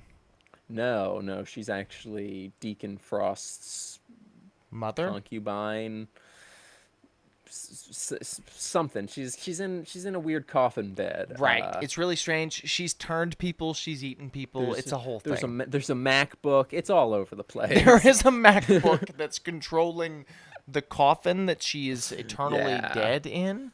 Well, she's not dead. She was Well, taking she a is. nap. She's a It's vampire.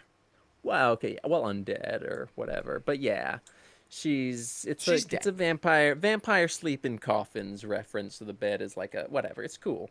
So then revealed to that his mom is alive. Then they just tase the shit out of him and take his shirt off and put him in this perfectly body shaped cast thing to milk him of his blood. Because They that's milk the him like prophecy. Seth Rogen's Teenage Mutant Ninja Turtles. The prophecy states that like The blood of the Daywalker right. will summon, it will kill the vampires and bring back the blood god. Single Whatever. drop of rain tells Blade A that single he drop of blood well, single drop is of rain tells CGI. Blood that he's the chosen one. Yeah. So, because he's the chosen one, the cast fit. Right. Wesley Snipes doesn't have a beer gut, but his flight suit combined with vest makes it look like he does. It really does. Throughout this whole movie, I'm like, man, what a paunch. And then he takes off his shirt, and I'm like, wow, you're in very good joined. shape. Yeah. Maybe he worked out like 3 months just for that scene. Maybe, yeah. But anyways, really weird scene where his mom like tries to kiss him, super gross and Freudian. Then he gets milked, and then Yes, he does. Not by his mother. no, he gets milked by like stakes that go into his wrists and just drain his blood. Then Karen MacGuffin gets thrown into a hole with Kurt Cobangs. His name is Curtis, and he has bangs. He was her ex-boyfriend that then gets turned into like a zombie vampire. There was some explanation for why he was like that. It was like, I don't know, I don't care, but he was like an especially gross type of vampire that she then kills or at least escapes from and takes a bone that we will learn I guess has the ability to kill vampires, but she just Somehow, uses it doesn't make any sense, it but does. Who cares? It's really cool. It's like a spiky bone. She uses it to climb out of this hole, Mission Impossible style. It's dope. Then she lets Blade suck her. whoa. Again, Well, really weird she and not even sexual. lets. Asks. She insists. She insists. Right. Yeah, he's like, no, I won't. She's like, no, you got to do it. It's the Blade only said, "I way." will never suck you. I will never suck you." I will never suck you, motherfucker. That's what he says actually. Because you But only then he ice does. skate downhill. But then he does. He sucks her. Then Now you're he going kills. uphill. He kills his mom with this stake. He's got a banger It's a line. He says, bone. I must release you." Yeah, the bone stake. He says, "I must release you." Kills his mom, just like Alexander Skarsgård in The Northman. That movie stole its plot from this movie. I'll die on that hill. Is that really the Uh, hill you're going to die on? yeah, for You sure, can for only sure. die I'm on one dying on hill, a you lot of. know. I'm dying on a lot of hills. I don't know what Well, you're but saying, there's bro. only one hill in which you can legitimately die on. You say that, bro, but what if it's like a bunch of really small? What if it's a bunch of ant hills? I guess you could die I'm on a big several man. ant I'm a hills. big man. I'm at least like 40 ant hills. I mean, are they the tiny little ant hills or the big ant hills? Either way, like I mean, talking like full spread eagle. That's a Yeah, good but the 40 ant big hills. ant hills, dude, that's it. You could maybe get 6. Ah, man, 40 minimum. But I digress. He kills his mom. Sucks Karen. No, that was after he sucked Karen. Then oh yeah, he's shirtless. He grabs his vest, throws it on, doesn't zip it up, jumps off, does a flip. When he lands, his vest is zipped up. So stupid and awesome. The dude Lebowski, Postal dude, has his Post Lebowsk, sunglasses. dude. Post Lebowski dude has his sunglasses, runs at him. He uses like a silver wire thing to slice his head off and then catch the sunglasses midair. Right, It's so, right. so cool, so stupid, but I I forgot fucking about love that. it. Yeah, it's awesome. Yeah. Yeah, we both thought that's when he was gonna say the ice skating line, but they saved it. They saved it for the money shot. They didn't save it. Wesley Snipes just hadn't invented that line in his Yeah, I mind guess he yet. improvised that. Yeah. Yeah, How do you but yeah. So improvise then that? there's. I've no. I mean, how do you think of that? Why? Why do you think of that? What is going through your But mind also to not think of like that? thinking of that while you're sitting behind a computer typing up lines for a movie and trying to think of cool Right. action one-liners is one thing. Having it pop into your mind on set while you're filming the movie is a completely different ball game. Right. But it happened. Well, that just happened. And the movie's So over. basically, but first, he's I guess like supercharged because he drank human blood Right. We're not for the sure if it's first. like, oh, he killed his mother or I think the idea is that because he basically the only time he ever actually drank blood was when he was like a 13-year-old kid drinking homeless people before Chris Christopherson's single drop of rain saved him. Chris Kringle, Uh, Piss so Christopherson. now he's like they established that he had built up a tolerance to the serum, and he's also like it's like the serum is less than human blood. So when he drinks the human blood, it like activates his full vampire powers, so he can just go sicko mode and just like punch through. Vampowers. His vampires, he can just punch through vampires. Except for the blood god, Deacon Frost, the motherfucker who's always trying to ice skate uphill. So there's a cool little sword fight between them. Blade slices his hand off. It turns to dust. Yeah, his Slices him hand in flies half. off. Turns to Then dust. he Yeah. slices him in half right at the hip. His top torso goes flying, but then horrible CGI blood Oh, it's the connects them worst. back. It's It's so it's bad. the worst There's a CGI I've lot ever of real seen. bad CGI blood. We thought the worst one was going to be the the drops of blood falling from The the drops of ceiling. We were rain. wrong. We were wrong. It There was was this only one of scene. them.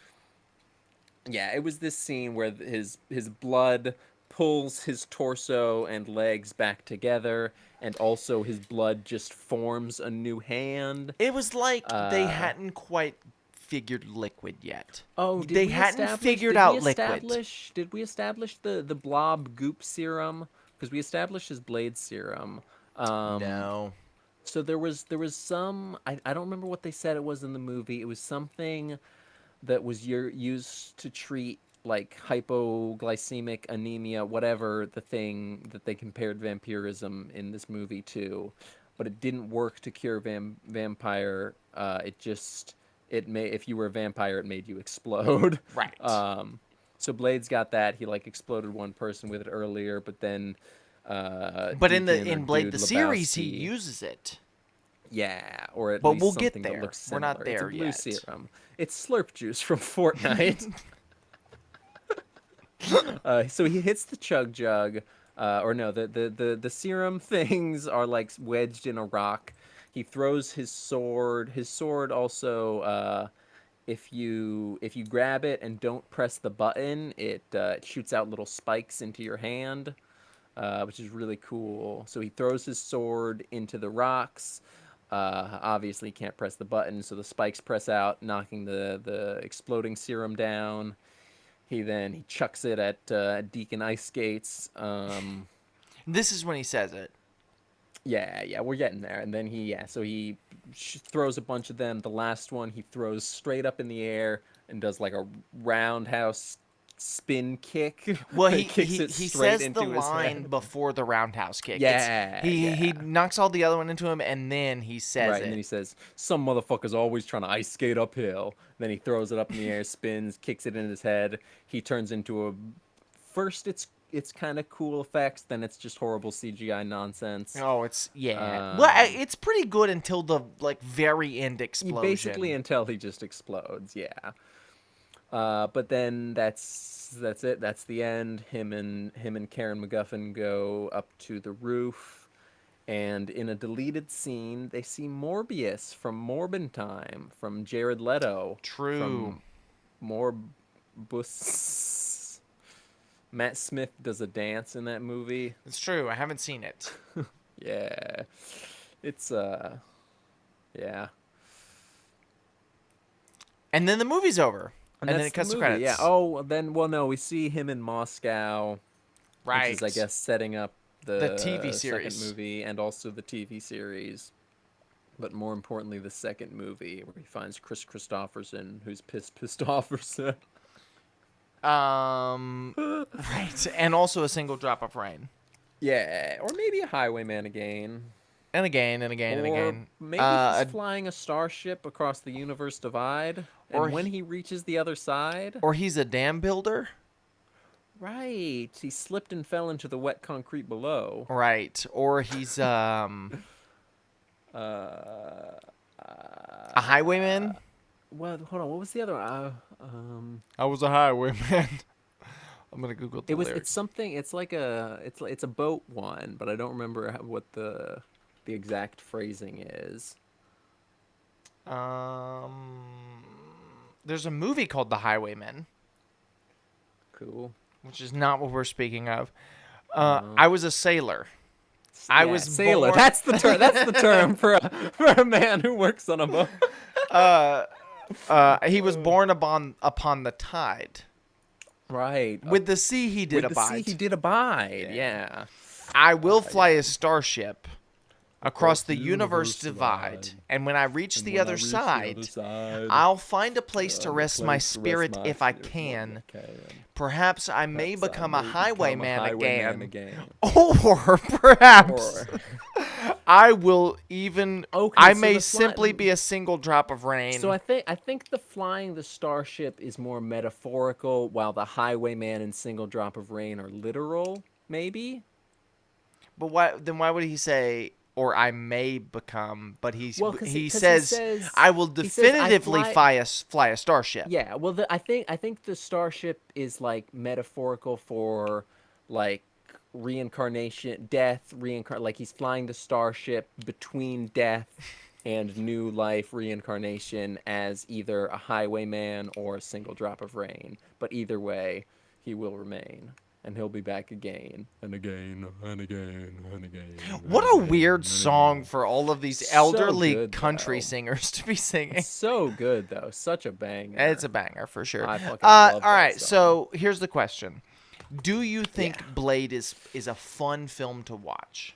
Absolutely. Yeah, I agree. 100%. This movie is fucking awesome. It's a little slow at times, a little uncomfortable at times.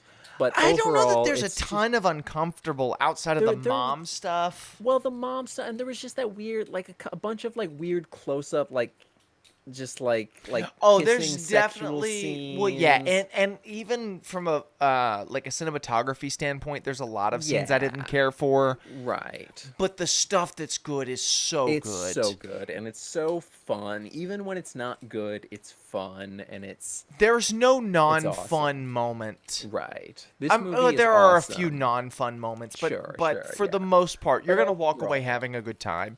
Maybe yeah. as good of a time as you'll have watching Blade the series. I don't know. I've never seen Blade the series. Maybe. That's not true. We skimmed through the first episode. It has sticky fingers of Onyx and maybe also Run DMC fame. I don't know. Right.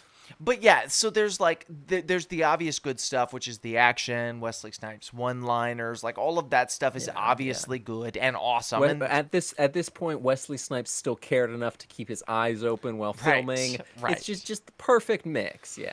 But He there's doesn't he like doesn't yet have the cool sideburn tattoos though. That's the only right. thing this movie has against it that either Blade 2 or 2 Trinity, we and don't or know. Trinity Yeah. one at least Trinity, maybe also 2. And Presumably. there's this awesome aesthetic, and we talked about. Well, I mean, we talked about this in our while Yeah. we were watching. If we get enough subscribers on the YouTube channel, we'll start a Patreon. Send this to your friends, Right, and right. when we Yeah, start a link this to your Patreon, friends. we'll start doing movie commentaries of the movies we watch. Anyway, Right. there's this beautiful aesthetic, I think, that the '90s had for There's a movies. specific 90s style that both of us just really love and connect to It was despite like not being alive in this time period. well, it was almost like shooting on film peaked. Yeah, And then yeah. digital comes along, and then movies got ugly for a little bit. Now They they're cause, better well, 'cause they looking didn't. again. Yeah, well, they took some time to figure out how to shoot on digital, but this is the precipice A of film, filming on film. A film, a yeah. film. Kino, Even Kino. like lower budget movies, because this movie didn't have a super crazy budget. Right. There's this grungy, dirty feeling to Clerks, everything. 1994, super Yes, cheap film, shot in black and white film, beautiful film same aesthetic. same aesthetic, Just same yeah. idea. Ninja Turtles, 1990, same Hmm. thing. It's a cheap, Yeah. low budget movie, but it's shot on film, and so it's got this beautiful feel to it. We watched one recently. Captain America, I think, has that Oh, feel. yeah. Captain America was 90. Yeah. But anyway, and this movie I think shows that, and then mixes it with the hilarious Matrix '90s stuff too. Right. Yeah. The trench coats and the sunglasses and the rock music and the da da da da da da da. The whole gothic aesthetic Right, shit. goth It's people, awesome. which this Love movie it. invented. This movie invented goth people. But no, I would say 100% this movie's fun. I would also say that this movie holds up. Oh, you definitely. Yeah. Like, I I think think that whenever the Mahershala Ali Blade movie comes out, it will have to compete with this movie legitimately. it's like it's the Spider-Man thing, right? And I think Hmm. Spider-Man some people say that the first Spider-Man movie doesn't hold up. I think it does, but we'll say Spider-Man Yeah. 2, which everybody's in agreement that movie holds up. Right. Right. Except for the silly scene where Doc Ock is robbing the bank with comical sacks filled with gold coins. That's just Sam Raimi silliness that doesn't really hold up. Nah, it Even at holds the up, time for it didn't sure. hold up. Exactly, But it's that's the awesome. point. It's so cool. Yeah. Like even as much as I love the Tom Holland movies, Mm. I don't know that in 20 years they'll hold up as well as the Sam Raimi movies do. Right. I think this movie legitimately has some staying power to it. Like this movie does Yeah. not the only thing No, in the whole movie this that I movie watched and I was like, is that's super dated. Number one, the trench coats and the sunglasses, but that sure, also but even kind of that translates. that's just classic, Like that's a classic cool guy look. Black trench coat, black sunglasses. That's classic. Postal dude. Neo from the Matrix. Other characters probably.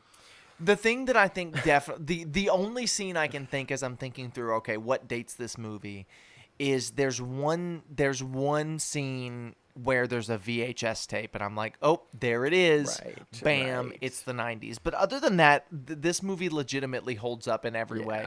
Other than the special effects, I forgot about the special effects. Yeah, This whole conversation, I forgot about the special effects. They suck. They're horrible.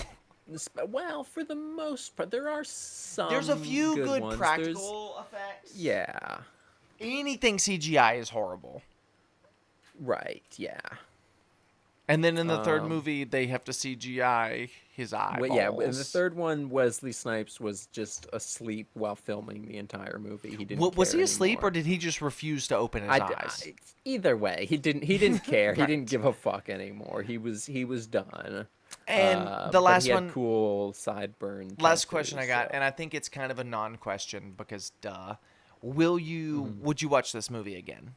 100%, Absolutely. probably within the year, I will watch this Yeah. movie again. This one's it's a little different with this one cuz this one's on my regular like list of movies that I watch. Yeah, I no, watch Blade all the I love time. Blade. Yeah, I've never seen Blade the series. no, I'm not even convinced that I've seen the sequels to Blade. I am convinced I've seen the sequels relatively recently, within the past couple years, probably around COVID era. But But yeah, um, I big love this movie. big fan of Blade '98. I love Awesome Wesley movie, Snipes in holds this up. role. I Would love recommend it to any and everyone. Um, anybody, and except this is probably except my mother. She doesn't like bloody gore and stuff. right, But right. if you don't like bloody gore R-rated movie, you're obviously not gonna like this. But Of all of the, because we've watched several for this, right? We've watched all of these pre-90s Marvel movies. If you haven't seen any of the other yeah, ones, we watched Howard the Duck, we watched Captain this America, we watched is Fantastic this Four. is the finale in our pre I 2000s. don't know that this is the one that I enjoyed the most. Okay, Really? I really See, liked I'd say Fantastic it is. Four. Fantastic Four. This one just hits kind of This one's different. I better. don't Don't get know. me wrong. This is a better movie. Absolutely. I do This think is I the enjoyed this more one. than Fantastic Four. This is But I the feel one I like think I would recommend more for sure. oh, Duh, of oh, course. But easily, this yeah. is also the one that I think best encapsulates what a comic book movie can be when done Well, well. the thing is, this movie, you can watch this movie legitimately as just a movie. You can watch it alone by yourself, just as an awesome movie. You can watch it with friends to have a fun time and laugh at silly stuff and Wesley Snipes' cool but stupid one-liners.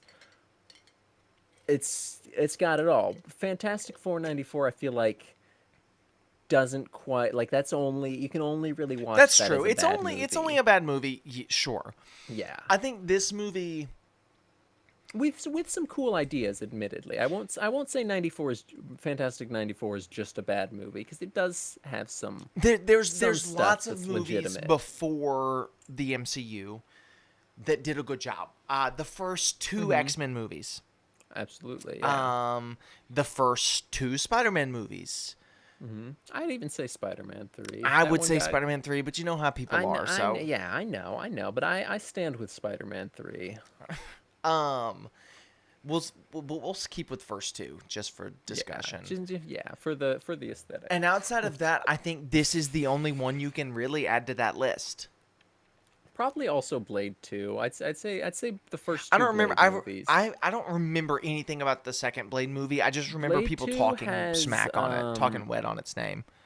See, I only remember people talking wet on Trinity. I feel like Blade 2 is, it's not held to the same standard as the first one, but I feel like it's on par. It's close enough. It's maybe a C plus. Well, this is like a A. You know, it's close enough. It's still a pass. It's still a passing grade. You know.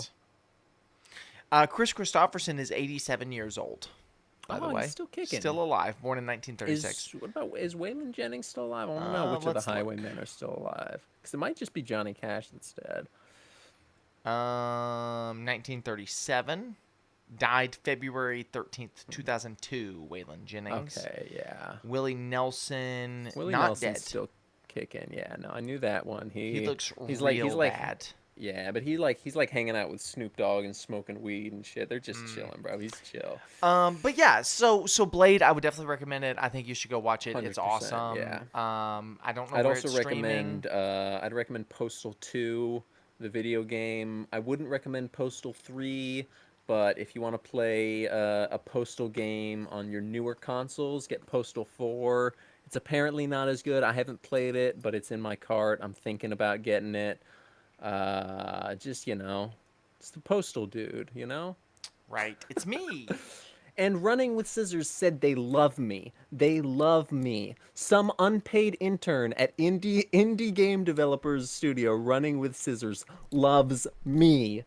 And don't forget to share this with your friends. Send this Yeah, video out. All of those things. We get enough shit going. We get enough shit popping. We'll do that Patreon. You can listen to our unhinged comments while we're watching these movies, and it will probably be more enjoyable than the actual podcast. Yeah, So, probably. One of the things we want to do, we definitely want to do movie commentaries as part of the Patreon, but we just don't have enough interest in whatever. So right, and also it just won't fly on YouTube. Right, Like, we can't post it publicly, or we would. Yeah, we tried live streaming it; it didn't work. But yeah, thank you guys for watching. If you've watched all the way through this, we will see you next time on Semi Pro. Some motherfuckers always trying to ice skate uphill. Next week we'll be back. We'll be kicking off a new sweep. I don't want to spoil too much for you. I don't want to spoil too much about what we're gonna be watching, but maybe I don't even know what we're doing next week. Oh, maybe like a little. Right, maybe like a little fire breathing action. Right. Oh. Yeah. It's more of like a nuclear breath. It's like if you like. Oh, that was close. Swallowed a. It's like if you swallowed a nuclear bomb.